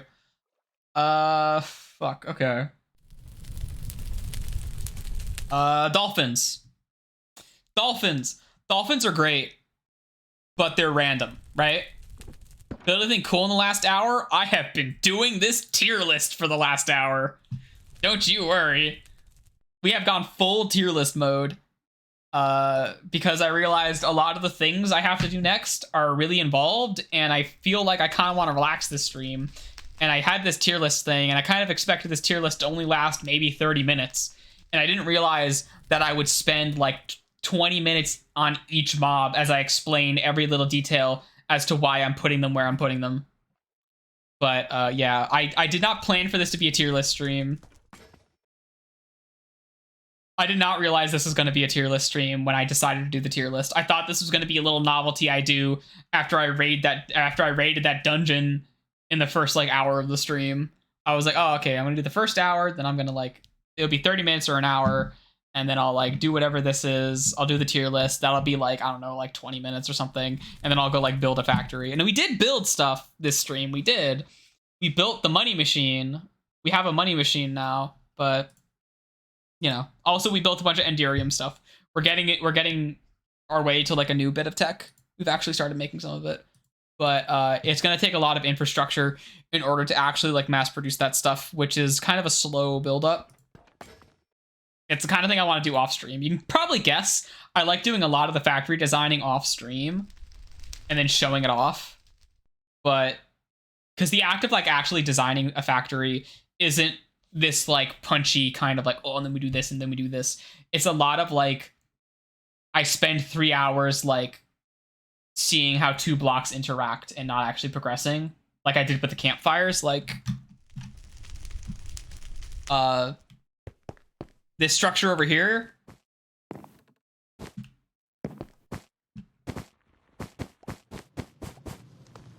this structure right here, this took me like 3 hours to figure this out. That would have been a whole stream. So like, I don't know about that. If it happens on stream, it happens on stream, but you know, this is a fun podcast game for me, and I can't listen to a podcast while I'm streaming it. Anyway, so dolphins do 2 things. 3 things kind of. Dolphins give you a amazing, they nerfed it a few updates ago. It used to be like literally broken, like unplayable. In fact, I would have rated the dolphins lower if it was still as fast as it used to be, but they give you a really big swimming speed buff, which is fucking awesome. Because new Minecraft swimming is relatively fast, but dolphin speed swimming, holy shit. Holy shit. Dolphin speed swimming is like busted. And theoretically, you can name tag a bunch of dolphins, although they have a tendency of just despawning anyway. But you could name tag... Oops. Sorry, pig. Get out of here. You could name tag a bunch of dolphins, and... Was there something else in F tier? Other than the zombie giant? I don't think so. Move something out of F tier, didn't I? Oh, yeah, these guys. So they do that, and if you feed them fish, and this is a behavior, you know, we'll talk about ocelots too. This is a behavior ocelots have now as well. But if you give them like fish, they'll guide you toward a treasure location, which is kind of neat. Not entirely useful. If that has a finite use, of course, because if you already found all the treasure, there's nothing else to really like get, right? So that's kind of like whatever. And they have a sort of passive, like, environmental little detail where they'll play with items. So if an item is, like, floating around in the water, a dolphin will, like, swim up to it and, like, bounce it around. Which is cute. I like that. Also, they make noises. They're kind of like, oh, they're dolphins. You know, yay, dolphins. And, I don't know, I guess, around here. Around in this area. They're better than turtles. Better than parrots. Better than zombie undead horses. Better than cats?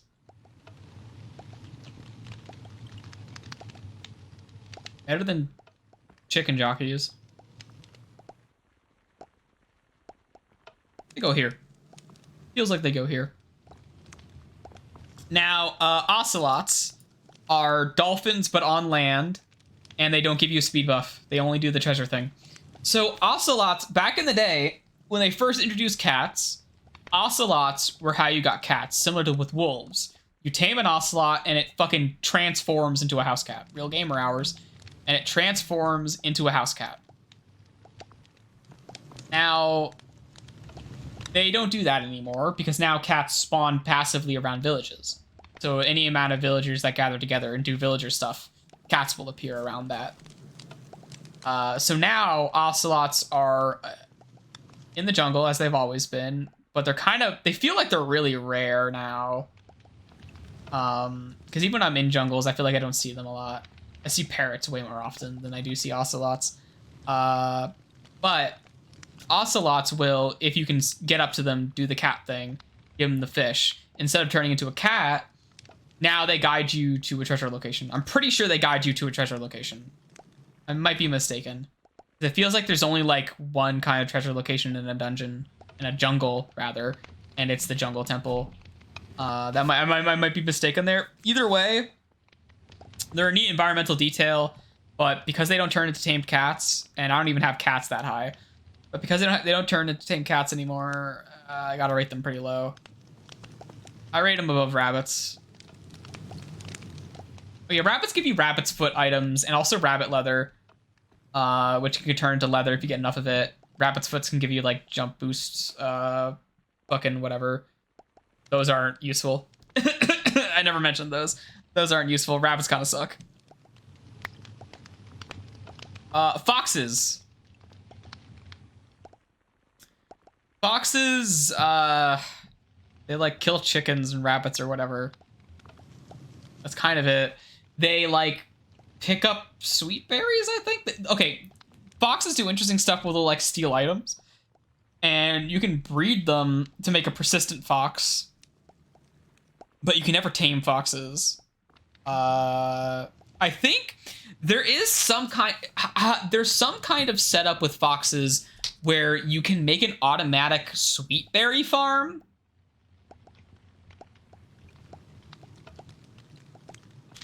However, sweet berries fucking suck. And they're the worst item in the game. If this was an item tier list, which, by the way... Guess what tier list we're going to do next time I do a tier list? We're going to do a Minecraft item tier list. If this was an item tier list, sweet berries would be at the bottom. Spoiling that for you now. They might be tied for last place, but they'd be around last place. I can guarantee you that. Cooked kelp, best food. It's better than sweet berries. Cooked kelp. I'm gonna save this for the tier list. Cooked kelp has a big edge over sweet berries. Anyway, this guy, this isn't an F tier because they are cool environmental stuff. They actually like interact with the world in a meaningful way. Meaningful in quotes. Meaningful by the standards of a lot of passive mobs in Minecraft, you know? They kind of feel like parrots, but like you can't tame them. They're a bit like turtles, honestly. Turtles that don't do anything, but I kind of like them. Item tier list gonna get heated.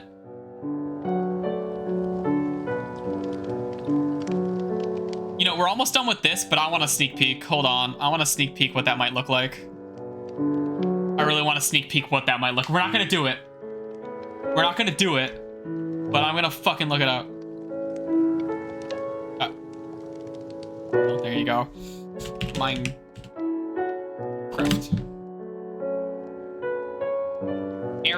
Aaron. Well, this isn't helping me. Food tier list. I could do this in 5 minutes. This tier list makes itself. Hold on. I need to make sure I can find like an actual like Minecraft item. Every item in block 1.16, part 1 and 2. You can't fit them all in one. Oh, I guess it's literally too many items. Oh, yeah. Hey, wait. You can do more items than this in a fucking tier list, can't you? Oh, there's a limit. Okay. I might have to make my own tier list. I'm gonna do an item tier list. That'll take some prep work. Okay, so I'm gonna push these guys back. These dudes. So we're talking about like mobs that don't do shit. Polar bears, they are a semi-passive. They're a neutral mob that appears in glacial cold biomes. And they're hostile towards you if they have a cub nearby. If you kill them, they drop fish. I don't know that you can breed them. They're kind of just an environmental detail more than anything. Or like set dressing. You like never see them. Honestly, I want to put them in D tier. I think they can do better. I'll put them down here. Polar bears can do better. I think polar bears can do better. Panda bears, on the other hand, equally as useless in terms of just mechanics, right? Like functionality, utility, equally as useless. However, they got that axolotl thing going on. Even better, though, right? Axolotls, they got that rare breedability thing where you get that rare color you can only get through breeding. And also you can collect other random colors. Polar bears, panda bears, other than being panda bears, which means they're instantly better than everything else. Panda bears have a special... This isn't where I'm putting them, by the way. Panda bears have a special breeding system where they have, like, little, like, phenotypes or whatever they can express. And... yeah. I only ever see rabbits in, like, deserts. And those rabbits love jumping off cliffs and killing themselves. So I mostly see dead rabbits in deserts. But polar bears have... a bunch of... yeah, I'm still doing the tier list. We're almost done. The majority of this stream has been the tier list now. This is not a fucking create above and beyond stream anymore.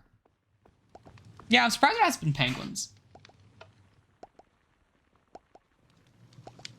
Don't comment on it. Don't comment on it. So pandas... there are a bunch of different, like, personality types that pandas express, which affects their, like, textures on their face and stuff, and some of their colors as well. And it can also change how their AI acts. And there's even a few rare ones. There's, like a dummy, sneezy one and stuff like that, which I think is cool. That's a cool collectible element. That's better than axolotls, better than turtles. I think that's better than birds, honestly. And they have, like, bamboo. They have, like, breeding requirements and stuff like that. They're interesting to look at when they're wandering around and stuff. You can make a big enclosure for them, things like that. I think they're cooler than cats. In fact, cooler than dolphins. I'll stick them up here. I'll stick them right fucking here. I think they're cool. They're a fun little side activity. You can breed them. You can manage them. You can do all kinds of stuff. Feed them bamboo. All that kind of shit. It's a good spot for fucking pandas. Shulkers, huh? How do I rate shulkers?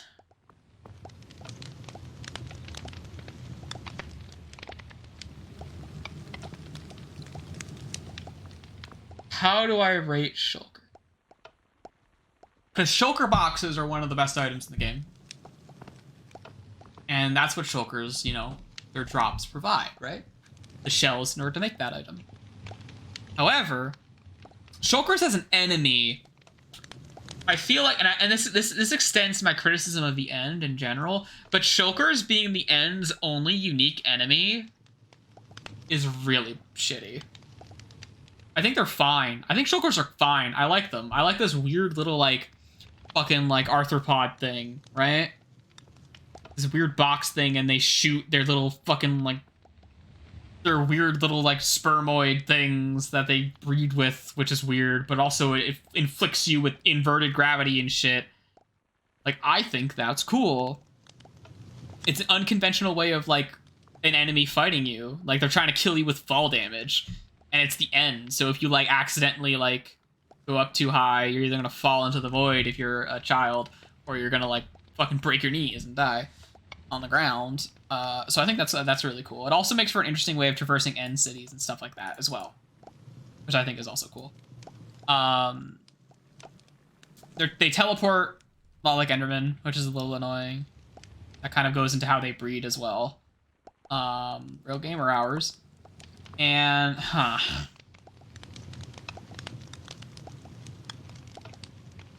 like, if I were to rate them just on shulker boxes, boom. Like S tier, right? But I think they gotta go, like, here with iron golems. I think top of A tier. Like, I don't want to put them up here because I think they're fun to fight, right? But they're not like... Shulkers are a very, like, one-dimensional encounter to me. Because you've got... what do I call it? You've got, like, 2 different encounters with a Shulker. You either have your solo encounter, sort of on the outskirts of an end city, right? Where it's a pretty, like, nothing thing. You just kind of, like, fight it. You destroy its projectile as it comes towards you. You deflect it. Like, hit them. You wait for them to open. You hit them. They teleport away. You go around the corner where they teleported to. You hit them again. And then there's the other kind of encounter. We saw this a lot on stream, where you enter the big tower in the end city, and there's like 50 of them, and it gets fucking crazy. It gets crazy, crazy, crazy, and I think that's a lot of fun. But at the same time, like, dear God, managing that is a nightmare. But it is fun. I think that's a solid, like, top of A tier thing, especially considering how good the drop is.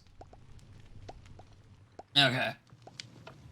Let's get this guy out of the way. I made this category specifically for this mob. Also, Xana, do you know what this is?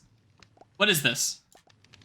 This isn't a Minecraft thing. I don't know what the fuck this is. This is some kid's OC. I don't know why it's in here. Unless this is like an April Fool's mob, I don't remember. Because I know this is an April Fool's mob, but like...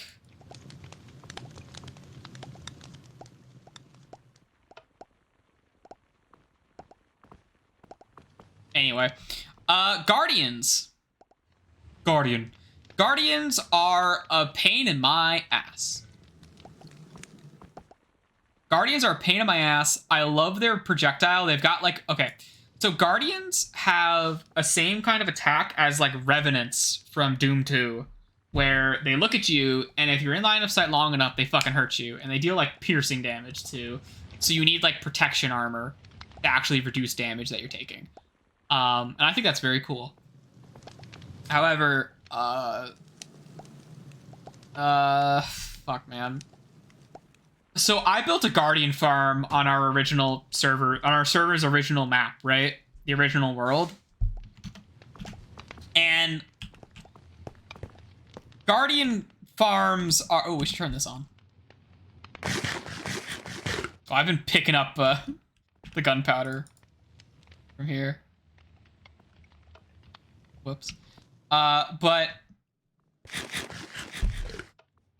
And while making that Guardian farm, I killed a lot of Guardians, dude. I killed so many fucking Guardians, dude. And I'm the Guardian Killer Supreme. I think they're kind of fun to fight, but I think they're one of the most unique encounters that's in the game. Just like a standard mob encounter, right? But at the same time, they're fucking annoying. They're so hard to fight. You need enchanted gear, and this will like fighting these guys eats your armor durability. They just fucking punch the shit out of you, because once you start tanking hits, and you're able to tank hits, and you're able to like wade through entire groups of these dudes. Nothing on the weird gassed OC. Okay. Maybe it's like a creepypasta thing I don't know about. Because, you know, we have a certain summons here too. I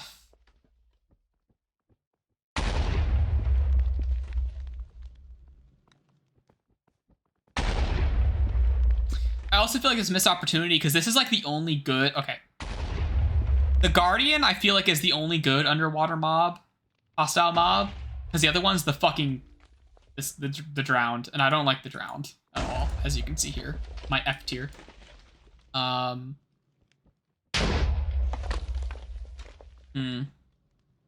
Surprised they didn't put Wither Skull projectile in here if they have this guy. I don't know. A B tier.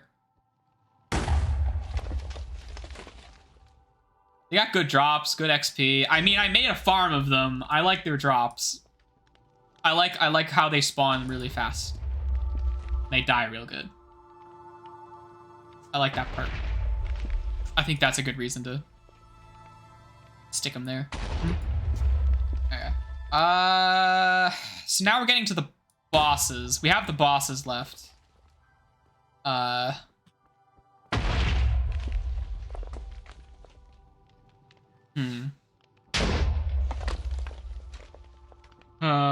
don't know, man. I'm fucking thinking a big think right now. I'm trying to like... So,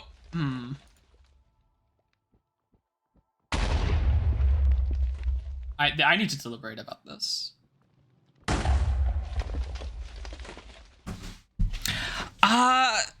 First of all, joke. This is weird that this is in here.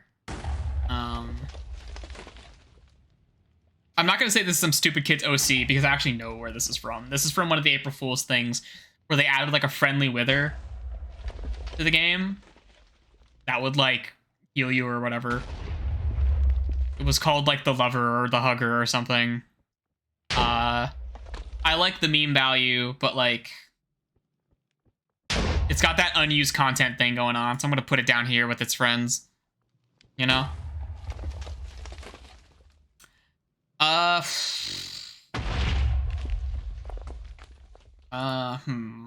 So these other guys, though, these are the real 3 boss fights right here. And I don't know that, like...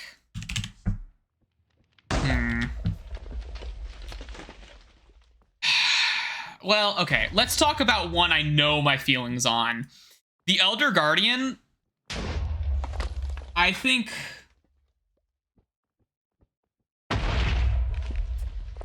the Elder Guardian kind of sucks. I'm not a fan of the Elder Guardian. It's 2 Elder Guardians per ocean monument, which are those ocean temple things. They're called monuments for some reason. And their unique drop is a sponge. They have a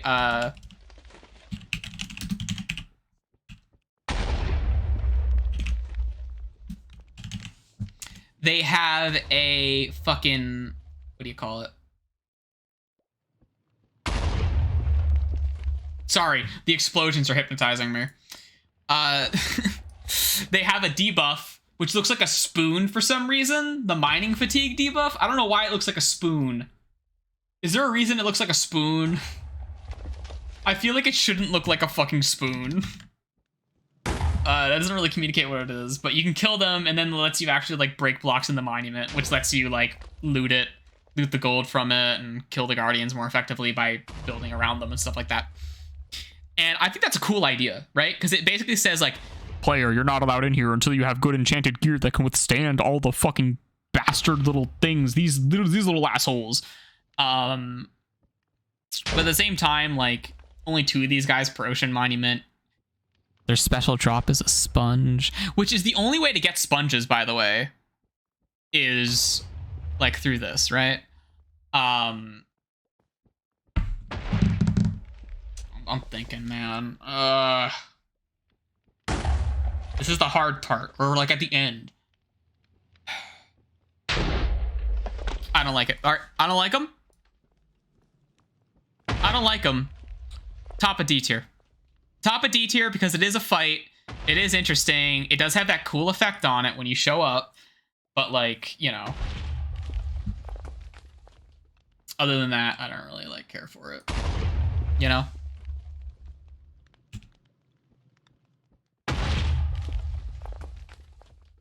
Alright, well. Okay. The 2 monochromatic characters. So we have our undead boss and our end boss. So I guess I can talk about the Wither. The Wither is interesting because it's like, well, it's a boss you can summon like properly, right? You can summon it as like its own thing, and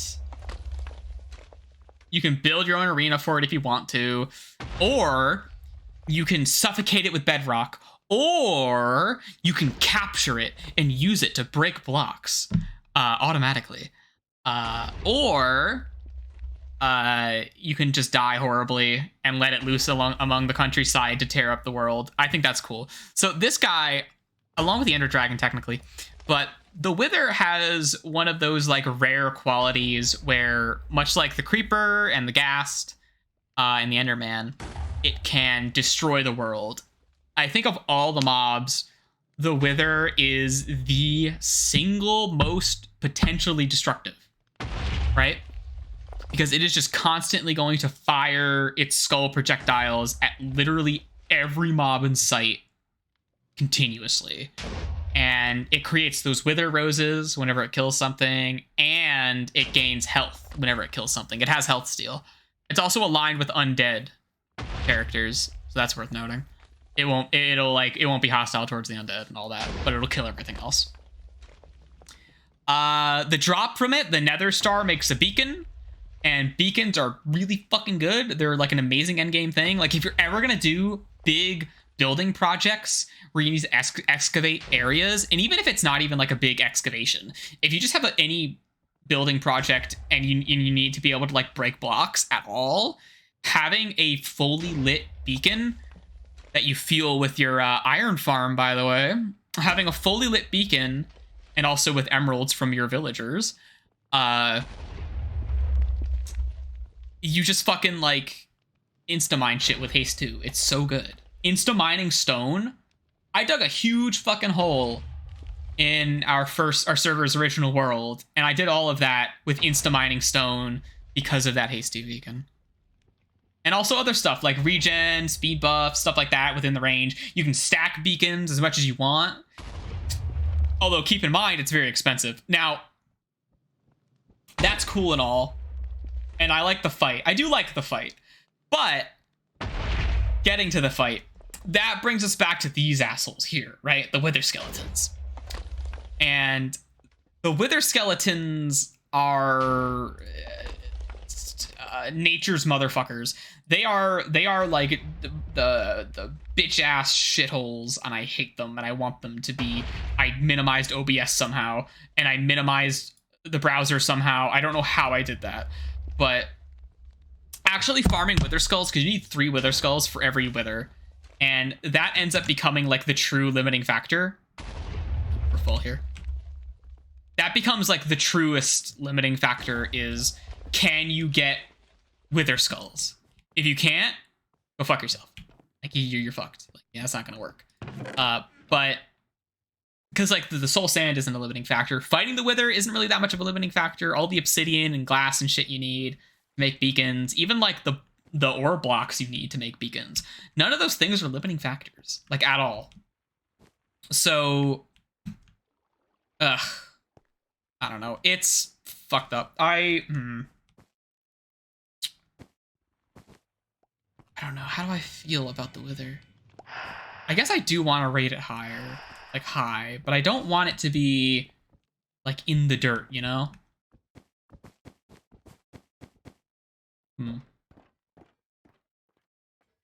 Well, do that. Okay. Well, I guess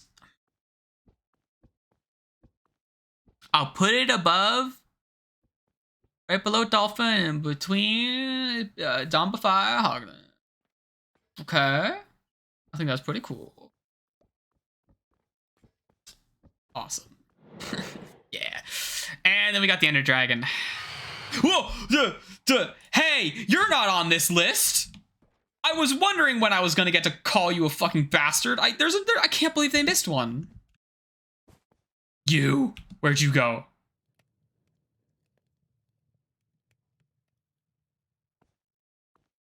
There you are. You're stuck, you little shithead. Right, we gotta put phantoms on the list. Hold on. I can't believe they missed phantoms. This list sucks. There's a lot of like weird shit on here. I mean, Vexes makes sense. This doesn't make any sense.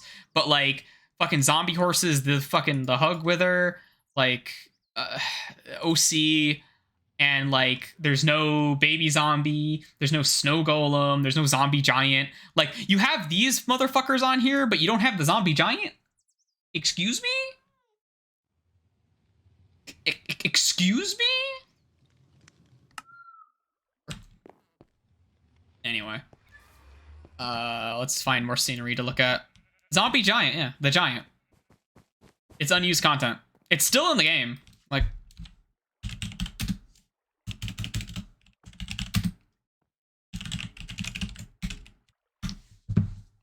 there he is, right there. See? There's the giant. I don't want to summon it in, but you know what? Spawn him. It like doesn't have any AI. It'll just kind of be in the way, but you know what? I will. I'll spawn him for you.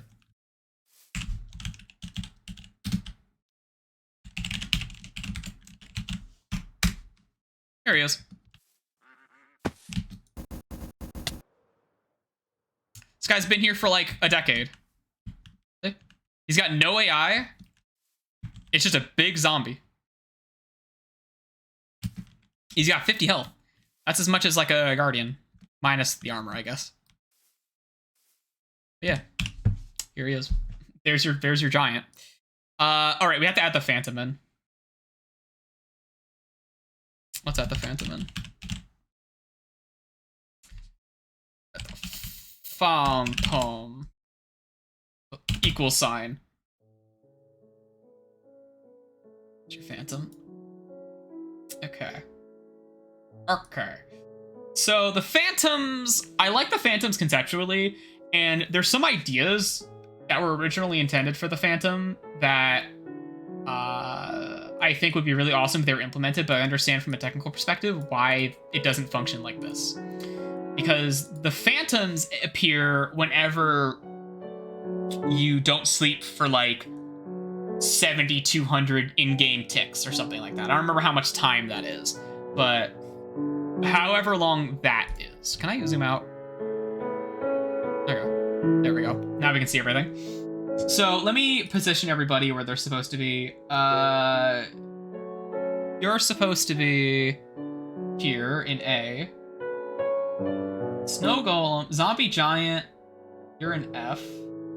Snow Golem, you're here in D. And the Phantom, I like them conceptually. It's kind of neat that they drop the item you use to repair Elytra. I mean, just get a mending book, dumbass. But just spend like 50 hours doing villager bullshit to get a mending book, idiot. Haha, forehead. Phantoms, they're cool because they're one of the few flying enemies. They're undead, which is interesting. And there's this idea that they're like this weird apparition that appears if you're sleep deprived. And to my understanding, some of the original concept for this that Mojang had was these monsters were only supposed to show up and appear to the player they were supposed to be attacking, and other players wouldn't be able to see them. They'd be like an insanity effect, kind of. But that turned out to be not technically viable, so they didn't end up doing that. I think phantoms are a cool encouragement to sleep, but also a cool reward for like not sleeping, like if you want to find them, to get like more of them, because the amount of phantoms increase over time. And it's cool that there's like a flying undead enemy, burns in the daylight, that kind of stuff. And I don't know, their noises are fucking loud. They're kind of annoying. They go and they bite you, and that's ugh. They are a pest. They're really, really a pest, especially because they spawn regardless of light level.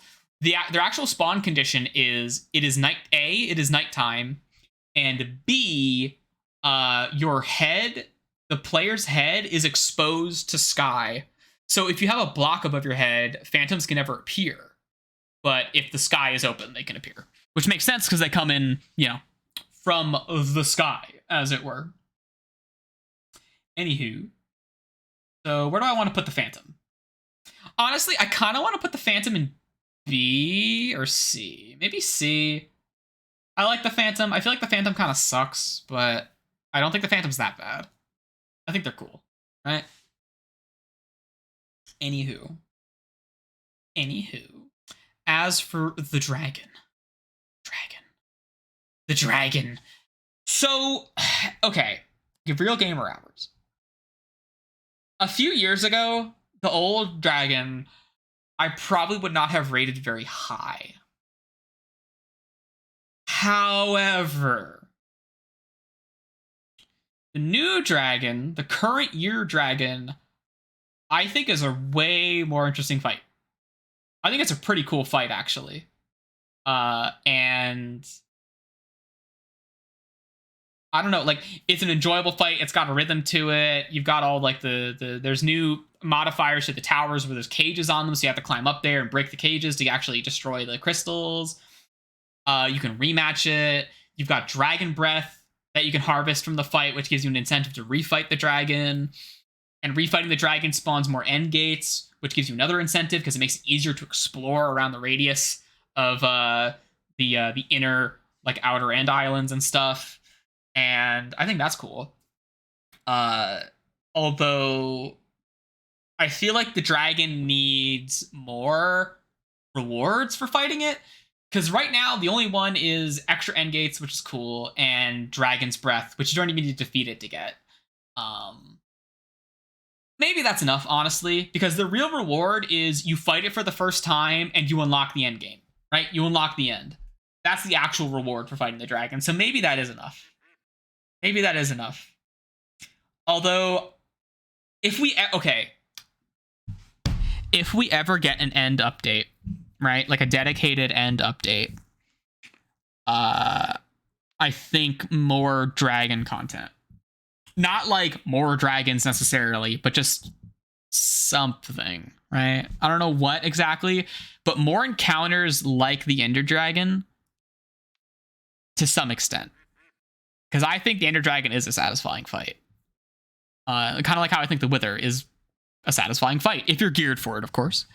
Like, I like how the Ender Dragon tests, you know, your archery, your ability to build, your ability to, like, operate in, like, a hostile environment with all the Endermen that are everywhere. I like how it is this introduction to this weird place, this end, you know, even though I think the end itself is underwhelming in its current state. I think that stuff's cool.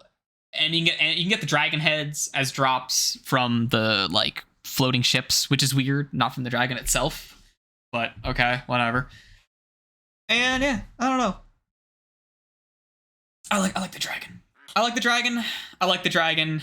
I feel like we could do more with the dragon, but I do like the dragon. And honestly, I think the dragon deserves to be an A tier. Just for, like, I think they did a really good job. Whatever update, I think probably the end update, the last, like, end update they did, where they added, like, the cities and shit. Whatever update they did when they updated the dragon, I think they did a very, very good job. They made it an actual, like, interesting fight, a good fight. A fight that I would want to do, like, on purpose and not just because it does the thing that beats the game, right? You know? I don't know. I feel like that's pretty good. And I think that's it. Or, well, no, there's this one.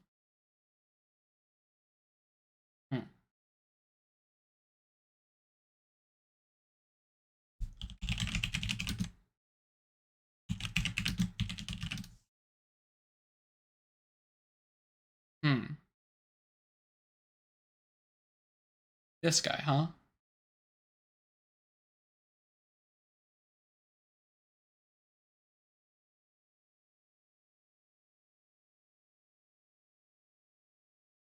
This guy.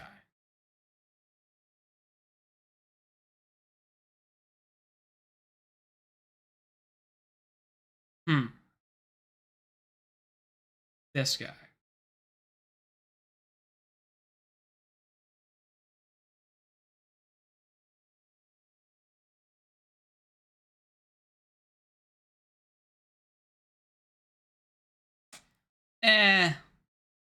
Nah. Fuck him. Yeah, alright. Well, hopefully that's an action of no consequence. Anyway, oh, wait. What is... There's like something. Wait. Hold on. What the fuck?